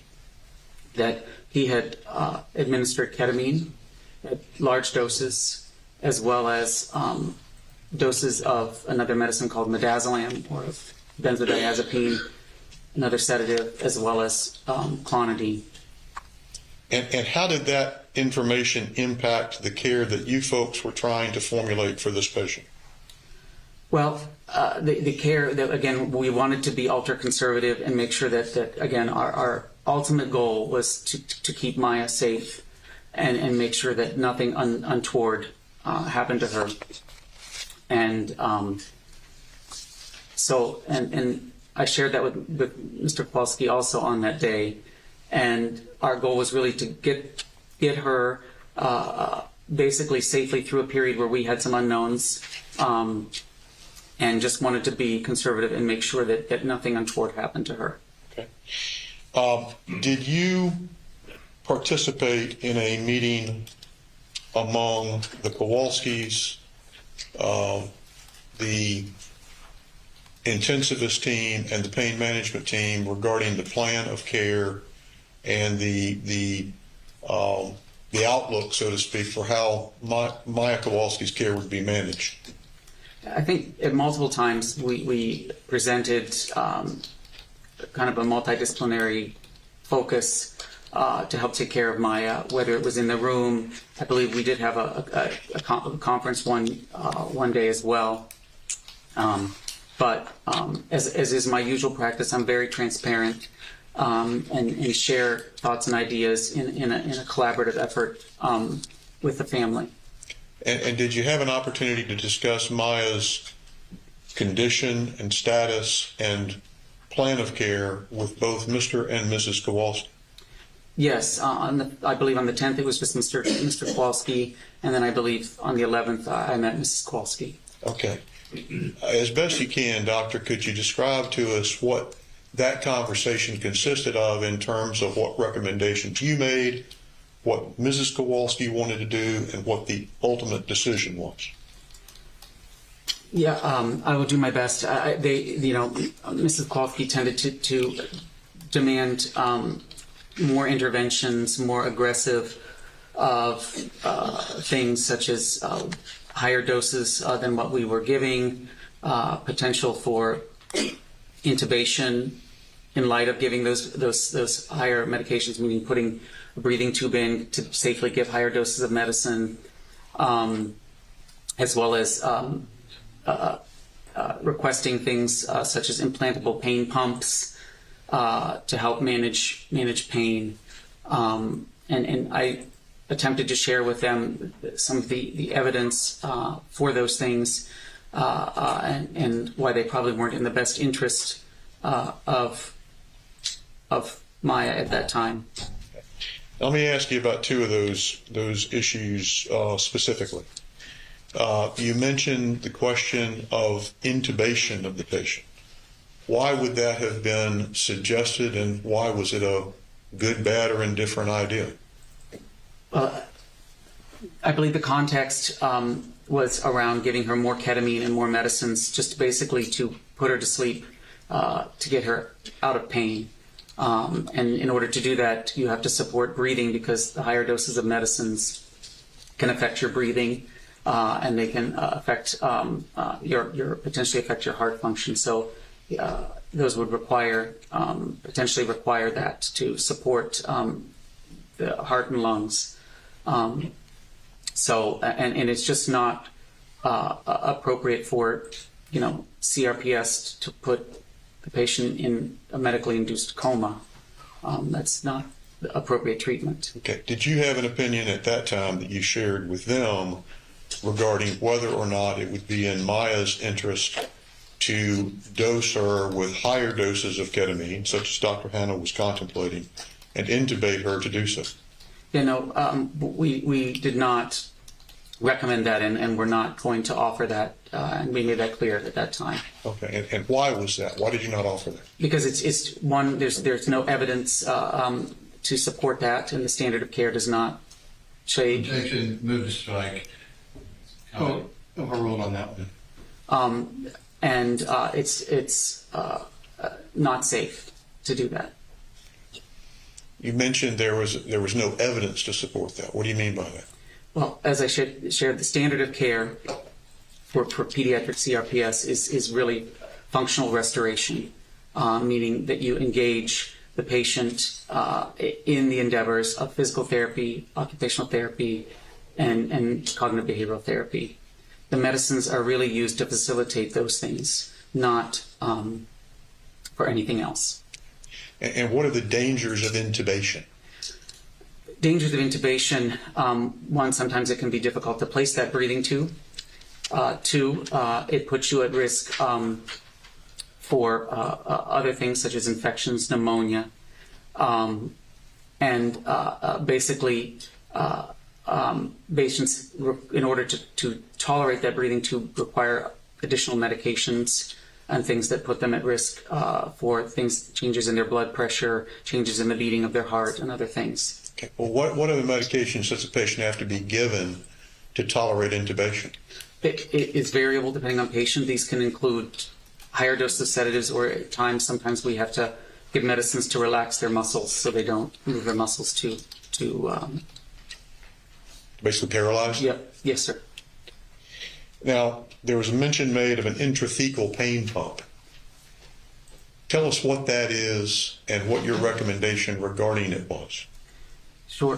Intrathecal pain pumps are devices that are usually placed in patients, not very often in children, who are on such high doses of medicines that some of these medicines can be given around the spine so that they work more efficiently and can have lower doses. But these also entail significant risks. And at this particular, I believe Mrs. Kowalski was asking for clonidine, intrathecal clonidine pump, and those are not indicated for pediatric CRPS, and they also require basically a tube goes from the back in the spine around to an implanted pump that goes in the belly that has a motor and delivers medicine. And placing those things and maintaining those are not without risk, including appropriate dosing of medicine. You can also get significant infectious risk, especially in patients who, such as Maya, who may have immunocompromise or be undernourished. Those things would be contraindications to potentially doing that. They require a needle to fill them, and required to be filled every depending on the dose and things, 1 to 3 months.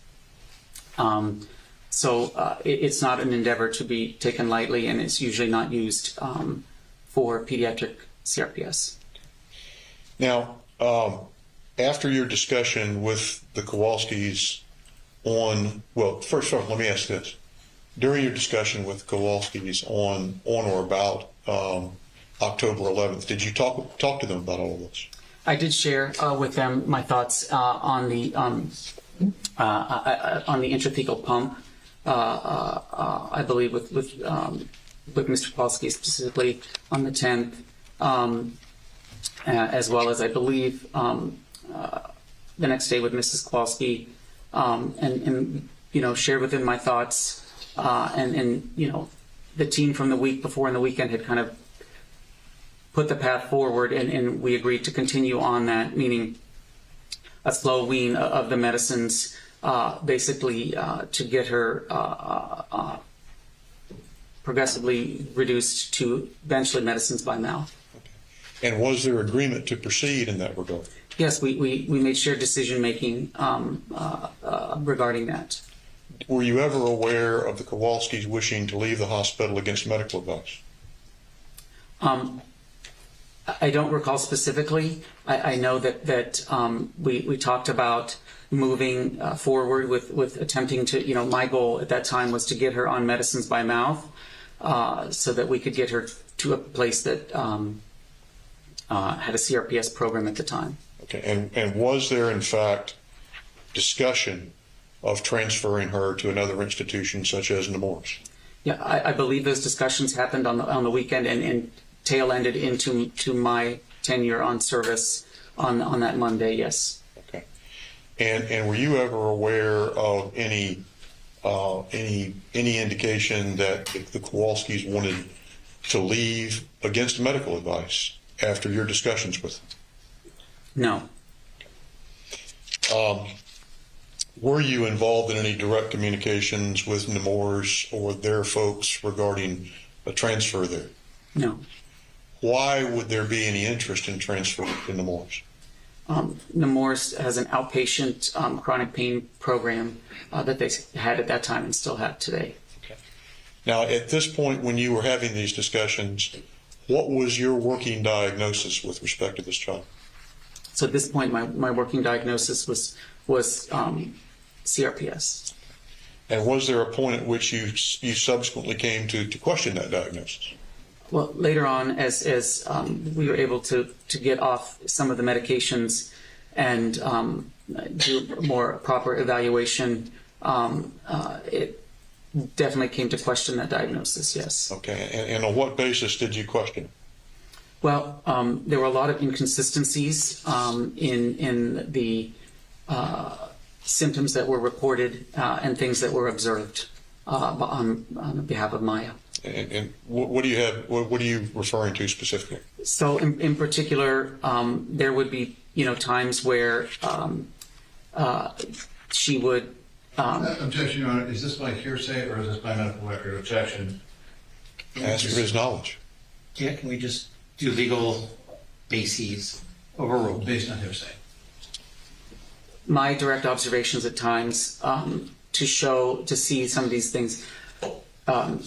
Maya complained of what we call allodynia, or light touch to her legs, and couldn't tolerate things on there at times. At other times, she would have skinny jeans very tight on her legs, which was very inconsistent and incongruent with allodynia.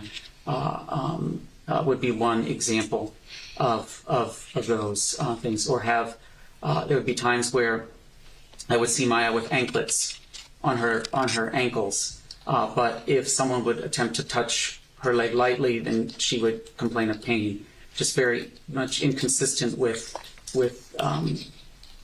the diagnosis of CRPS.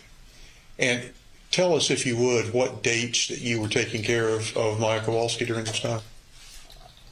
It would be hard to believe that we go on and off service over the course. So it would be time periods, probably weeks at a time. I believe maybe 3 other weeks that I might have, 2 or 3 other weeks that I might have been on service. That was a lousy question. Let me try it again.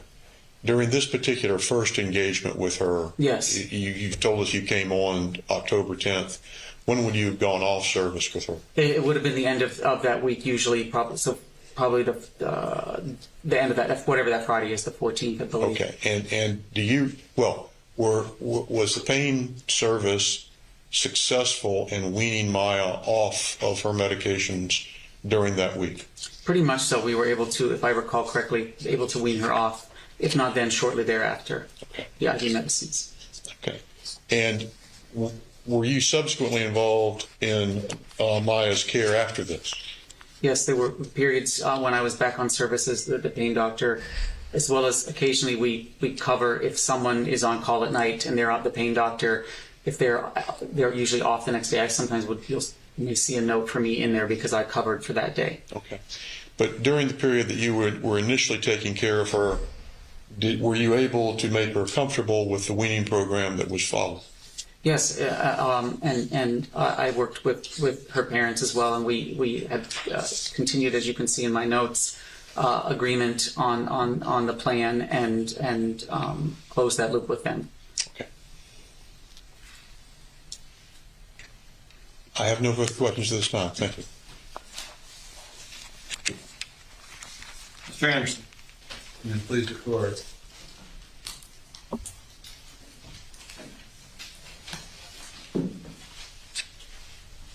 Glasses.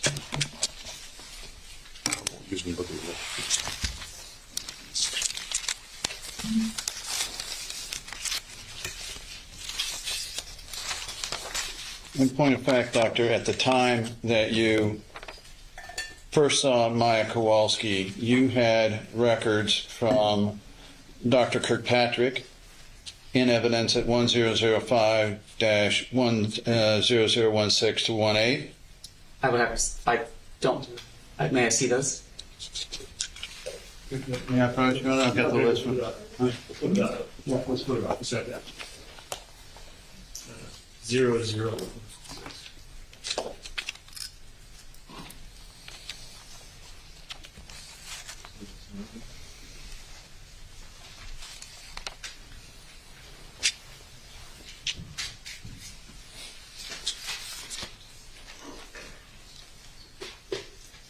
I have never seen this document. Well, your records show that it was in the Johns Hopkins records. Did you go back and actually look at all of the treatments and visits and consultations that had gone on with this child by Johns Hopkins beginning on July 7th of 2015? Objection, lack of foundation, Your Honor. He said he's never seen the document.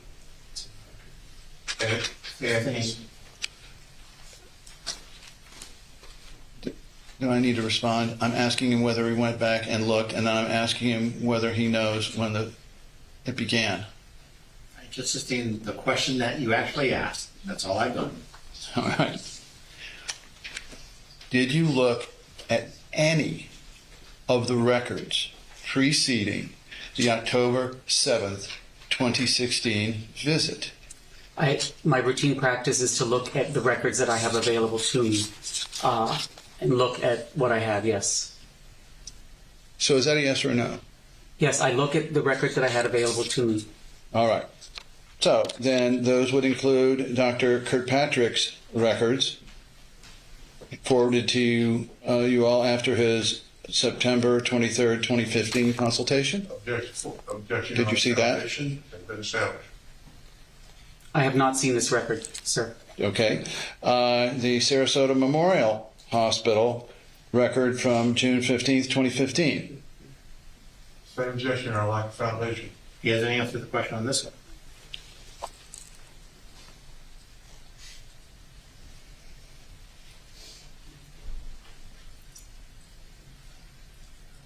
This page is hard for me too.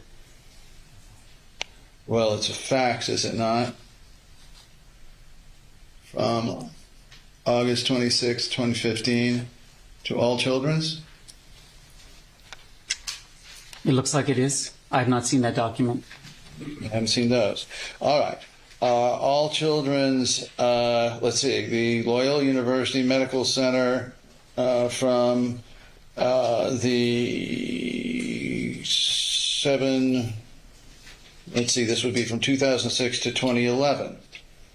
And that is at 1005-0024 to 0046. Do you see those? Lack of foundation. I have not seen this document before. Did you note any of the visits to Dr. Kreisman? I did see some notes from Dr. Kreisman, yes. You saw Dr. Kreisman saw Maya approximately 2 months before she went to Mexico for the medical infusions there, right? I believe I recall that, yes. Mm-hmm.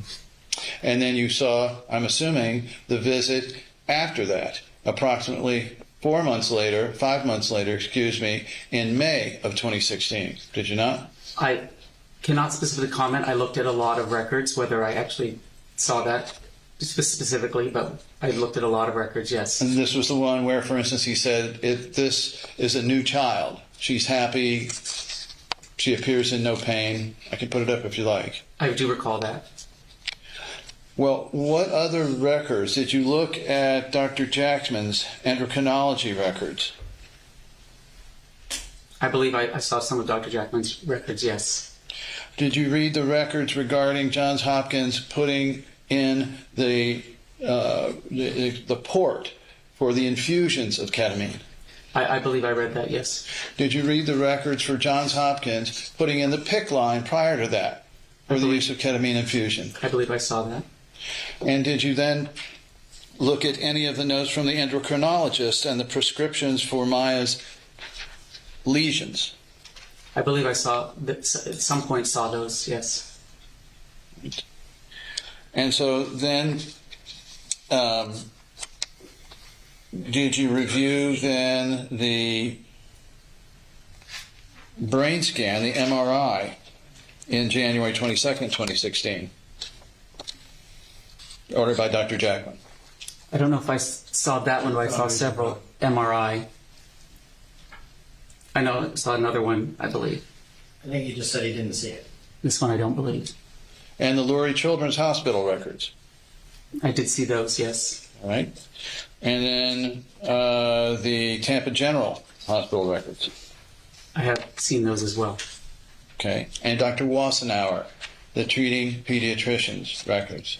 I don't think I've seen many of his records. Were you aware that there was a treating, that is an attending pediatrician for Maya Kowalski? Yes, I was. Did you have any discussions with him about the overall benefits of the protocol that Maya Kowalski was on prior to your intervention? I did not. So now, you are, as you sit here today, though, aware that Johns Hopkins told the Kowalskis on or about the 9th of October 2016 that they would not be able to leave, and if they did, security would be called. You're aware of that now, are you not? I am aware of that. That's what they believe was said, yes. Mm-hmm. And so you yourself then decided at some point to change the entire program that Maya Kowalski was on over to the Johns Hopkins program. Is that right? No. Did you not decide unilaterally to take Maya Kowalski off of any ketamine, off of the medicines prescribed by Dr. Hanna, and before that Dr. Kirkpatrick, and before that Dr. Cantu? My priority was the safety of Maya, and I expressed that with her parents. I understand. And by safety you mean, was she displaying any signs of physical harm, right? I'm not sure I understand your question. Well, when you say her safety, you're not talking about her safety in the next 20 years or 10 years or 15 years. You're talking about her immediate safety, are you not? We were talking about the amount of medicines that she was getting and potential for withdrawal, other complications from those. I see. And so it is true, is it not, that ketamine has limited, if any, withdrawal symptoms? Ketamine can be associated with withdrawal. It is limited compared to some of the other medicines, but you can have some withdrawal. But our other concern was with some of the other medicines that she was getting. The fact is that there are no studies outside of those that involve street ketamine that show any physiological withdrawal symptoms from ketamine. Objection, proper vision. Sustained. Are you aware of any data indicating? The data that is out there. I will withdraw on that one. So now you are worried then, I guess, when Maya came in about her health. And so what steps did you take to ascertain whether she actually was having any negative responses to the program that was already in place? So I was not on service when she first came in. We continued the plan that was in place. So I'm not sure what your question is then otherwise. Sure. If Maya was going to have some problems from the dosing of the medications, most likely it would be in the liver, would it not? Ketamine can cause several things. It can cause neuropsychiatric problems. It can cause problems with the kidney and the bladder, as well as with liver. Did you or did you not do any blood work on Maya Kowalski? I did not personally order blood work. Did you ever review any blood work Yes. on Maya Kowalski over the course of the first 2 weeks? Yes, sir. And her blood work came back all within normal range, did it not? I believe so, yes. So your concern then was for the future. How long had Maya been on the regimen that you took her off of? Or maybe not you, but Johns Hopkins took her off of. It looks like that she had received approximately 50-some treatments prior to us. All right. And over that 50-some treatments, she had never once complained, at least in the medical records, about any withdrawal symptoms. Is that true? I don't recall that, yes. From the history that you took, did anybody ever say on the various intervals between ketamine treatments that Maya Kowalski complained of anything like withdrawal symptoms? Well, if you look at the presentation that she came with, agitation, she had nausea, she had anorexia, as well as motor disturbances, all can be related to ketamine, as well as potential for some of the other medicines that she's getting led to potential to significant constipation that she had. What she had was a condition known as gastroparesis. True? I did not see that documented. Mm-hmm. Gastroparesis is, well, explain to the jury what gastroparesis is. So gastroparesis is where the motility of your stomach is decreased. And it can manifest in a number of different ways, isn't this true? It can, certainly. Yeah. And one of those ways is what? By nausea? It certainly can. And constipation is a constant one. Gastroparesis has nothing to do with constipation. And general unrest there? In the gut, that is. I'm not sure I understand what you mean by that. Well, the point being, if you are familiar with CRPS and its diagnosis, you are aware that gastroparesis is one of the complications of CRPS. Objection foundation, Your Honor. Overruled. You can answer that. There is no association in pediatric CRPS with gastroparesis. Let's just say maybe not pediatric, but in CRPS, the disease, gastroparesis, is a known complication. True? No. So she'd been in less than 6 days before with the identical symptoms, right? Yes. Okay. And at that point, nobody decided to take her off of all of the medications and admit her into the hospital, correct? It looks like what's happened, yes. All right. But this time, the decision was made, I guess, to admit her and change her protocol, right? I believe she was definitely, I wasn't there during that time. I can't comment on that. Well, this time you can, though, and you can comment on what she was taken off of and what she was put on. Isn't that true? I can share with you some of those things, yes. Sure. One of the first things that she was prescribed was Haldol. True? I believe she was given Haldol at some point, yes. Tell the jury what Haldol is. Haldol is a medicine that is used for various reasons, but agitation is one of those. It's a powerful antipsychotic, is it not, Doctor? That is one of its effects. So one of the first things that the Johns Hopkins doctors did was take Maya off the ketamine and put her on an antipsychotic. True?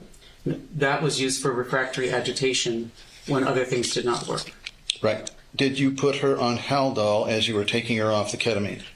I don't know if I wrote for that specifically or not, but that was in part of the treatment plan that we discussed.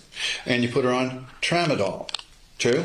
Tramadol was one of her home medications that we continued. Right. That's an opioid. It's opioid and agonist antagonist. And when she came in, she had no opioids in her system, true?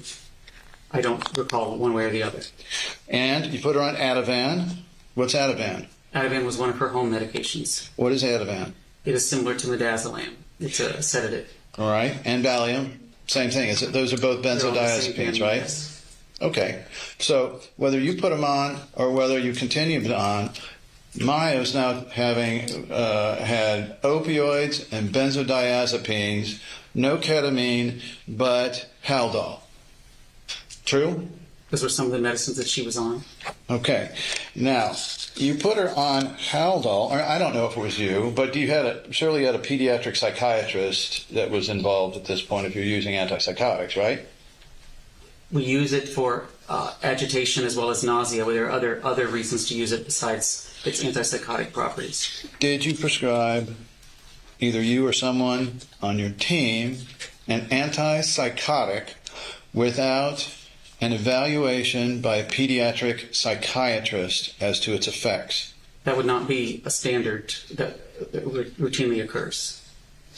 I'm not sure I understand. Is If that a we're yes giving or no? something for agitation, especially in the intensive care unit, we do not necessarily get psychiatry involved in that. So the answer is yes, you put her on an antipsychotic without a pediatric psychiatrist looking at it. Well, I right? believe that psychiatry was refused most of the time. All right. And so, Dr. Katzenstein saw her, right? She's not a psychiatrist. Dr. Cavett was, and he saw her, right? Eventually he saw her, yes. Right. All right. So at the time this all started, you were on vacation. Yes, sir. And when you were called, you were actually in your garden. Out back, were you not? I believe I was in my yard, yes. Right. Okay. And Dr. Dolan calls you and tells you about a dosage of this medication, of ketamine, right? Mm-hmm. And you say, that sounds high, or worse to that effect. Yes, sir. At that point, you did not know whether it was in, and what is a bolus, by the way? What is bolus versus an IV, an infusion? So a bolus can be very things, but it's usually given faster than an infusion. Okay. And so at that point, she did not describe whether or not Maya was getting all of these, the amount of medication related to you in one bolus as opposed to an infusion. True? I don't recall the specifics that were told to me. Well, there's a big difference, isn't there, between putting it all in at one time and an infusion over several hours? It depends on the total dose. And the total dose is determined by titration, is it not? Total dose in pediatrics is based on weight. Okay. And if you're going to infuse it, you titrate. True? Depending on the reason. All right. And if the reason is pain cessation, then you would titrate, would you not? To limits, yes. Right. There are limits. Okay. And in this case, who was best to determine those limits? The physicians who spent all of their time on CRPS pain patients and were actually part of foundations determined to do that, or you guys? Well, sustain the argument. Well, are you a member of the RSD Foundation? No. And you do not specialize in CRPS, do you? There's no specialty in CRPS. I understand, but you have published no papers, correct? Not yet. That's correct. And you have not participated in any studies, correct? That I don't recall. You have given no talks, no lectures on CRPS. No. Nor have you given any particular studies or lectures on the use of ketamine to treat CRPS. True? That's correct. But you, Johns Hopkins, had determined that whatever was going on out there, whatever was going on with those other doctors, you guys knew better. True? Argument, Judge. Overruled on that one. Is that true? No. I see. So it was a mistake? You guys were actually going to stay with what was... We were providing evidence-based care that we were comfortable with for pediatric patients. Do you recognize as authoritative the consensus guidelines for use of intravenous ketamine infusions in chronic pain by the American Society of Regional Anesthesia and Pain Medication? Yes, that is a guideline. And have you reviewed any of their papers there? I have looked at that, yes. And would you agree with me that they're based on their papers, and I can show this to you if you'd like. There is, at volume 43, number 5, the July 2018 paper that provides significant support for the use of ketamine, large dose ketamine, to treat CRPS. Up to 7 milligrams per kilo, yes. Okay. Now, in terms of what the ultimate load was, the ultimate amount, are you familiar with what a P450 enzyme is? Yes. Does a P450 enzyme break down ketamine? It is part of the mechanism for which it is broken down, yes. And is that P450 enzyme a result of the use of prednisone or others of that type? I'm not sure I understand your question. P450 enzyme will extended use of prednisone and other prednisones of which family again? Steroid. Other steroids will cause the P450 enzyme in fairly high amounts. It can do both. It can either upregulate it, but it also, you don't really know, it could also downregulate that enzyme. All right. But you did not take that into account when you were trying to determine how much, right? I'm not sure I understand the question. Did you do any independent studies or any evaluation of where the latest literature was on the use of this type of treatment, that is, high-dose infusions of ketamine to alleviate pain in CRPS patients? Yes, we did. We looked for literature and did reviews, yes. Right. Your own literature, though, inside? No. Well, did you talk to Dr. Kirkpatrick on his papers? I did not speak to Dr. Kirkpatrick. Well, did you talk to Dr. Hanna on the reasons why he chose those amounts? I spoke with Dr. Hanna, and he told me his amounts were not working. Right. But not because they were ineffective totally, but because he had reached a limit to which he could go safely without intubation. True? He told me they were not working. Not because ketamine doesn't work, but because he had reached a limit to do it He did not tell me outpatient. that. He's saying he did not tell you that? All right. All right. So now, in your evaluation then, and let me get this straight. Does Maya Kowalski have CRPS or does she not have CRPS? What do you mean? So if you Does read my, Maya Kowalski if you read my have a notes, proper diagnosis of CRPS or does she not? if you read my notes, I never rule out CRPS. Okay. However, it is less likely given her clinical presentation and the inconsistencies, some of which I had already shared. Well, she certainly meets the epidemiology profile, does she not? She has some of those traits for both of those disorders, yes. Well, she was 15, she was female, adolescent, right? Mm-hmm. She had epidemiology.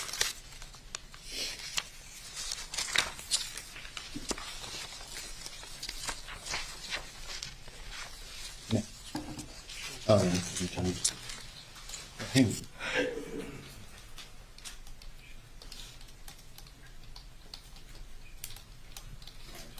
Can we pull up 2017-754? And let me ask you, doctor, over this period of time, were you billing for CRPS? What do you mean? You're asking for billing codes? Well, I don't know that you need them here.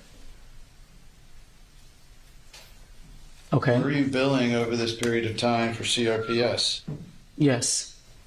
Can you bring up 2017- Excuse me, Your Honor, that's a partial answer to the question, a partial question that was asked. In other words, the document speaks for itself. Overruled. You can continue. Thank you. 2017-762.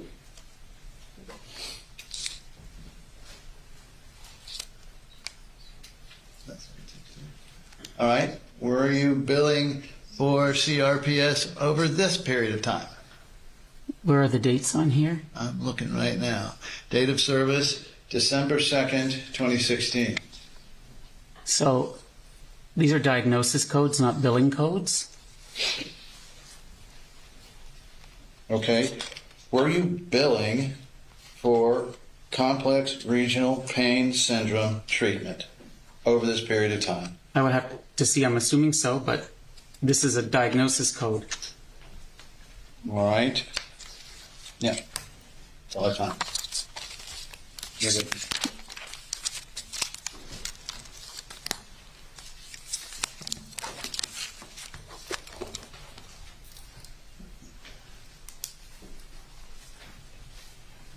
Mr. Hunter? Yes.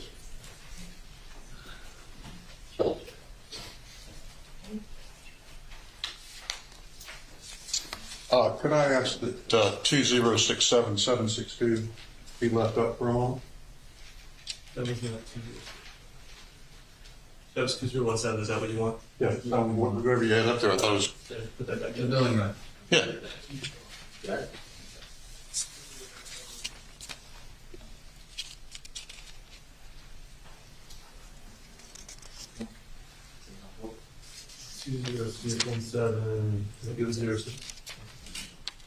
I had 2067762, whatever it was. There it is. Okay. Could we put that nice little red ring around all the diagnostic codes, not just one? All the way down. So we've got here, the diagnosis code is chronic pain syndrome, correct? Yes, sir. Pain unspecified, correct? Yep. And then we get to complex regional pain syndrome of lower limb bilateral. That is correct. And then we have complex regional pain syndrome unspecified. Yes. Were all those codes being billed under? Those are all diagnostic codes, yes. Okay. Not just complex regional pain syndrome? That is correct. Okay.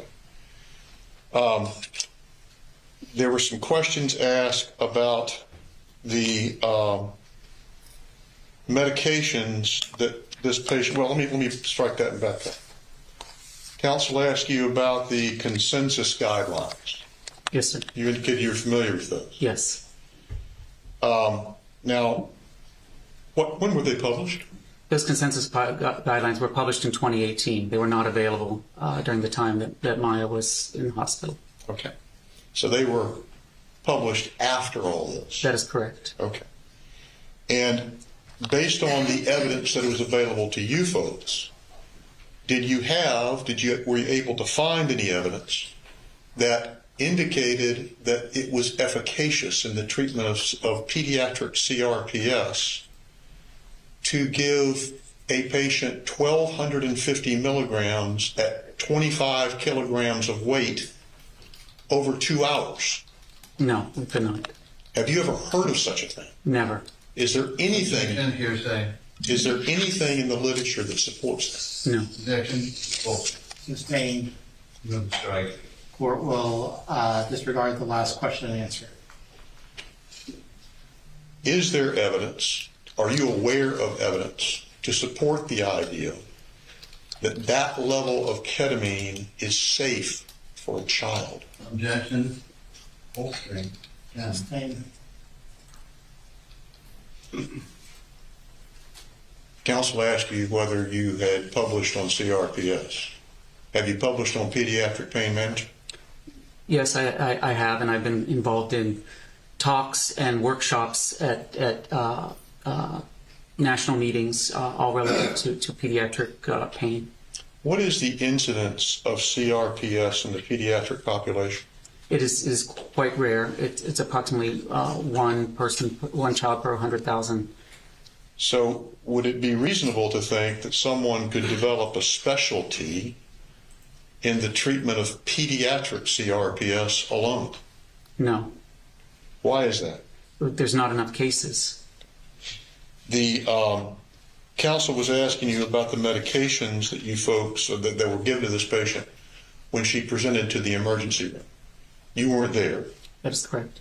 Why would the patient be given Haldol and the other medications that were specified? A lot of those, we worked in collaboration with her parents and discussed a plan, and that was all documented. We were trying to balance her comfort with agitation and weaning of the medications. Did you go back and look at the records from her visit to our ER on October 1st of 2016? I believe so, yes. Did she indicate the level of agitation that she did when she presented on October 7th? No. Was there any indication of a chronic pain crisis on that day? No. Had she been referred, according to the records, by her treating CRPS doctor to All Children's on that day? Not that I recall. Okay. And what was the occasion for her reference to All Children's on October the 7th? Can you clarify that question? Well, why was she referred there? She was referred there from Dr. Hanna, I believe. There was reference to some medications that the patient had on at home. That included tramadol? Yes, sir. In other words, had she been given tramadol by outpatient physicians? Yes. Not by All Children's? That is correct. Had she been given Ativan by outpatient physicians? Yes. Is gastroparesis associated with ketamine? Ketamine can impact multiple receptors in the body, including opioid receptors, which do have implications for slowing down gut motility. Yes.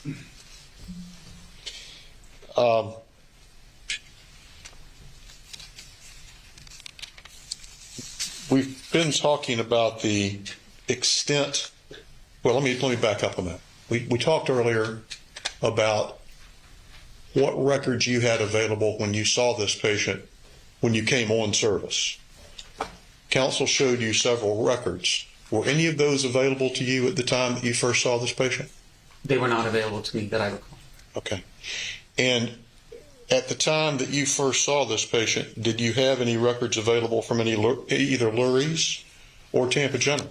No. Okay. Why were you concerned about the ketamine doses that Dr. Hanna described to you? Ketamine can have numerous side effects. She had already had a history of elevated liver enzymes, I believe, in the past, and then she was getting these large doses of ketamine. Ketamine is also what is called an NMDA receptor antagonist. And in developing brains, it has been shown to potentially cause brain cell death and brain damage. So that, along with the reported magnesium that she was getting and the large doses, very large doses of dextromethorphan that she was receiving, all were NMDA receptor antagonists. So our concern was the potential impact it may have on her brain.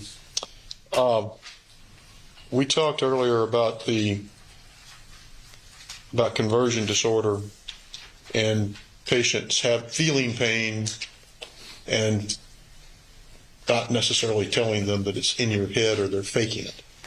Mm-hmm. Do you, in the treatment of these chronic pain syndromes in pediatric patients, do you folks take their complaints of pain seriously? Yes, we always believe our patients. That's what I tell them when I first meet them, that we believe their pain is real. Was there ever any point that you're aware of at which Maya Kowalski was told that it's all in your head or it's fake? Nothing that I ever said to her. Okay. And were you ever aware of her being told that her mother had put her in a coma or was in a psych ward? No.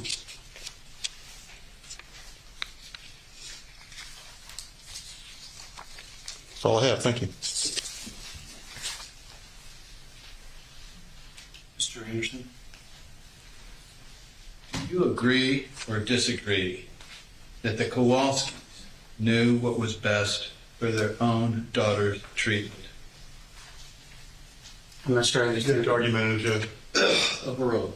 Do you agree or disagree that Jack and Beata Kowalski knew what was best for their own child's medical treatment? Well, I think that after reviewing the medical records and realizing that several other institutions shared with them the diagnoses. Objection. Go ahead.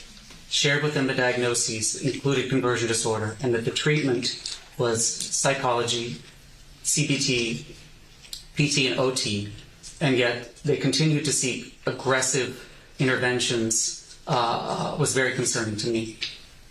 So the answer is, if I'm understanding you, correct me if I'm wrong, you think you and Johns Hopkins know better than the Kowalskis how they should have their own child treated. Is that true? That is not what I said.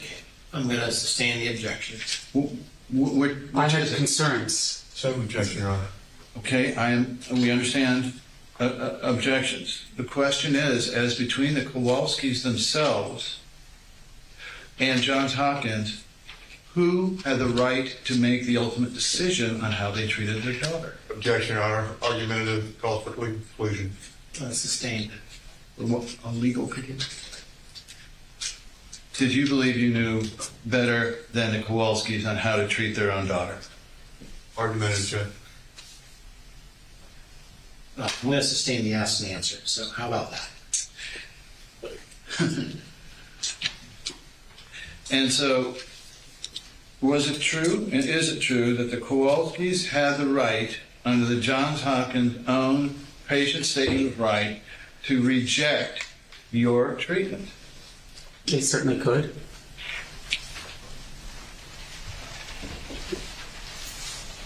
Anything further, Mr. Hunter? No, sir, Your Honor. That is done.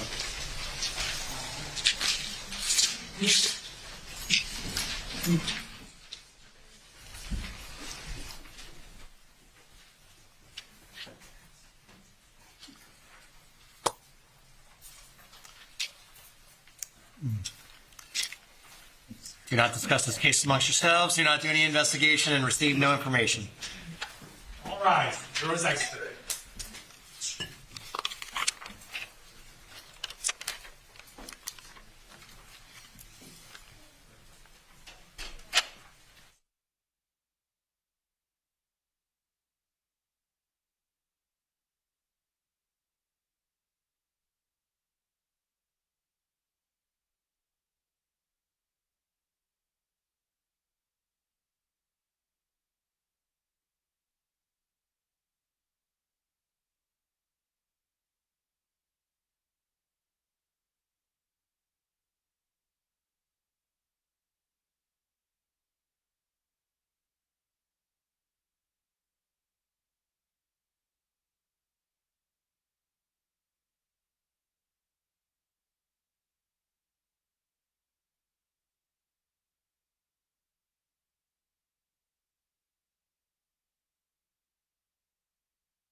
Please be seated.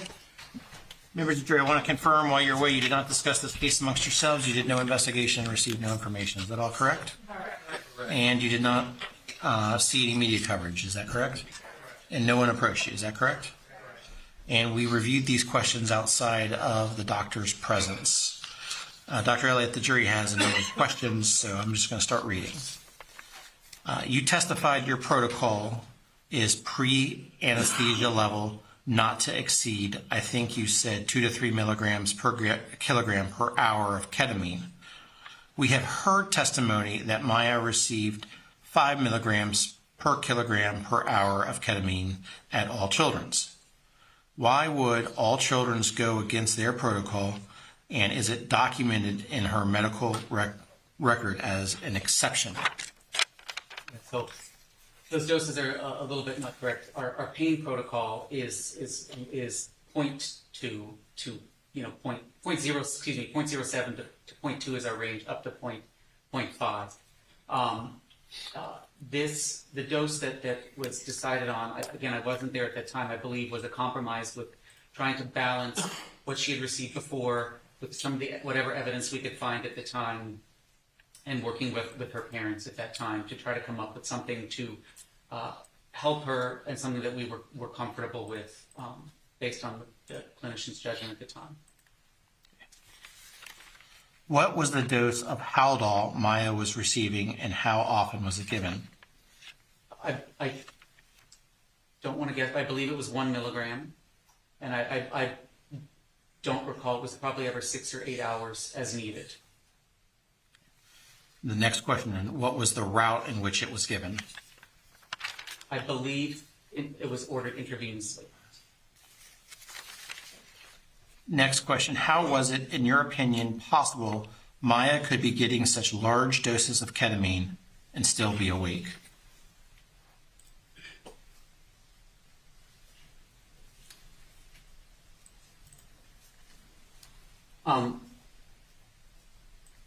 I know that there were times that she wasn't awake, given that. So that would be hard for me to answer, because I really did not see her right after those doses to give an appropriate evaluation of seeing her after she received those doses with Dr. Hanna. I was not there. If these levels of ketamine are unheard of, then why are known doctors and CRPS able to use those levels? This is a topic of controversy right now, the growth of ketamine clinics in the U.S., and it is not officially regulated. They are not regulated by the FDA and the government at this time. And so people use things off-label, and so there's no regulation by the government of this, although there's talks of that happening. The next question. You mentioned you were able to wean Maya off of many of her meds over weeks with her parents' agreement. Were they cooperative with that plan? With me, most of the time, I am very honest with that, and I believe that I had a reasonable relationship with Mr. and Mrs. Kowalski. I was honest with them, and we attempted to work with them to have a plan that we could mutually agree upon, and I believe that's demonstrated in my notes in the record as well. And I tried to, as with all my patients, work together, engender their trust, and make them understand that, I treat their children as if they're my own children. Ketamine was being weaned, but one medication you added was Haldol, an antipsychotic with sedative qualities. What are some of the other known side effects? Of Haldol? Of Haldol. Okay. So Haldol in large doses can potentially impact how your heart beats. It can also cause abnormal movements. Those are probably some of the two bigger things that can happen with it. did Maya have withdrawal after receiving the high dose of ketamine? It's hard to say. Because we had put her on medicines to help withdrawal. That, for instance, that infusion of the dexmedetomidine is used to help ease withdrawal symptoms. So it's very hard to say if she had withdrawal or not because of that medication being on board. And that was the point of that medication, to make sure that we did not want her to suffer any withdrawal from some of the medicines that she was on. Was the All Children's Hospital staff trained in CRPS before 2016 when you took over? I'm not sure what's meant by that question per se. At that time, we were working on building an outpatient program, an outpatient clinic, as well as a CRPS program. At that time, we had a couple of inpatients with CRPS, so people were familiar with it, although we didn't have a formal program at that time. So people are, in general, familiar with it. In terms of the pain team, everyone was familiar with it, and its treatment in the pediatric realm. And I cannot ask that next question. Dr. Elliott, in 2016, it appears ketamine is not your preferred form of treatment for CRPS. You mentioned more along the lines of 2 types of therapies to use for CRPS. Is this a correct understanding on this juror's part? Yes. The standard across the country for pediatric CRPS at children's hospitals is physical therapy, occupational therapy, and cognitive behavioral therapy. Some of those institutions use those things alone. Others, like we do, use adjuvant medications to help facilitate, meaning pain medicines to help facilitate the physical therapy as needed. Do you now see, as more research has been conducted, are you more open to ketamine as having a place in a possible treatment for CRPS in amounts larger than what you were accustomed to in 2015? I think as those guidelines share, and if you would read them further, they talk that there needs to be more data. Those guidelines are based on very poor data.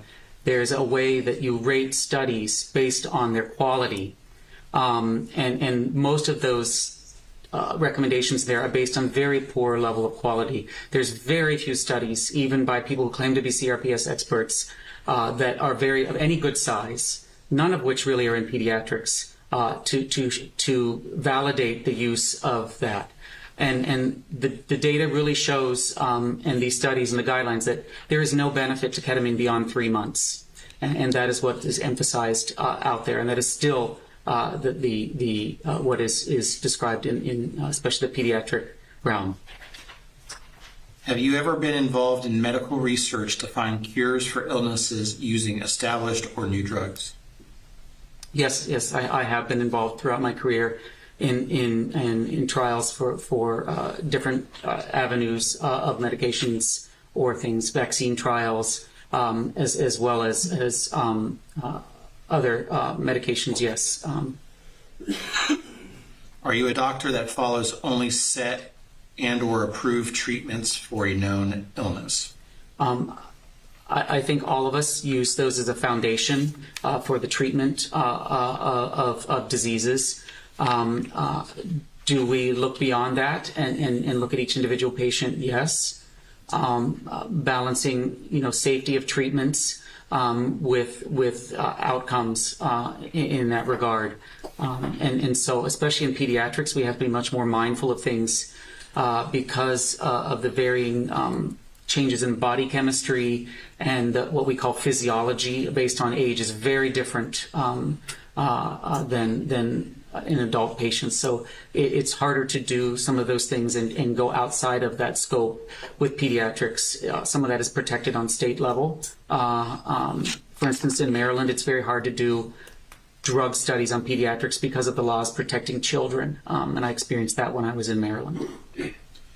Are you saying that diagnostic codes do not need to match the billing codes that is sent to insurance companies for payment? I don't claim to be an expert on diagnosis and billing, but usually for patients, they are submitted what are DRG codes or ICD codes, excuse me, is the newer term, and then CPT codes, for lack of a, which are billing. So there are two codes. A lot of that is determined by hospital billers who are expert in this based on the stuff that is in the note. We don't always assign that. We usually assign diagnoses of which we may have made or other people may have from their past medical history. So a list of diagnoses, you know, and now in more modern medical records, we have kind of active diagnoses labeled and by historic, which we didn't always have in the past. So we try to be more of that, but we try to be all inclusive as well. So that when other providers are able to look at the record, they can see that at least was in the history and take that into consideration when you know, kids present with things. Those are all the jury questions. Mr. Hunter, do you have any follow-up? No. And Mr. Anderson, any follow-up? As we sit here today, you have no data showing systematic harmful effects of the use of ketamine in treating CRPS. True? There is data on CRPS, excuse me, on ketamine and potential neurotoxicity in children. Only for children. That study is for children under the age of 3. Isn't that true? It's not a study. Proper impeachment, Your Honor. Overruled. You can answer. But it's not a study. The official FDA communication is for children now potentially 5 and under, but they also claim that they do not know. We do not know that the brain is developing up until, you know, upper teens. Was Maya 5 and under at the time? She was not.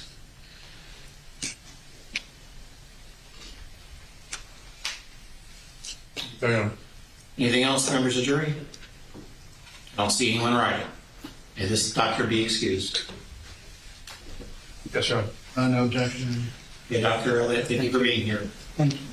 Members of the jury, we have a 16 or 17-minute deposition that we're going to play now, which takes us exactly to 5 o'clock. Do you want me to dim the lights or just leave the lights as they are? Leave them on? Who are we calling next? It's the deposition of Dr. Walford. Dr. Elizabeth Walker. Hey, doctor. Raise your right hand, please. You swear to tell the truth, the whole truth, and nothing but the truth? Yes. Doctor, can you tell us the name, please, for the record? Mary Elizabeth Perry Walford. And what is your occupation? I'm a pediatric surgeon. Where do you presently practice your profession? The name of our practice is Gulf Coast Pediatric General Surgery, and we practice at Gulf Coast Medical Center, And where is that located? Panama City, Florida. How long have you been with Gulf Coast in Panama City? Just over 4 years. And prior to that, where were you?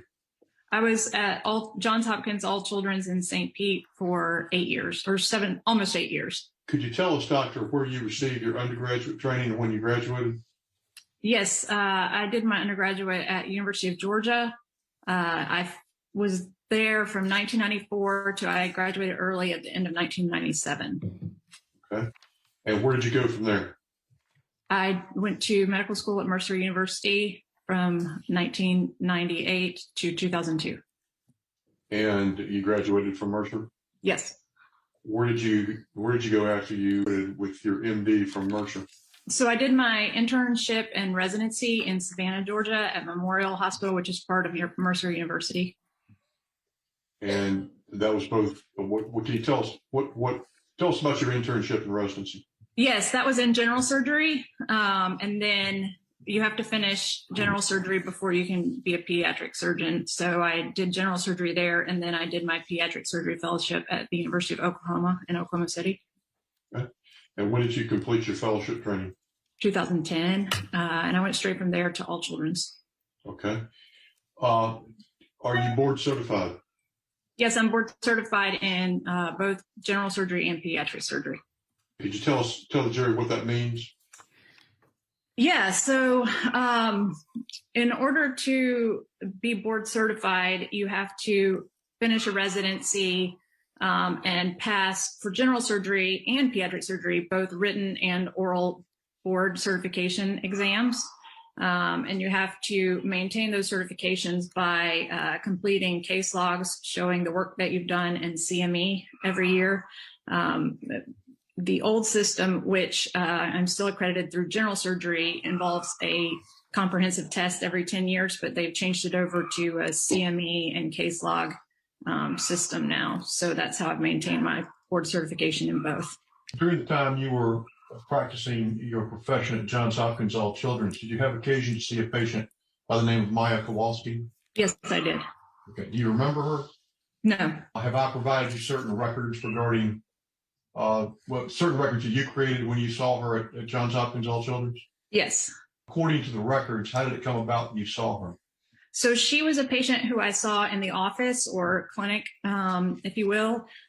She was scheduled through our office after she had, I assume, a referral from the referring physician. That's how we see patients. They come with referrals because we're not a primary care situation. They come from another physician, basically. Okay. What was the purpose of the referral of Maya Kowalski to your practice? Basically, she was referred to get a port placed. Okay. And what is your role as a surgeon when a patient is referred for the placement of a port? So as a surgeon with ports, we are basically mechanics. They ask us to do a job and we do it. It's not something where we treat patients other than putting in ports and ensuring in good faith that someone is going to take care of those ports, flush them, do the random maintenance that needs to be done. In the case of Maya Kowalski, what history did she give you upon presentation? Or what history were you given upon her presentation? So based on my review of the records from my office, that she had a diagnosis of RSD and needed the port for ketamine treatments and blood draws. Were you familiar with the physician who referred her to you? No, I wasn't. Is that fairly typical in these situations? Yes. Did you ever consult with the referring physician in this case, Dr. Hannah? No, the only thing we do is our office automatically generates a letter back to any consulting physician with the plan and basically our office note from that day. Did you undertake to evaluate or confirm, or for that matter, comment on the diagnosis of RSD? No, in fact, I barely know what it is. It's not my job to diagnose something that's out of my realm of knowledge. Did you consult with Dr. Hannah or any other doctor for that matter regarding the treatment regimen for RSD? No. Your question is, why did I not consult with someone about this treatment? Yes, ma'am. It's way out of my realm. If somebody comes to me that needs a port for cancer or whatever, I'm not going to say, first of all, I don't think this patient has that cancer or has a different cancer. And I'm not certainly going to say, well, this patient should be treated with radiation and not chemo. It's every physician has a different job in the management of complex patients. And my job is to put in a port when someone orders a port. It's not to second guess or change the treatment that a patient's undergoing. Were you successful in this case in placing a port in Maya Kowalski? Yes. Did you ever see her again after that? Not to my recollection. Sometimes we do post-op visits, like a patient will have an office appointment 2 to 4 weeks after a procedure is done. It's not routine for ports because usually those patients are already in the system seeing other physicians. And I haven't seen a note that I did. So I assume that I did not, but I can't say 100%. Did you have any occasion to consult with any of the other physicians practicing at Johns Hopkins regarding Maya Kowalski? No, the only conversation I would have had is, and I don't remember anything, but during a procedure, and I even saw my order speak with anesthesia about if the patient needs like a pre-medicated steroid for surgery. We discussed the history with the anesthesiologist as we're going to the room, but not really. It's more just like, do we need to do anything specific for this case? It's not about her overall condition or treatment. So would you have been discussing with them any overview or oversight of the RSD diagnosis? No. Down here, obviously, it says there's a sticker for Monica Kowalski and your name, and then it says 020316. And then under chief complaint, what is that? Is that eval port placement? Yes, that's what our office staff writes down for the reason why the patient has come. What is an eval? It just basically means to see if it's something that we can do. What are you looking for there? Several things. One of them is a history of what lines the patient has had in the past and whether or not we need to work them up for clots in their venous system that might have a problem with putting ports in. Another thing is evaluating their chest wall based on the age and size of the child, whether or not they can fit a port on their chest wall. Those are the main things. I got it. That's fair enough. Okay, let's go down to new problems. Can you translate where it starts with what I think is a W, or it could be an L/O, or history of RSD? That's history. HO, history of. Okay. And for the benefit of the jury, is that the same thing as CRPS, complex regional pain syndrome? So I have that in my past medical history right there. My guess, because I have never heard of CRPS before or after, is that whoever was providing the history told me that. Got it. All right. Since that time, are you aware that RSD is an older term for CRPS? Only because of this case, someone told me that over the phone. All right. Now, underneath that, needs port. Is that what it says? Yeah, it says needs port, frequent ketamine infusions, IVs, blood draws. And have you, strike it. I gather you have done more than one port placement in your career. Yes, hundreds. Right. And if not thousands. What is the typical, if there is a typical, reason for a port placement? There is not a typical reason. Usually it's some sort of infusion or patient with poor access that needs access for either infusion or blood draws. I would say the most common reason is for chemotherapy, but certainly there's no typical reason. We place them for other reasons as well. Have you placed a port for RSD or if not that, then long-term chronic pain patients to receive medication before or after? Not that I recall. But for patients with chronic conditions that are in and out of the hospital multiple times. Well, the purpose of the port then is to receive medication and or fluids generally?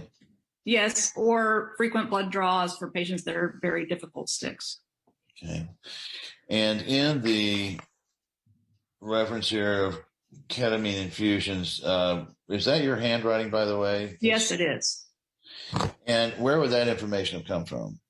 Whoever was providing the history, the family member, I assume the mother. Oh, there you go.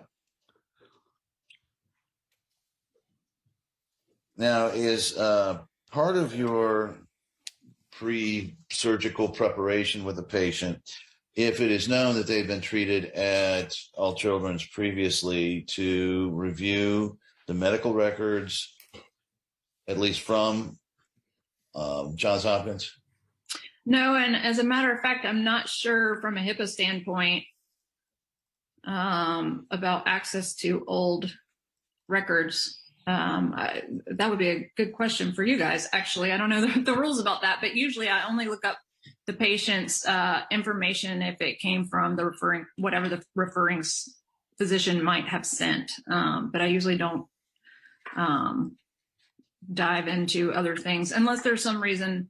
For instance, she told me she had lots of central lines placed before with scar tissue and problems, then I may look up old studies related to that, but I would have no reason to dive into her medical record unless it pertained to what I was doing.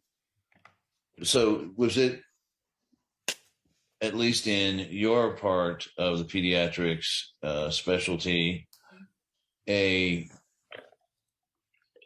common or accepted procedure to rely on the patient's description of the history in determining what treatment you were going to initiate? Well, I wasn't going to initiate any treatment. I understand, to the extent putting in a port is a treatment, but. Yes, basically the family provides the history and the physician provides an order for it. The family can't come in and ask for one without a physician's order. Got it. And then the next paragraph. Maya and her mother are very specific about where they want the port placed. They want it in a cosmetic location, probably on the lateral chest wall in the lower bra area. Nothing unusual about that, I would take it. It's not a great place to put a port, honestly. And so if they ask for that, we try to make a note of it because we will not put them there routinely. Why is that? Because it's a longer tunnel for the catheter to make, and they often become kinked or retract in the tunnel, and they have problems. All right. And so we have to have that discussion with them and make sure they still really want that. And from my language, I can tell that they were a little demanding, if you will. Well, hey, there's nothing unusual about a mother and daughter being concerned about having this port stick out and be noticeable in a t-shirt or low-cut dress, not low-cut, but you know. I mean, from your perspective, maybe, but it's actually very unusual for patients to specifically ask for a port to be placed somewhere. Would these notes that we just went over, exhibits 1 through 4, would they be available online within the Johns Hopkins system so that if Maya and her mother came in later, another doctor, assuming it was necessary, could access these records and find out about this? When I was there, this note would not have been available. I do not know if it is now. Her surgical records from the hospital would have been, but clinic notes were not available on the main system that I can recall. And why would that be? It was a separate paperwork system from the office to the hospital. How much information would be in the surgical record? You mean the surgery office or the hospital? What kind of things could a Johns Hopkins physician pull up within their records to know a little bit about this surgery?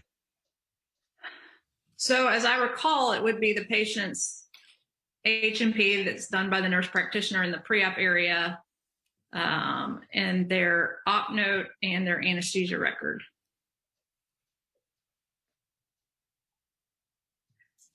That being said, this was a while ago, and computer systems are constantly changing and adding stuff, and I'm not sure now what's available versus what was available then. That concludes the playing of the. Okay, members of the jury, we've just got one more minute before 5 o'clock. You want to call another witness? Okay. Do not discuss this case amongst yourselves. Do not do any investigation. Receive no information, and we'll see you tomorrow at the same time. Have them ready to go at 9 a.m. All right.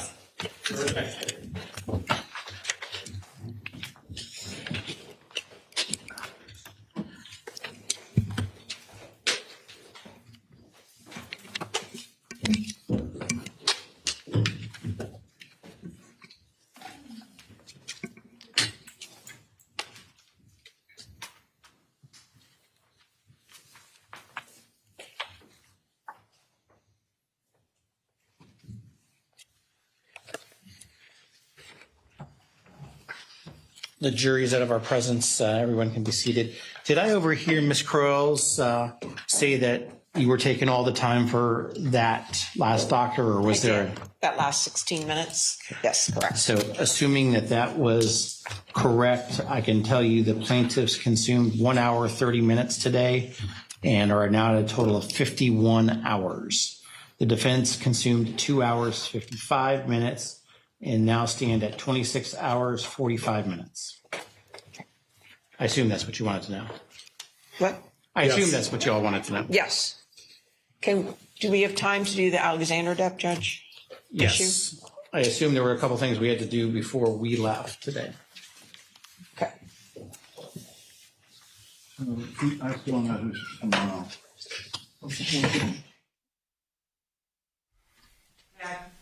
Yes.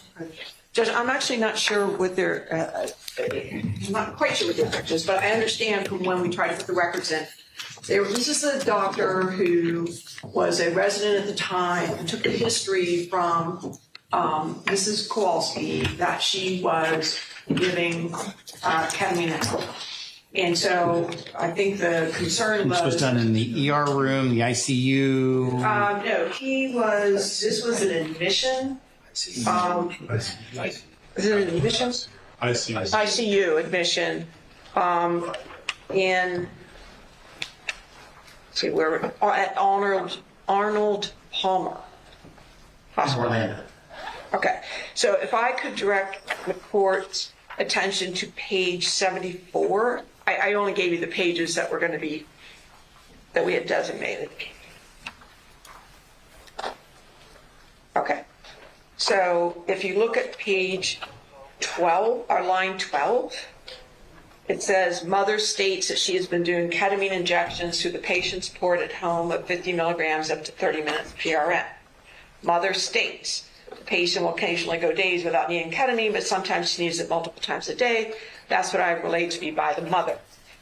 And then if you go to page 81. When was this admission? April 2016. April, thank you. If you go to page 81, let's see. That's a question. Hold on, let me find the page 82. Sorry, in answering the question, because there's all this explanation of who said this and where'd you get it. The witness says on line 3, the way I documented this means that when we were speaking, we talked about getting the ketamine boosters every few weeks, as she does with Dr. Henna. However, I stated that she's been doing ketamine injections through the patient's port at home. And if you read on, I documented several things. I said ketamine injections, which means IV. I stated through the port, which means I was told through the port, and I say at home. So he reiterates that the mom was talking at home. And then on 136, again being asked about that statement, line 24, I say mother states, meaning mother is telling me that she has been doing ketamine injections, and then he goes on to explain what that means. There's no question, Judge, but that this is a party admission, if not medical history, and it is a statement that the doctor is testifying he was specifically told by Mrs. Kowalski, which he then documented in the medical record as mother states. So I'm not sure what the objection is at this point.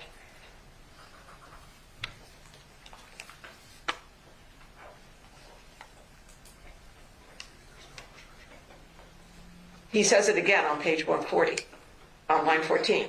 I say the mother states that she has been doing ketamine injections to the point. I specifically state it was the mother. So I'm not sure what the objection would be.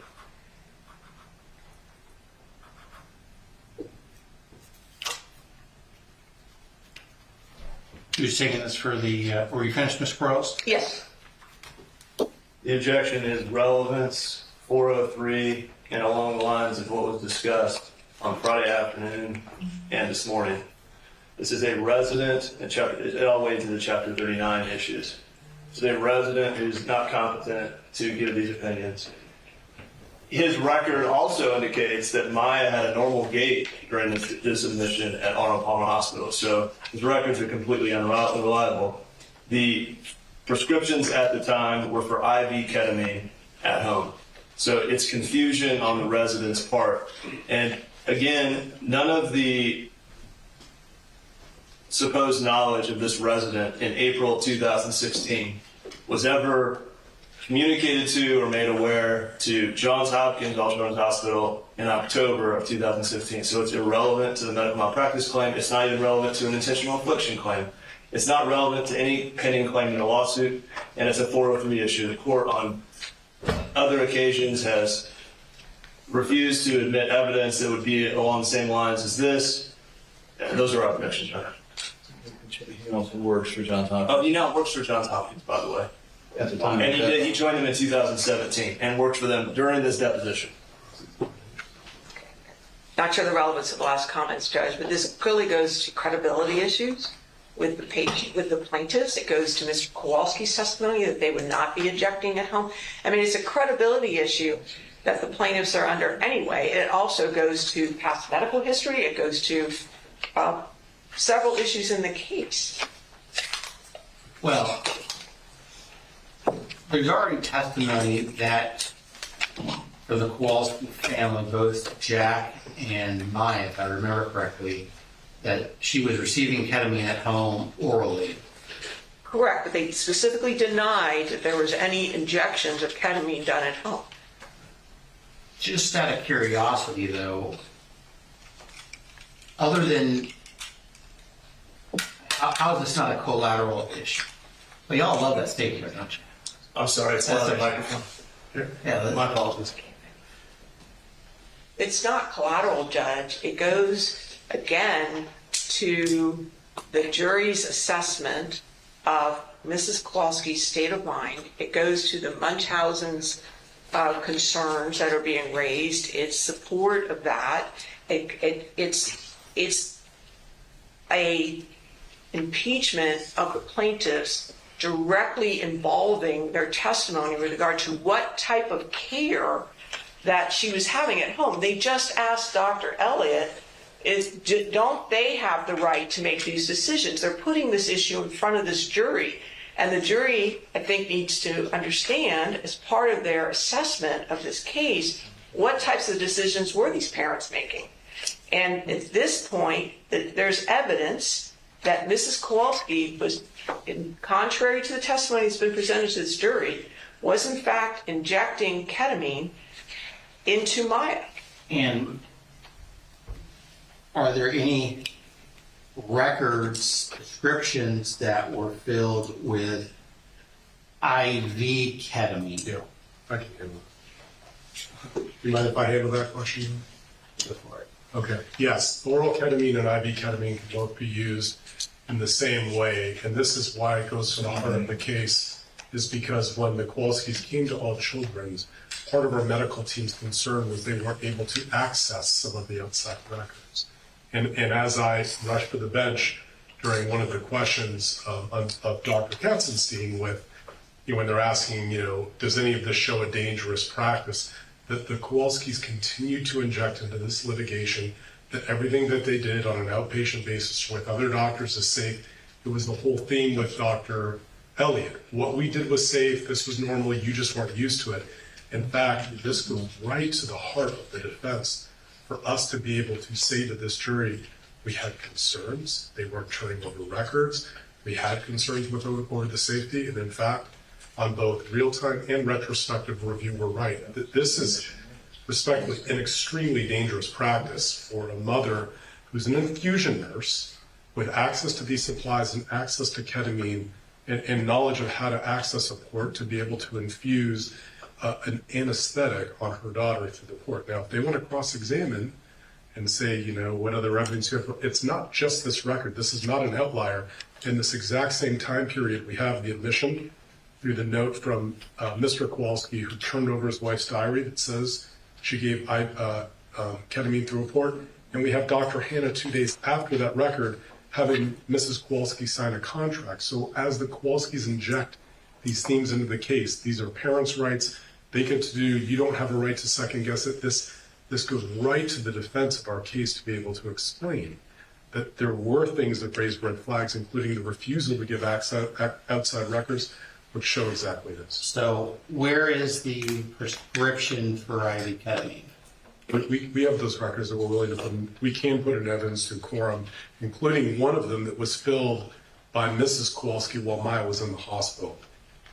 The prescriptions are for IV ketamine for oral use. They all say this. Right. And the testimony of the pharmacist is that this is the way that this has to be filled. It's IV ketamine for oral use. So it's intentional confusion by the defense. Can I respond to some other things we just said? Yes. Regarding, okay, so this is a record from April 2016. So the assertion is, well, this was extremely dangerous for Maya Kowalski. The question of the defense is, where is the evidence of any harm from this alleged use by one resident at any time? This is around the time when Dr. Kreisman comments on how well this child is doing. There's no evidence between January and August of 2016 of any harm to this girl during the time that this resident alleges that there was IV ketamine going to the port at home. And then I have to address this rushing to the bench idea. Again, that question was specifically targeted at Dr. Katzenstein's diagnosis of psychological factors affecting other medical conditions. And the question was, with this diagnosis of psychological factors affecting other medical conditions with an underlying physical condition of CRPS, does not pose a danger to the child, does it, Dr. Katzenstein? She said, no. That's nothing to do with a resident's opinion about ketamine and misunderstanding the prescription. Judge, this goes to weight and credibility. It doesn't go to admissibility. This is a medical record, prior treatment. The predicate's been laid by the testimony of this doctor that he got it from Mrs. Kowalski. It's not a question of the source. It's an admission. Their arguments can all be made, but this is about admissibility, and this should be admitted. Anything else, Mr. Whitney? Reiterate the question. What claim would it go to? They didn't have no knowledge at the time. And none of those, there is no evidence in this record. To Mr. Whitney. Oh, sorry.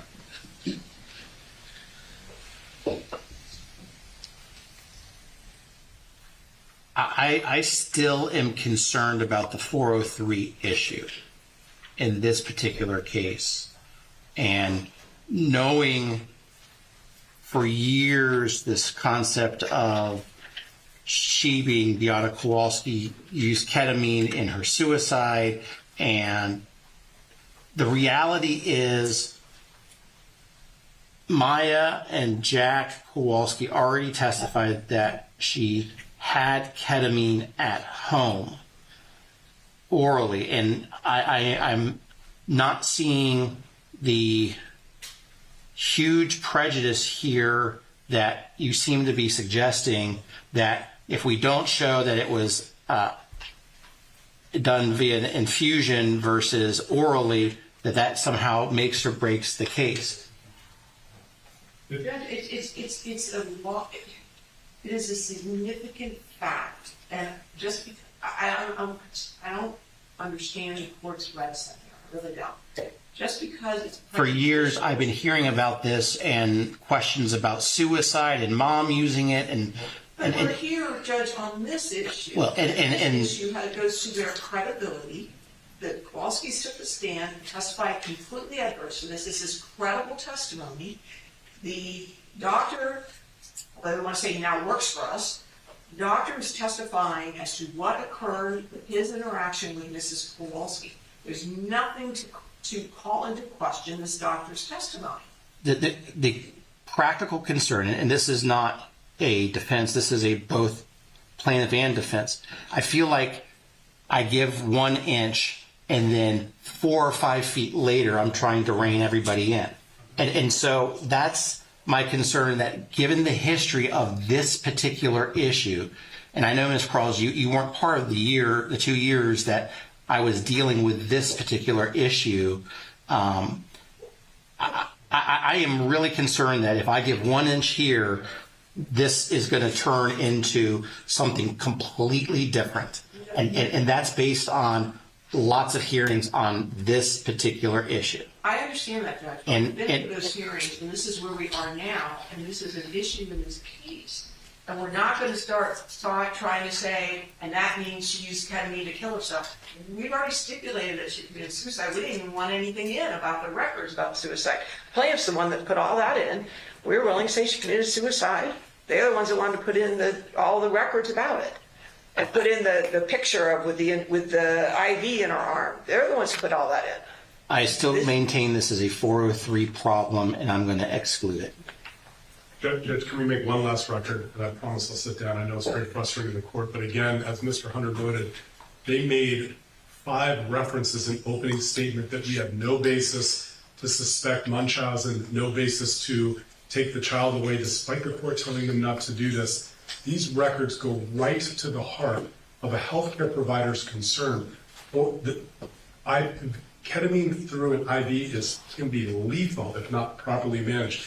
This is not about oral ketamine being taken with Gatorade that can cause some nausea and vomiting. This is exactly what our experts are going to come into this court and testify that there is a valid concern for this. They have made their entire case about there was no valid concern for Munchausen's. You had no right to put it on the transfer codes. You had no right to blame these poor parents. This is among the 3 biggest pieces of evidence for the defense to be able to turn to this jury and say, we have the records that we can line up that show a mom told a doctor as an admission against interest she was giving IV ketamine through a port. We have her own handwriting that says she was giving IV ketamine through a port. And 3 days after her own handwriting, Dr. Hanna makes her sign a contract. And to cut the defense off from being able to say that gives the plaintiff this unfettered license to have told this jury over 3 weeks that All Children's has no basis to accuse Munchausen, to suspect Munchausen. This is the evidence of it. And I go back, I have already instructed this jury that Johns Hopkins All Children's Hospital had a reasonable basis for the DCF hotline call and that the hospital is not responsible for that. It's going to be reiterated again in the subsequent.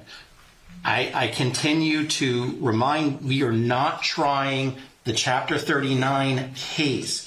And as much as the last few days I feel like that's what the defense wants me to do is to try the Chapter 39 case, I continue to believe that the 403 problem with respect to this evidence vastly outweighs whatever probative value it has for the defense. It's not coming in. May I ask the court, is the jury going to get an instruction that the defense had a reasonable basis to put Munchausen by proxy as a suspicion on the transfer code? Because their whole argument is we have no reasonable basis to put that, and that's why they refused transfer. And this all goes to the reasonable basis that the defense has in real time and in retrospect that would support that. I continue to maintain my ruling. What's next? Judge, what, Question. okay. Question regarding that. Just mechanically, Your Honor, if the court please. Can the deposition that has been proffered that we wanted to play, is that a sufficient proffer, or do we have to haul this guy down? Well, I don't know what you mean. I mean, I'm talking about the specific questions that Ms. Crowell's just went over that reference the statement against interest, Beata Kowalski saying something to the effect of I administered ketamine via IV. I think that issue you have told me about. If there's something else that you were going to call this doctor for, No, there's not. then I can't say that the proffer is complete. If that's the only reason why you're going to call this witness, then to me, I think you have completed the proffer. Did you I did. But I mean, obviously, though, we have not heard all of the statements from the plaintiff's side as to why they would believe that he made a mistake. It's a he, right? Brandon made a mistake with respect to what he heard from Beata. But regardless, I don't need anything more on the IV ketamine issue at home. I just wanted to talk schedule, Judge, and what the plan of action was. I have something substantive to discuss, which is Dr. Crane is going to be testifying tomorrow, we're told. That's the defense expert, anesthesiologist, and pain management physician from Stanford. We filed at DIN 3497 on October 14th our motion to limit his testimony and exclude certain parts of his anticipated testimony. Based on court's previous rulings limiting our experts in the same fashion. We have from Dr. Crane and attached to that motion his report, which is 10 pages, and vast swaths of it are, if the court's previous line drawing exercise is to be consistent, not relevant to this lawsuit. So I don't know the best way to go about this, but I think the defense probably recognizes that there's several portions of this that will not be discussed. So maybe we could ask for what it is he will be testifying to so that we can respond to see if there's any ruling the court needs to make. I guess I'm not clear as to what it is you're asking me to do and rule on. Well, okay. For example, under 766, as we've heard from the defense, this physician is an anesthesiologist and pain management physician. He has offered in his report standard of care opinions broadly. Are you saying he is not qualified under the Med-Mal statute? He's not qualified to offer standard of care opinions for the pediatricians, the hospitalists, the neuropsychologists, the psychiatrists, anyone outside of the pain management team at the hospital. There's other issues I'd like the court to address, but I'll give you a moment if you want me to stop. Well, tell me what Dr. Crane is. He's a pain management doctor? Pain management and physician and anesthesiologist. If the court please, it goes beyond that. Dr. Crane is board certified in anesthesiology, pediatrics, pediatric anesthesiology, critical care medicine, and pain medicine. He is qualified by virtue of those board certifications to address pediatricians, critical care specialists, anesthesiologists, and pediatric anesthesiologists. Those are the ones he's going to be addressing. He is not going to be talking about standard of care for psychologists or psychiatrists, but he will be talking about standard of care for the rest of the specialists I just enunciated, much as he did without objection during his pre-suit affidavit that plaintiffs have been provided in addition to his 10-page report. He has testified at length regarding his view of the standard of care in his report and in his affidavit. He has also opined on the standard of care with respect to anesthesiologists, specifically doctors Cantu, Hanna, and Kirkpatrick. He is board certified in that specialty as well as the subspecialty of pediatric anesthesia and is qualified to do that. Plaintiffs have raised the issue of whether he has addressed the issue of causation. His report expressly addresses that question on page 8, where he states that one of plaintiff's experts, who has since been withdrawn, indicated that there was no harm caused to Maya by the ketamine. He expressly states that is incorrect, and then he goes on for a paragraph about the harm that was caused. Counsel is correct that he is not going to be addressing the report of child abuse and the basis upon which the child abuse was reported. His report, after all, is dated back in 2021, but we respectfully submit that this question has already been addressed in plaintiff's motion in limine, their Daubert motion filed a while back here. If I can find the DIN number, Your Honor denied it on 3412. The DIN number for that previous motion is, now I can't find it, but the point is not only has this already been hashed out, it's been considered by the court and denied. and Dr. Crane is fully competent to address the areas of standard of care that we intend to elicit testimony on with regard to him tomorrow. And I would also point out to the court that part of this is based upon the failure of plaintiff's counsel to conduct a deposition of Dr. Crane when they had it set to do so in this past June. So we respectfully suggest this should be denied, Judge. On their motion before with DIN 2496, it was styled at that point as a Daubert motion. Your Honor, he just responded to arguments I hadn't yet made, so you have an opportunity to respond. Sure. Just like the defense filed a Daubert motion and then converted it to a motion for limited testimony, we're doing the same. In his report, he offers opinions on conversion disorder and functional neurological disorder. He's unqualified to do that. His Fabry notion, there's no causation opinion in this report. On page 8, there's no causation opinion. To a reasonable medical probability that doctors Cantu, Kirkpatrick, or Hannah caused any harm to this patient, the closest he gets is to say that the polymicrobial pneumonia, which is incorrect, it was a culture during intubation but never progressed to pneumonia, could have proven fatal. That's the closest he gets to a causation opinion. Nowhere in this report does he express causation opinion with the certainty he would need to testify against these physicians. I think appellate counsel of the defense has recognized the report sufficient by nearly stipulating that there would be no Fabry defense in this case. And then throughout, he also laces in. I guess I'm trying to find the guy's report. Oh, I'm sorry. Where is? Yeah, I'm looking at 3497. Oh, my, Your Honor, I've got a copy of it here. This is Exhibit H to our motion, I'm told. Let me something from Dr. Alexander.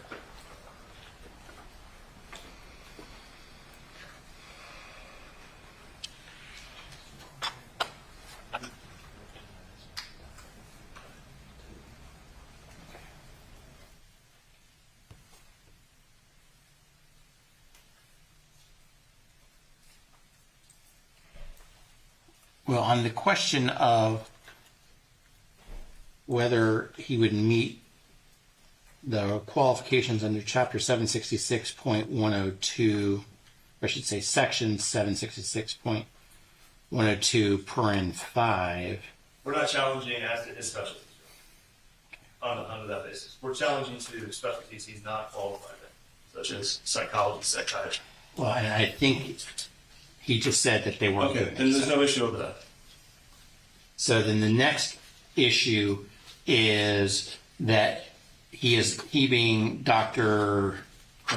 Crane is not making a statement within a reasonable degree of medical probability as to causation of harm caused by Doctors Cantu, Kirkpatrick, Hannah.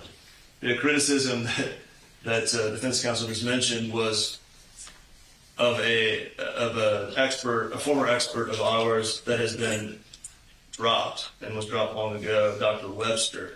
So that can't get them over the hurdle there. And then the last issue is that he wants to comment on both the suicide and Chapter 39 duty to report issues. You were talking about something on page 8. First full paragraph on page 8, Your Honor. And that says he stated that ketamine? Yes, he stated that ketamine caused no harm to life. That is incorrect. She contracted a polymicrobial pneumonia in Mexico as a complication of ketamine use that could have proven fatal. During her subsequent treatment, she was significantly underweight, probably as a consequence of appetite suppression by ketamine. In my opinion, she also became physically dependent on ketamine and experienced withdrawal symptoms. In my extensive experience with ketamine use as a treatment of pain in hospitalized children and as a sedative in children with intensive care, I can state categorically that children do exhibit physical dependence on ketamine, and withdrawal symptoms of ketamine is not tapered or weaned.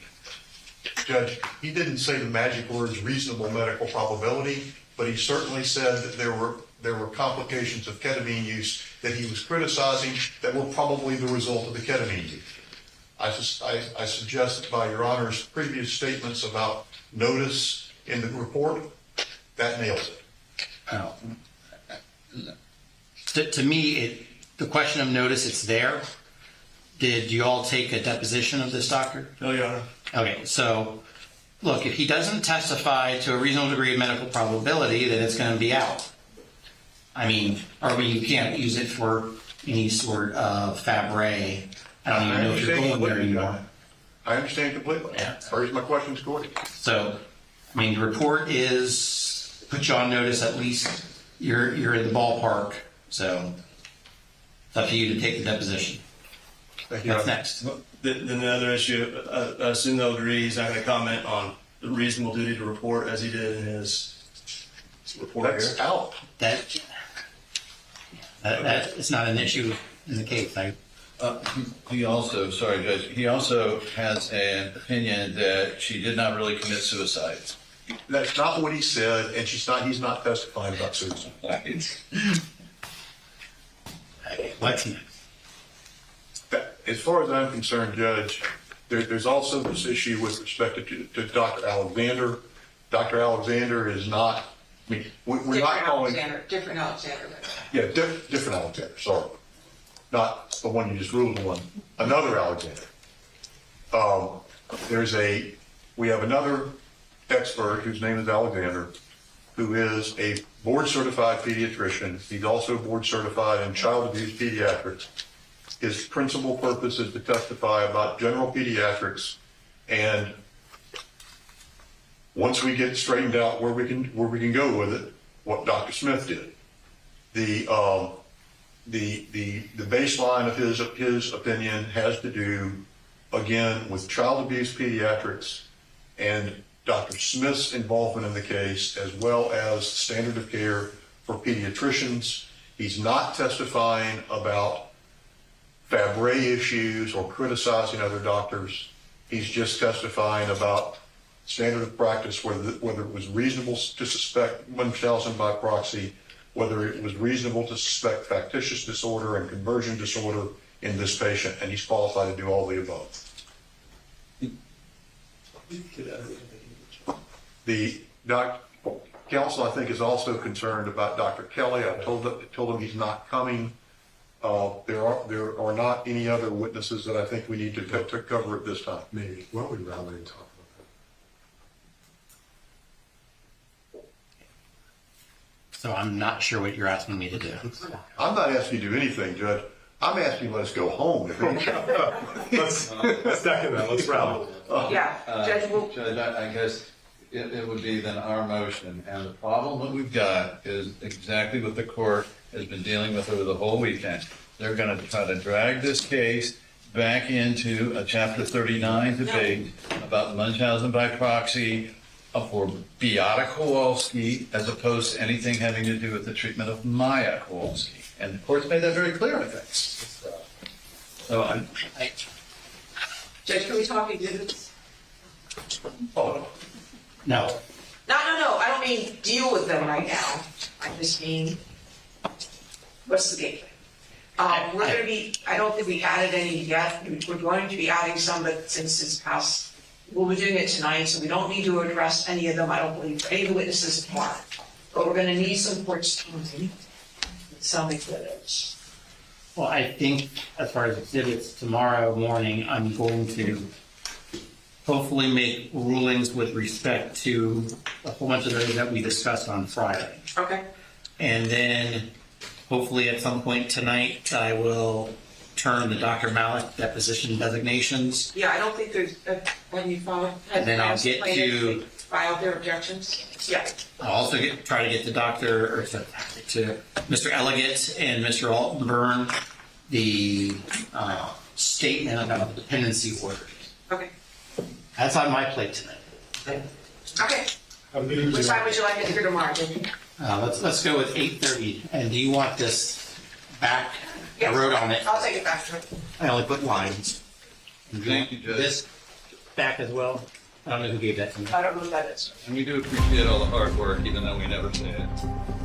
I concur with Ms. Okay, so thank you. Have a good night, everybody. We'll be in recess.